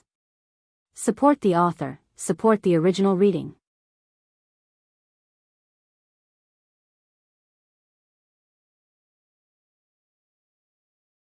Chapter 253. When Cornelius lowered his head, the female mercenary commander flicked her fiery red hair and looked at him with dissatisfaction. "Don't drag us down with you." She wanted to say something, but she could not find the right words to criticize him. Even though she did not like what the silver-haired middle-aged man said, she had to admit that what he said was true. In fact, when they took that step that night, they already knew the outcome of today's battle. But Brendel was right. After offending one lord, how would they dare to offend another lord? They could only blame themselves for being too impulsive when they were suppressed by Grodin that afternoon, which gave Grodin an excuse to attack them. She could not help but snort softly, but she could not help but look at Cornelius. When they heard about the young lord's new tax policy earlier, these few people looked at each other a little. In Vaunt, the nobles didn't need to buy people's hearts at all. Besides, they also understood that it didn't make much sense to do so. If Brando could fight against Count Ranner, then the people would not dare to rebel against him even if he did not do anything. If he did not do anything, then everything would be in vain. However, if they were to collect more taxes, they would at least be able to gain more income in a short period of time. With money, the Lord would be able to raise more private soldiers. Does he not understand this? She could not help but think. But of course, Brando understood. In fact, the young man was quite familiar with how the territories operated in the Amber Sword. Capital, resources, and construction formed a triangle. The capital came from trade, taxes, and the income from the mines, while resources and population were the core of development. Tonagel was rich in wood and silver. Baron Abies alone had 9 lumber mills and a silver mine. There were also 2 quarries, manors, and workshops. But in reality, other than silver, most of the people in Erewhon were poor. If not for Schaflund's silver mine, Baron Abies would be no different from a beggar in the eyes of the nobles. But this was what Brando despised about Grodin. Even so, he was unwilling to change. Under his management, Tonagel's production was still stuck at Erewhon's level half a century ago. The large city of Abies did not have more than 20 blacksmiths, and this was taking into account the number of apprentices. Not to mention, according to the documents left behind by the previous lord, Abies Castle could not produce more than 10 sets of chainmail or leather armor in a month. One had to know that Aween's magic and technology were not even worth mentioning when compared to those empires that stood at the pinnacle of the continent. Even Trentheim was considered to be inferior in this kingdom, so one could imagine how barren this territory was located at the southern border of the Ranner region. Just like what Sir Samper of the Lantan Island Geographical Society mentioned, the only thing worth mentioning in the south of the kingdom was silver. But it was impossible for all of it to fall into Grodin's hands. Apart from Count Ranner, the royal family and the Holy Cathedral also had to divide a portion equally. In the end, only a small portion would fall into the hands of the poor Baron Abies. But Brando knew that if he acted fast enough, he would be able to fully control Schaflund's silver mine in 2 to 3 months. He could not imagine how much money that was. Even in the game, he had never been a lord, let alone manage a mine. Those were already monopolized by the large guilds. In front of the real, professional behemoths, even RMB warriors and face fighters would tremble in fear. Brando guessed that 10 to 20 million Tor coins would not be a problem. With this amount of money, Baron Abies' territory, which did not exceed 270,000 Tor coins a year, would not be a problem for him at all. He asked Amandina to reformulate the tax policy. In principle, it was to buy the people's support by exempting them from taxes, but the real consideration was far more than that. Even though he was already opposing the nobles, he had more reasons to win the support of the common people. But compared to that, he was more concerned about the long-term benefits. What he needed was not only the support of the people, but also the population. Lighter taxes were beneficial to the rapid growth of the population, and he needed more people to open up the barren lands. This was a long-term benefit. Not to mention Yuta and the others, even Grodin might not have the patience to achieve all of this. In any case, silver was enough for him. Brando lowered his head and looked at Cornelius, who was bowing respectfully in front of him. "We're going to patrol the territory. Bring your men with you." Falerne blinked in confusion when she heard this. She knew that Brando was about to face a battle that he had to win. But even at this time, Brendel seemed to want to bring his mercenaries to take back the lumber mills. There was an entire tribe of subterranean dwellers there, and as residents of the lowest level of the Georgandi underworld, the average strength of the subterranean dwellers was at least iron-ranked. Even if Brando was confident in winning, how could he avoid casualties? Were the lumber mills that important? Patrol the territory? Both Falerne and Cornelius were surprised. Baron Abies has 4 lumber mills and 2 quarries, Brando replied. Today, our mission is to make them our assets. Jutta was surprised. My lord, she immediately raised her head, we know about the lumber mills, but they are already occupied by the subterranean dwellers. You're not asking us to take them back, are you? Brando did not reply and only looked at the few of them.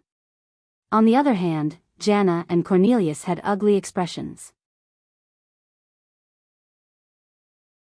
They had stayed in the forest for quite some time, and they were familiar with the subterranean dwellers.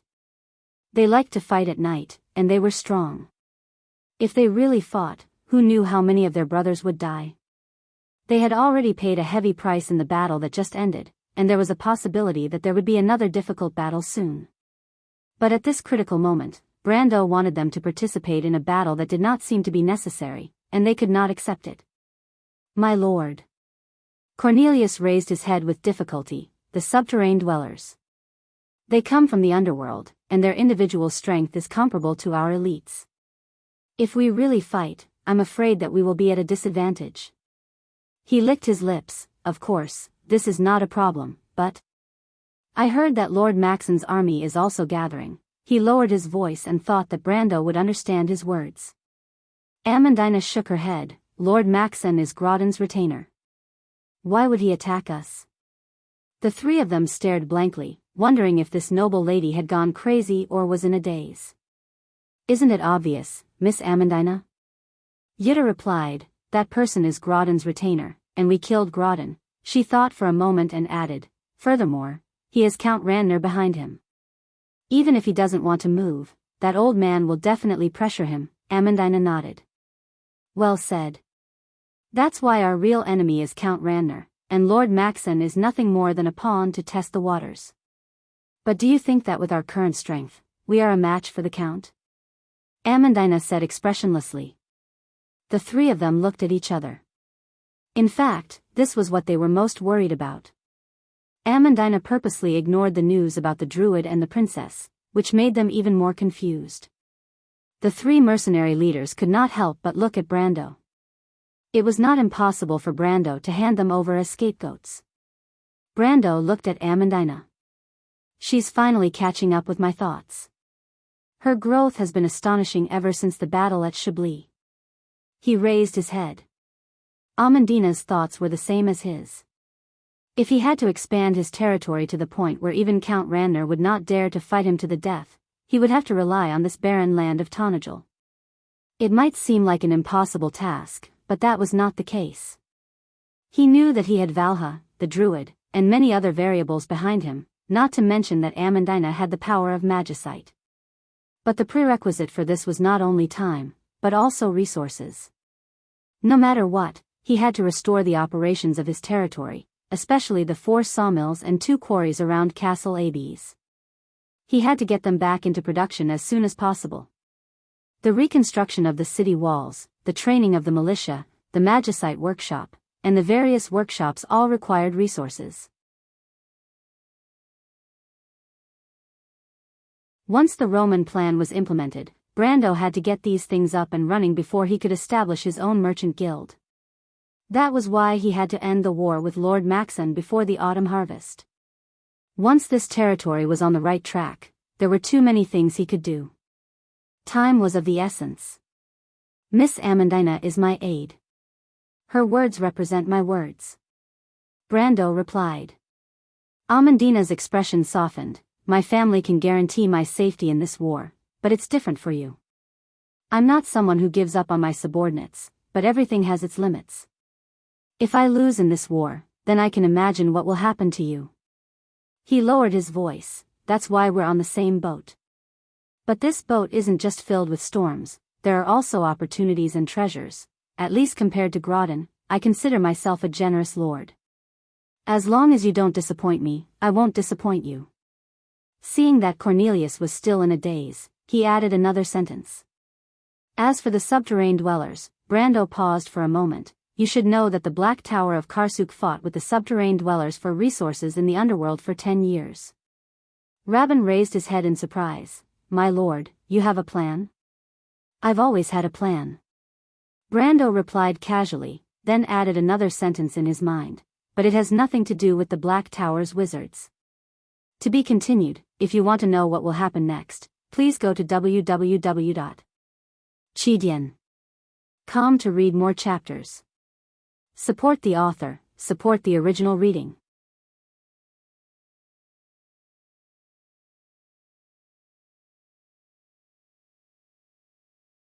Chapter 254. While the three commanders were gathering their men, Brando sent someone to find a guide from the slums. When the ragged man was found from the shack in the south of Ferber, he was worried that working for this unfamiliar lord would bring him trouble. Before he came, he had already inquired about what happened in the inner city. The commotion that night was huge, and even if Amandina wanted to hide it, it would be impossible. But he could not resist the temptation of money and his woman's persuasion, and after some hesitation, he agreed to join the group. Because the generous young noble had promised to give him a gold coin as a reward, which he could not earn even if he worked for a year. With this money, he could send his child to the workshop in the inner city to be an apprentice. Perhaps the fate of his family would change because of this. When Brando asked, he carefully told him that the forest south of Abes was known as the Forest of the Bear Men. It was not that there were level 65 monsters in the forest that made Brando's scalp tingle, but there were many wild bears in the forest. There were 4 sawmills in the forest, and 3 of them were occupied by the subterranean dwellers. The last sawmill was destroyed and abandoned by the workers. Groton had sent his private army into the forest to clear out the subterranean dwellers, but after suffering 2 losses, he did not mention it again. Brando nodded after listening to the story. It was as he expected. It had been more than an hour since they left Abes. The further south they went, the more trees they saw in the wilderness. The forest stretched from east to west like a huge shadow in front of the mercenaries. The young man sat on the horse's back and held the reins tightly with one hand. He watched the mercenaries in front of him draw a loose line and enter the forest with black pine trees and red pine trees. Their figures flickered and soon disappeared in the shadows between the trees. A girl's voice interrupted Brando from behind and sighed. "Are the subterranean dwellers that powerful?"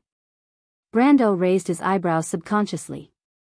He did not know how the Roman appeared, but the merchant girl had appeared uninvited not long after they left the city.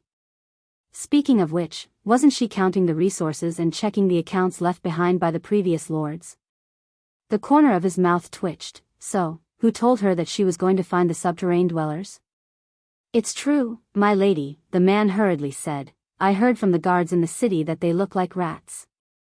Even though they don't have eyes, they can distinguish directions by smell and sound. They are also very strong and fast. Normal people are not their opponents. Even the baron's subordinates need 2 or 3 people to deal with one subterranean dweller."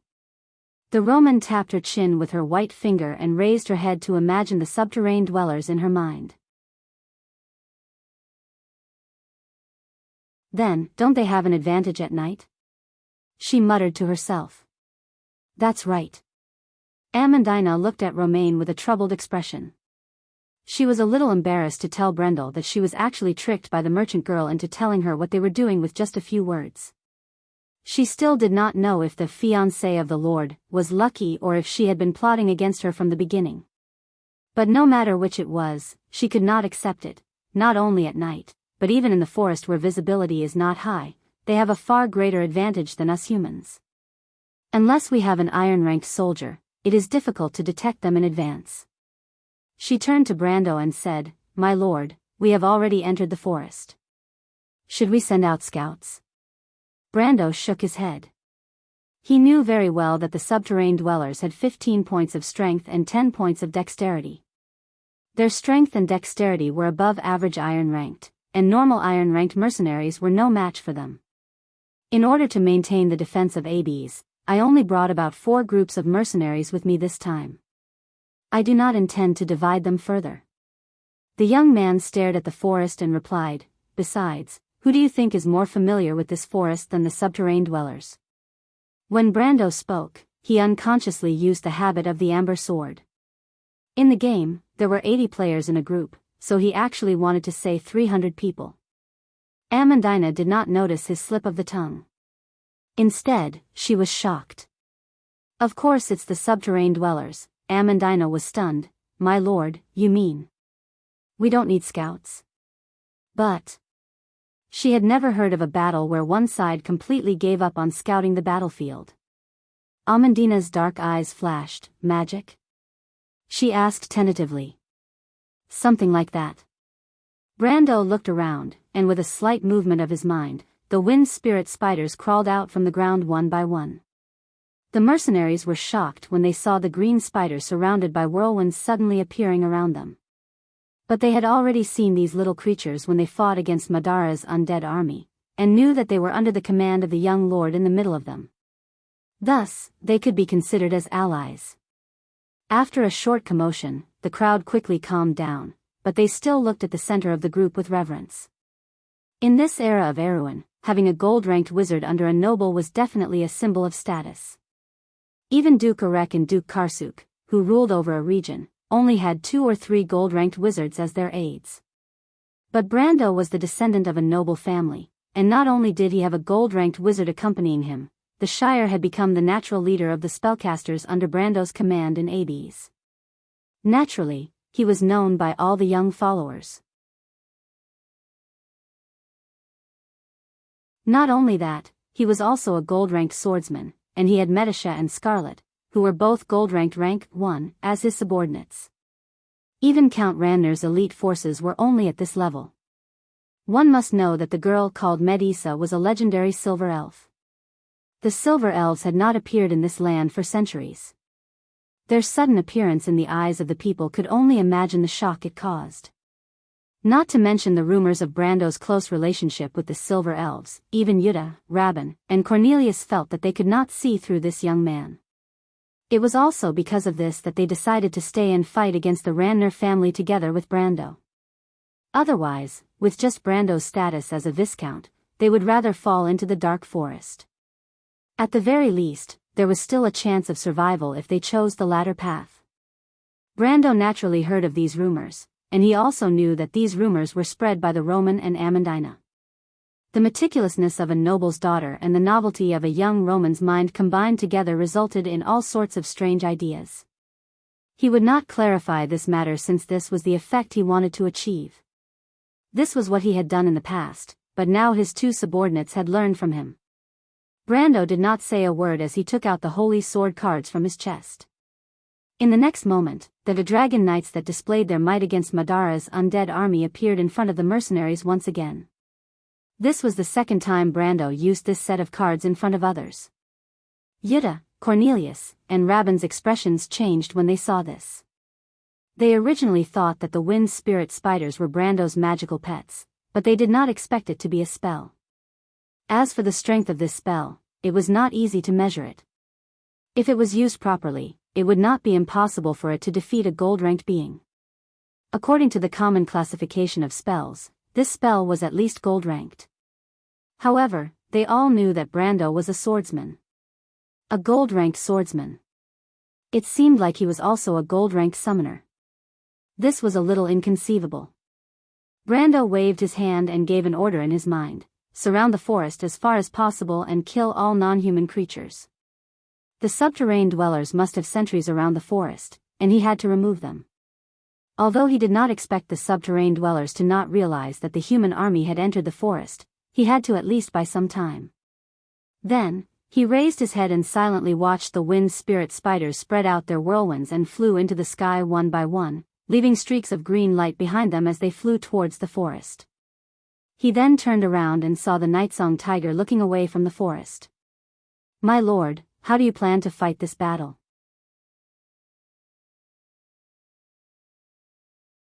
The Nightsong tiger turned around and asked, if the information is correct, there are thousands of subterranean dwellers in the forest. Their numbers are several times that of ours, and their individual strength is much higher than ours. To be honest, I don't know how to fight this battle. Don't be afraid before the battle, Scarlet replied from behind, Captain Nightsong. Captain? The Nightsong tiger was stunned for a moment before he reacted. He chuckled and looked at Brando. Miss Scarlet, are you sure you want to join us? The red-haired girl nodded nonchalantly and looked at Brando. I've thought about it, but I don't have anywhere else to go. I'm sorry. It's fine. Scarlet smiled nonchalantly. Let's listen to what my lord has in mind. I'm also curious about how we should fight this battle. Back when Captain Makarov was leading the Grey Wolves mercenaries, we were only able to defeat an enemy twice our size, but that was just a bunch of bandits. It's a completely different situation now. That's right, the Roman said as she rocked back and forth on her horse, making the others worry that she would fall off at any moment. Brando, you said that the subterranean dwellers have a keen sense of smell and hearing. If we fight at night, it will be disadvantageous for us. If that's the case, we'll have to end this quickly. When she said that, the other 3 mercenary captains raised their attention and moved closer to the circle. Brando smiled when he noticed this. Even though he had never rejected an outsider from joining his circle, the 3 captains were still wary of this young noble. In fact, it was precisely because of this that Brando had never thought of reorganizing his mercenaries. Even though it was imperative, if he acted too rashly, the other party might misunderstand and rebel. That was why he chose not to mention it and waited for the other party to come to him on their own accord. This battle with the subterranean dwellers was one of the opportunities. End this quickly? It's not that simple. Cornelius shook his head and looked at Brando's expression. Even though I've never fought with the subterranean dwellers before, I can tell that they aren't just a bunch of bandits if they can defeat Grodin. Although our mercenaries are better than Grodin's private soldiers, there's a limit to their strength. Moreover, the scale of our troops this time is far smaller than the one Lord Grodin used to deal with the subterranean dwellers. Then what should we do? The Roman blinked his large eyes and asked curiously. My lord wants to eliminate the subterranean dweller sentries, right? Amandina watched the last wind spirit spider disappear into the forest before looking at Brando. Is it to buy time before they react?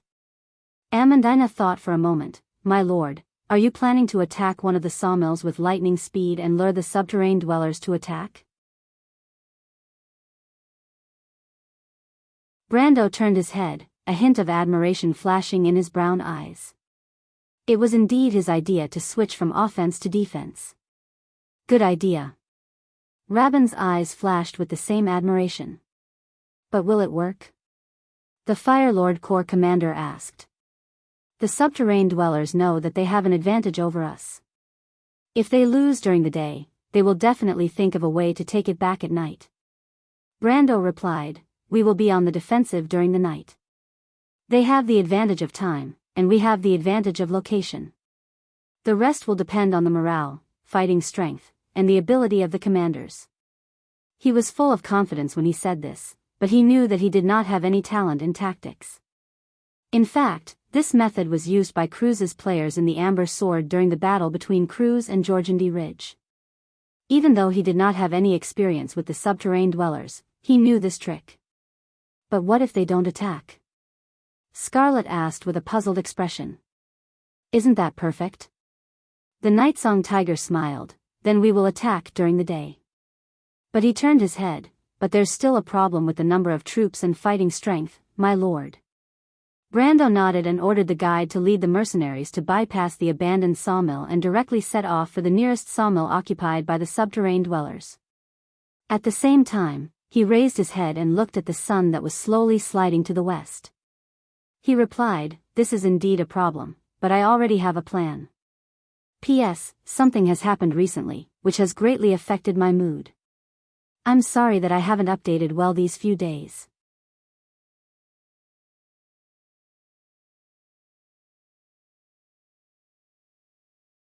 Chapter 255. It had been almost an hour since they entered the forest. The sound of arrows being fired could be heard from the forest. The mercenaries cheered and swarmed forward to drag the bodies out of the bushes. They were large, pale yellow creatures with tumors all over their bodies. Their heads were like giant tumors, and their eyes and nostrils could not be seen from their smooth surface. It was as if they lacked facial features. But hidden under their skin were thousands of senses of smell and hearing, which allowed them to be 100 times more sensitive than humans in the dark. But the mercenaries soon found that these creatures were already dead. The arrows only caused superficial wounds, but each of the subterranean dwellers had a fatal wound on their chest. Some of the wounds were from the back to the front, while others were from the front to the back. The wounds were all scorched black, and they were all penetrating wounds. It was as if someone had pierced a hole in their chest with a thunderbolt. A few mercenaries recognized the special wound made by the dragoons. They flipped the disgusting creatures over and looked back at the young man who was slowly approaching them on his horse in awe. Brando looked down at the subterranean dwellers. They opened their mouths like sharks, and the blood that flowed out from the corners of their mouths was pale green. They were different from the warm-blooded creatures on the surface. These creatures were actually a type of lizard. If possible, Brando would have preferred to encircle these subterranean dwellers during the winter. According to convention, they would shrink their range of activity during the cold season. But unfortunately, time did not allow him to do so. Besides, the weather was getting colder. It was not the best, but at least it was not the worst situation. Under his signal, the mercenaries poked at the dead subterranean dwellers, allowing him to see the monster's stiff claws that were gripping their spears. "They are the lower class of the subterranean dwellers," the Nightsong tiger said as he looked at the corpses. "It seems that they left their elites in the inner circle. The further we go in, the greater the resistance we will encounter." Brando nodded, but he did not say that it was actually good news. The monster's level would gradually increase from the outside to the inside. In the past, this was a relatively natural distribution of monsters in the Amber Sword, just like most traditional games. This meant that the subterranean dwellers had yet to form a complete military organization. To put it simply, they were not an army, but a tribe or some other form of subterranean dweller settlement.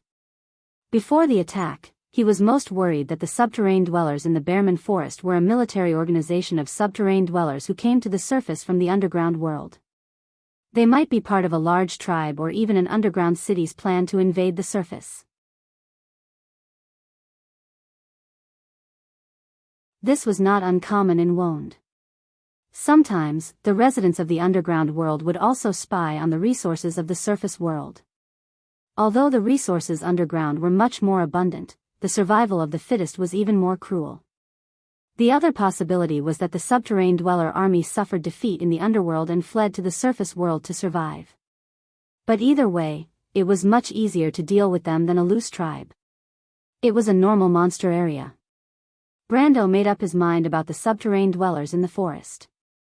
The corpses they found so far were the low-level subterranean dwellers who acted as scouts in the outermost periphery. There might also be subterranean dwellers and Kamuru, which meant warrior in the underground language. The players called them elite subterranean dwellers, which were NCOs and had the strength of a peak iron rank. It could be said that other than the priests, they were the strongest fighting force of the subterranean dwellers. But for him, they were nothing to be afraid of. The mercenaries quickly sifted through the area like a net and found a total of more than 20 corpses, which was consistent with Brando's experience. These corpses showed that most of the subterranean dwellers did not have time to react when they were attacked. Under the attack of a silver rank, their lives were burned out in a very short time. The wind spirit spiders came from the wind elemental plane, Storm's End. Although their strength was not as strong as iron, their ability to control the flow of air was unparalleled. For the subterranean dwellers who relied on their sense of smell and hearing to distinguish danger, they were no doubt natural opponents. As the eyes were removed one by one, Brando and his 3 commanders, Yuta, Rabin, and Cornelius, led hundreds of mercenaries into the forest. Hundreds of warriors carefully moved through the forest in the silent afternoon. They stepped on the bright green ferns and made a rustling sound. Some of them even accidentally stepped on dead branches and broke them. But fortunately, when the soldiers raised their heads nervously, they only saw some unknown birds flapping their wings and flying up from the forest. But compared to the warriors and swordsmen, the magicians who were protected by the crowd were even more unbelievable. According to the usual practice, they would be the first target of the sneak attacks. Everyone knew the importance of a magician on the battlefield. However, for these spellcasters who were at most official adepts, and most of them were still apprentices, their ability to defend themselves was completely out of proportion to their value on the battlefield. It was as if they themselves understood that they were one of the favorite targets of scouts. Another target was the commanders in the army, but it was not as easy to kill them as low-grade magicians. Therefore, these mercenaries and magicians were used to being ambushed.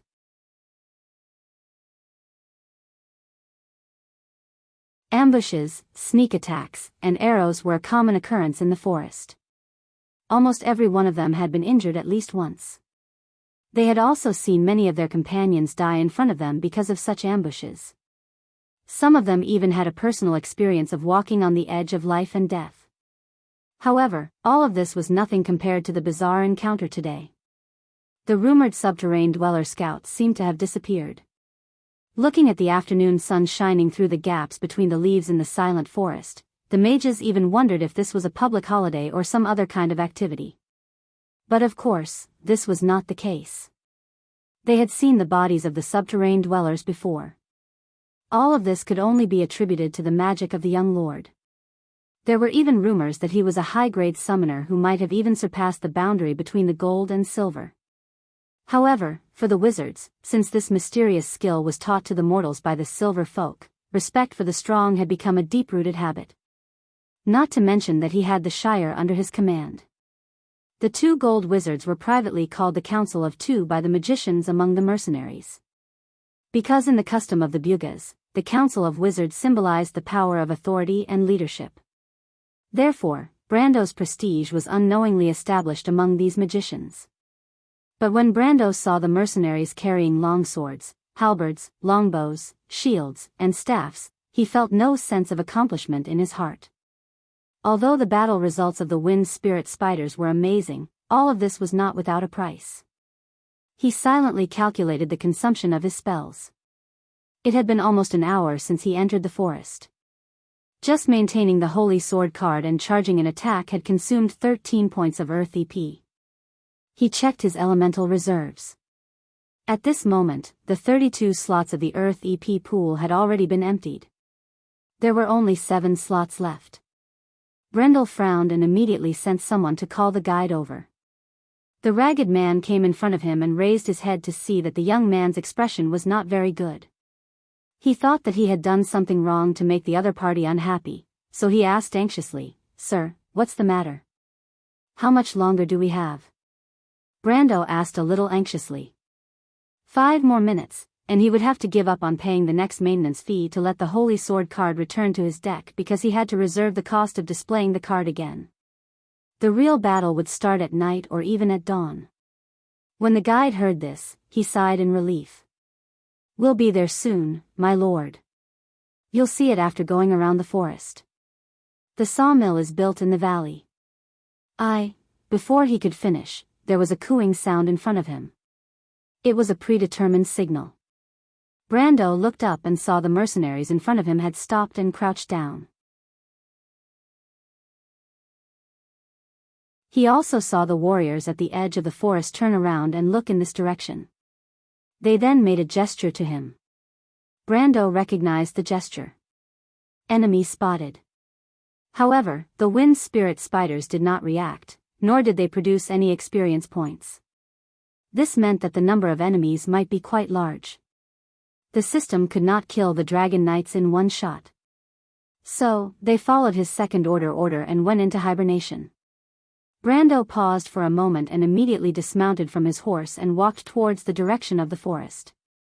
Yutta, Rabin, and Cornelius glanced at each other before climbing down from their mounts. Then, the Nightsong Tiger, Scarlet, and Roman followed suit. Finally, the merchant lady's eyes were filled with curiosity. The forest became sparse, and Brando quickly arrived at the edge of the forest. "My lord." He turned around and saw his former leader, Cornelius, nodding at him. Cornelius nodded at him, but he didn't expect that Cornelius would be able to do so. Brando did not say a word. The forest formed a slope in front of him, and at the bottom of the slope was the valley mentioned by the guide. The sawmill in Abes was built beside the river. Originally, there was only an empty space with a few wooden houses and a relatively large sawmill. Now, however, the place had changed. The subterranean dwellers had transformed it into a fortress. They used stones and wood to build a wall along the riverbank, and they even built watchtowers. Behind the wall, there were caves made out of earth and rocks. Brendel counted the numbers and estimated that there were at least 200 subterranean dwellers living here. So many of them, this is troublesome. Amandina frowned as she looked at the situation from behind. She looked at Brando, afraid that he would order them to attack. Brando looked at the patrolling squads of subterranean dwellers. Each squad was led by a subterranean dweller with dark red skin. Those were the Murukas. If they attacked rashly, they would retreat into the fortress and waste the advantage of a surprise attack. He looked back at Amandina and the Nightsong Tiger. What do you think? Let's use our old method. The Nightsong Tiger replied. Old method? Brando raised his head. To be continued. If you want to know what will happen next, please go to www.chidian.com. There are more chapters. Support the author, support the original reading.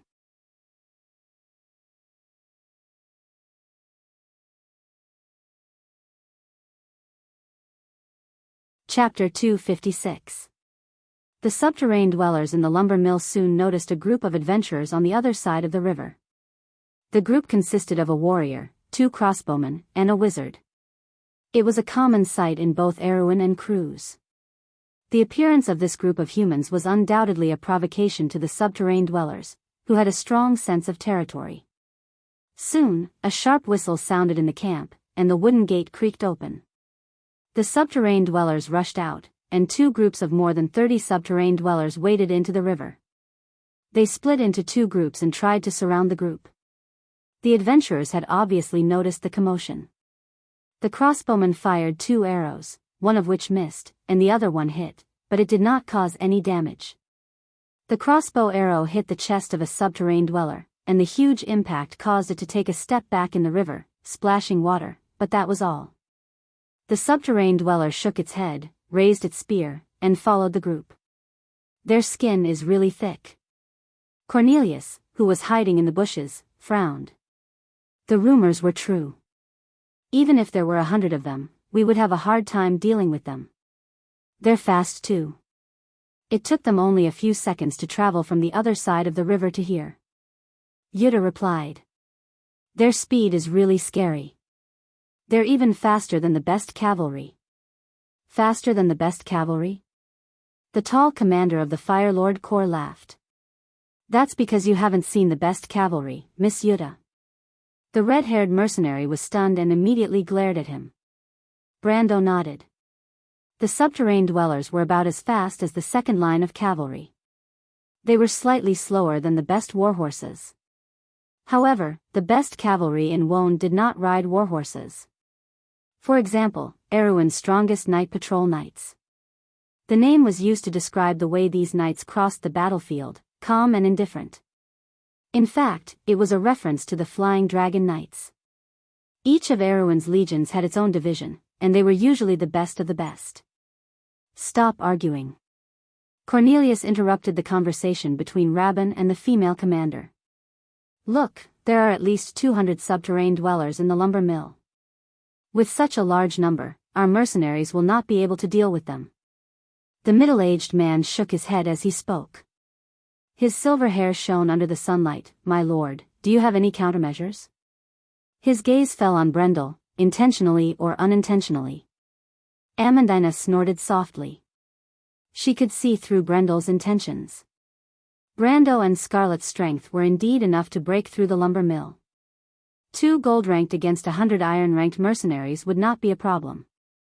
With the help of the mercenaries and the 3 great commanders, they would be able to take down the sawmill in 2 hours at most.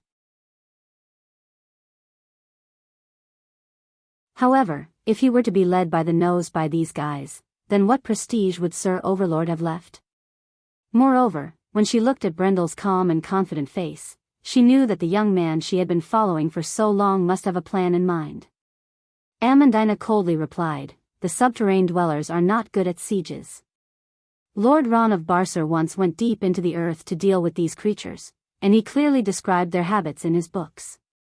The subterranean dwellers' abilities are the most limited in this area. They have even lost their best method of digging tunnels. No matter how thick their skin is or how fast they run, as long as we take over the sawmill and switch from offense to defense, they won't be able to do anything." Rabban turned to look at Brando and replied with a little surprise, "There's such a thing? My lord must have considered this when he chose this place as the starting point of the attack, right?" Brando's expression did not change, but the corners of his mouth could not help but twitch. He thought to himself that there really was no such thing. It was a common phenomenon for lumber mills to be located near the river. Firstly, it was convenient for downstream transportation. Secondly, it was possible to build a water wheel to drive the mill. After all, magic power was still a rare thing in this remote area. But he did not know much about Tonajal. He knew that there were 4 lumber mills near Ab's. As for the condition of these lumber mills, only God knew. "There is a countermeasure," Brando nodded. "It depends on how many troops we can lure out." The young man turned around and smiled at his nominal subordinates. "But everyone can relax. This battle isn't as difficult as you think. Just treat it as a warm-up for the mercenaries to get used to each other." Warm-up? Not only the 3 leaders, but also the leaders of the small mercenary groups were stunned. More than 300 mercenaries against more than 200 subterranean dwellers. What kind of warm-up was this? It was going to be a tough battle. Let's wait and see. Brando calmed himself down and looked at the riverbank. The battle on the riverbank had just begun. When the adventurers realized the subterranean dwellers' intention, they began to retreat to the side of the forest. Although they were fast, they were still not as fast as the subterranean dwellers, and they were soon caught at the edge of the forest. However, the wizard in the team immediately knocked his staff on the ground and loudly chanted an incantation. With a loud crash, the pebbles and soil under their feet lifted off the ground and lifted the 4 of them up. The soil rose up and formed a 2-meter-tall, 3-meter-wide castle. It had a parapet and battlements, and the castle was made of solid earth and stone. It protected the 4 of them in the middle. City building. Everyone was taken aback. Only a level 3 law of defense spell could produce such an effect.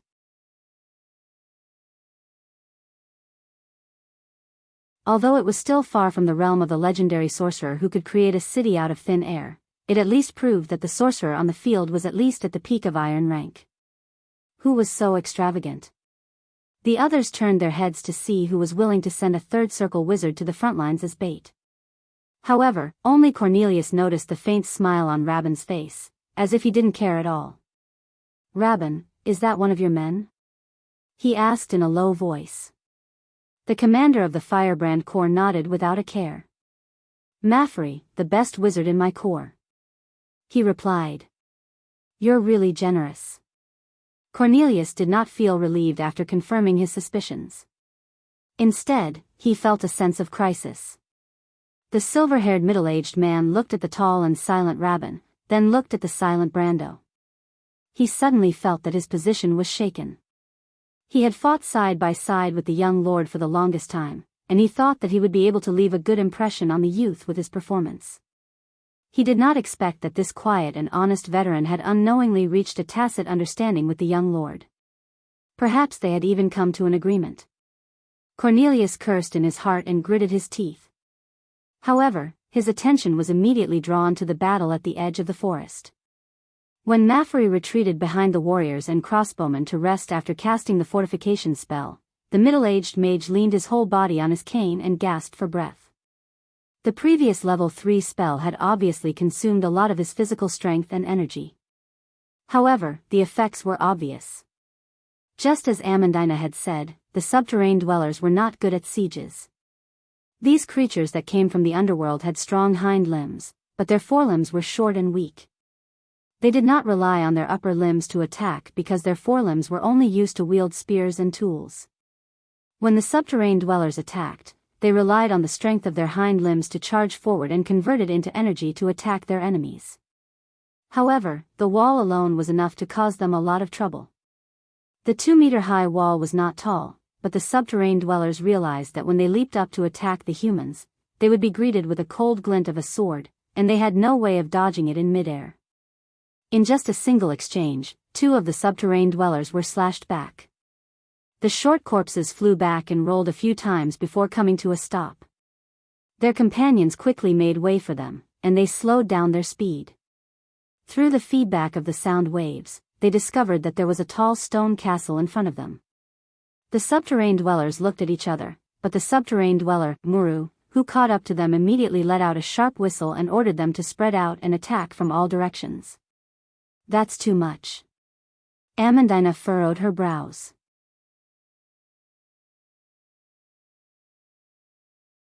She knew that the 4 mercenaries that were acting as bait were elites that Brando had hand-picked from her subordinates. All of them were at least at the peak of iron ranked. Even if they were on flat ground, they would be able to withstand the attacks of 30 subterranean dwellers for a while, let alone when they had the terrain advantage.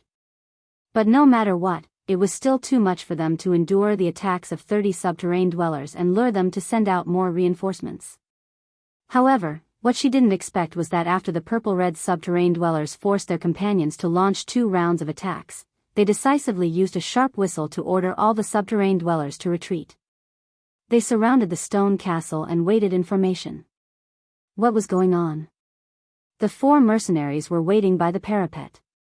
The previous battle had already exhausted much of their stamina. If the subterranean dwellers put in a little more effort, they might be able to take down this temporary fortress in one fell swoop. They didn't expect the subterranean dwellers to retreat at this moment. It was important to note that Wizard Maffrey had already caught his breath. He would be able to join the battle again in a while. The subterranean dwellers aren't willing to pay the price. Although it's possible to take down the fortress in one fell swoop, it's impossible to do so without paying a huge price when the terrain and individual strength are not in our favor.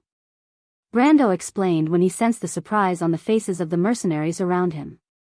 Although these mercenaries were experienced in all sorts of battles, they didn't necessarily have any dealings with the underground creatures of Jorgundy. In the underground world where competition was cruel, population and military strength were both very precious resources. They were not allowed to be wasted. This was also the reason why the average strength of an individual in the underworld was relatively high. I see. Cornelius glanced at Brando.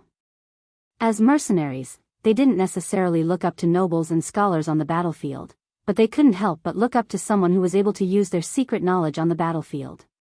But I didn't expect the subterranean dwellers to be so weak. Don't they have the habit of building cities? Brando almost choked when he heard this question.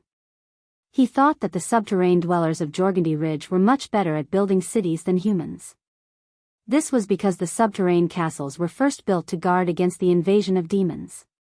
The walls were thick and sturdy enough to make a human fortress like Bragg's blush with shame. As for the fortifications, they came from the dwarves living in the mountains. Cities like Abes were nothing compared to them. It's not that the subterranean dwellers don't have the ability to attack cities, Cornelius replied.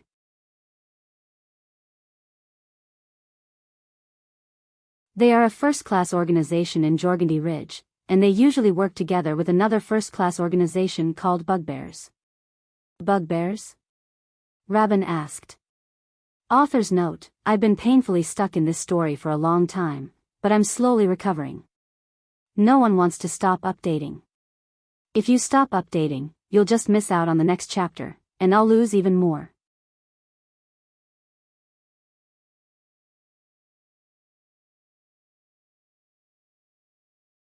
Chapter 257. You have never seen that creature before. It is about 2 meters tall when it stands upright and covered in hair. It is said that it has some kind of blood relationship with the goblins on the surface. But compared with their weak but numerous distant relatives, this branch can be said to be an anomaly. They are strong, and even a newborn baby among the bear goblins is comparable to a human adult. Brando said slowly. If the bear goblins raise their shields and flail as cover, it will be quite troublesome for the troglodytes to dig underground. He paused and changed the topic. But most of the troglodytes live in symbiosis with the bear goblins. Who knows if there are bear goblins in the lumber mill? Everyone was startled and looked back at the lumber mill on the other side of the river. The wooden gate creaked as it rose again. A group of subterranean dwellers walked out from the gate. Then, a series of heavy footsteps were heard. Behind them were three clumsy creatures. The gigantic creatures held a large shield in one hand and dragged a flail with a rattling chain in the other as they slowly walked out from behind the gate. Bear goblins. Although most of the people present had never seen such creatures before, they recognized these new monsters according to Brando's description. They were more than 2 meters tall, covered in long brown hair, and their heads seemed to be curled up on their broad shoulders. They held a shield in one hand and a flail in the other. It was almost the same as the young man's description. Everyone couldn't help but look at the young lord with admiration. Yuta was a little silent. She looked at the young lord meaningfully as if she was trying to find something different about him. I have seen this thing before. Rabin stared at the group of monsters that were crossing the river and suddenly said, we once dealt with it in Karsuk. More than a dozen soldiers couldn't get close to it. His tanned face changed color for the first time. My lord, are you sure this thing is also a first-class organization? Brando nodded. The ranks of the army were first set up by the 4 great temples, and they were not only based on individual fighting strength. The bugbear's brains aren't too good. Due to their symbiotic relationship with the subterranean dwellers, they haven't been able to form a sizable army. If not for the fact that the subterranean dwellers are the foundation of the foundation in Jorgandy's army, and the bugbears that have been fighting side by side with them have formed a set of fixed tactics, I'm afraid these idiots wouldn't have been classified as a first-class unit. Vern nodded and kept silent. At this moment, the subterranean dwellers and the 3 bugbears were wading through the middle of the river bank. Although the subterranean dwellers at the edge of the forest had retreated far away, they still surrounded Meferi's group of 4. The riverbank was strangely quiet for a moment.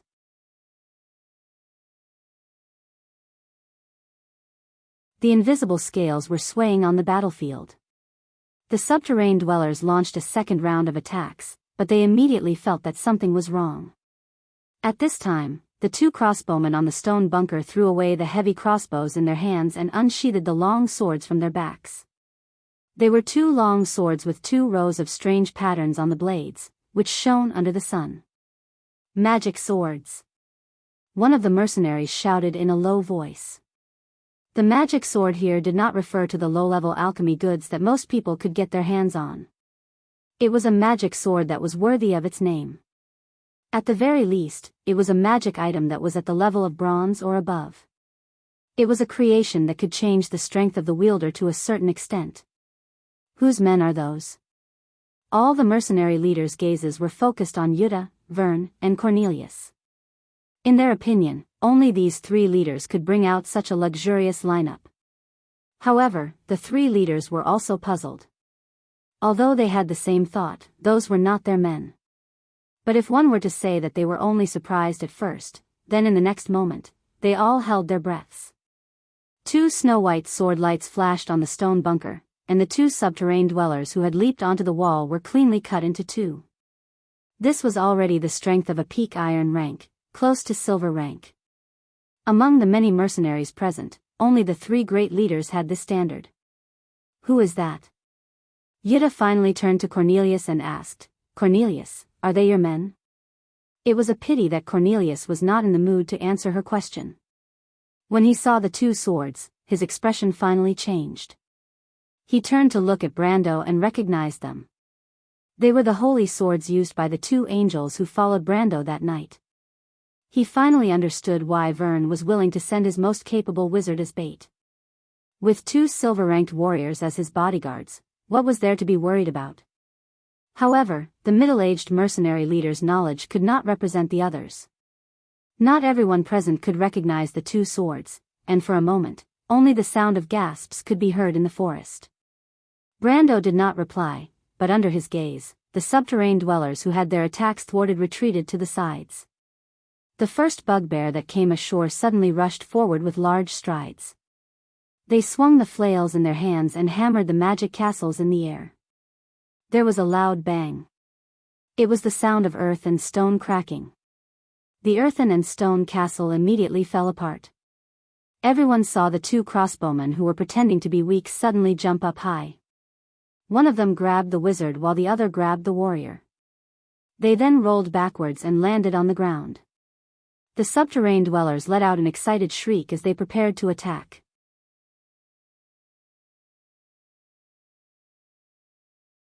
However, at that moment, with a sharp whistle, a group of more than 50 cavalrymen suddenly appeared from the forest. Everyone subconsciously turned to look. Vern and Yuta saw that the leader of the group was the Nightsong Tiger. It was the mercenaries of Lopez and a few other unknown mercenary groups. "My lord, what are you doing?" Vern suddenly realized that Brando was trying to lure the main force of the subterranean dwellers over. If he sent too many troops at the start, it would alert the enemy.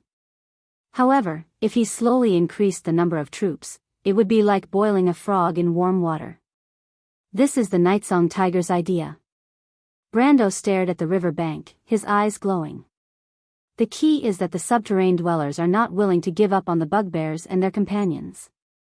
This is a weakness of the underworld residents. The young man smiled. In fact, it's not just the NPCs, even the players would occasionally make this mistake. After all, the population of Georgandy Ridge is too precious.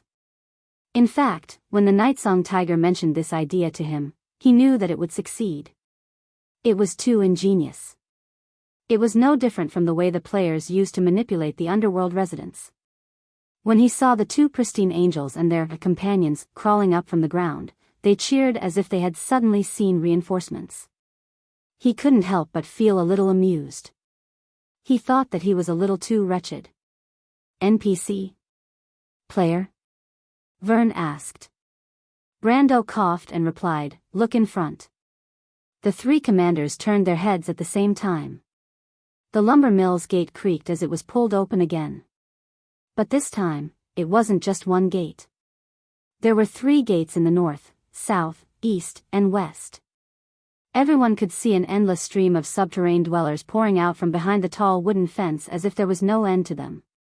Cornelius gasped when he counted the number of subterranean dwellers. There were more than 200 of them. It seemed that his estimation was off by quite a bit. This meant that there were more than 300 subterranean dwellers in the camp. With Martha at the top, how were they supposed to fight?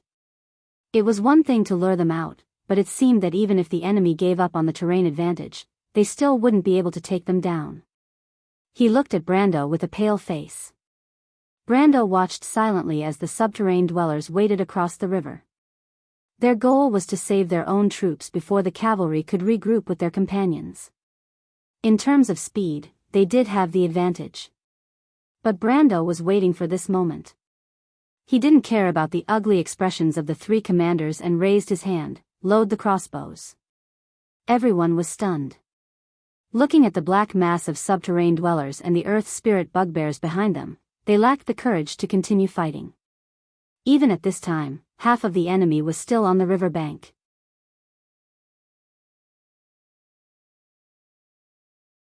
Wasn't it too early to load the crossbows? But no one dared to disobey a lord's orders. Regardless of whether the lord lived up to his name, Brando's noble status and strength were enough to make the 3 commanders agree with him. Since the 3 largest mercenary groups didn't have any objections, the others naturally didn't dare to voice their opinions. Moreover, the bait was still at the edge of the forest, and they couldn't just leave their companions alone. The mercenaries unstrapped the crossbows on their backs and pulled the handles back to load the crossbows. Since their opponents were the subterranean dwellers, they had no choice but to slow down and tighten the bowstrings bit by bit. One by one, the crossbows were raised, and a rustling sound could be heard in the forest, as if a breeze was blowing through the treetops. "Level the crossbows." Brando lowered his voice and ordered the last person to load the crossbow. The timing was just right. The earth spirit bears and the subterranean dwellers were wading across the river.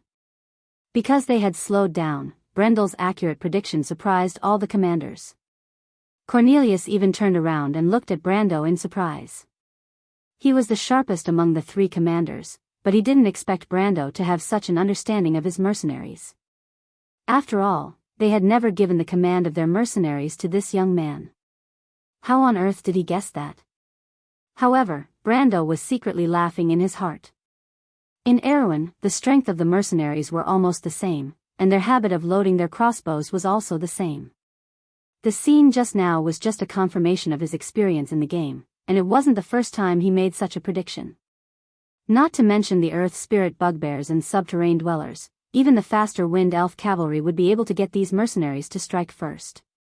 At this moment, every mercenary, including the Magi, laid down the heavy crossbow in their hands, or at the very least, a handheld crossbow. Every mercenary was equipped with a long-range weapon. Even if they didn't have a crossbow, they would at least prepare a bow or a musket. Every crossbow was aimed at their respective targets, but the tide of enemies made them wonder how effective this round of attacks would be. Everyone couldn't help but think. Did the young lord say that this was just a warm-up? The question was there really such a warm-up? Brando didn't answer. He waited for 2 seconds and snapped his fingers. Fire. Author's note: it wasn't easy for me to overcome this obstacle. Everyone, please give me some support. It's really painful to live with a writer's block. I don't have the energy to do anything. You're tuning into the Carefree Valley YouTube channel. Don't forget to subscribe and join us on this journey to catch the most captivating stories.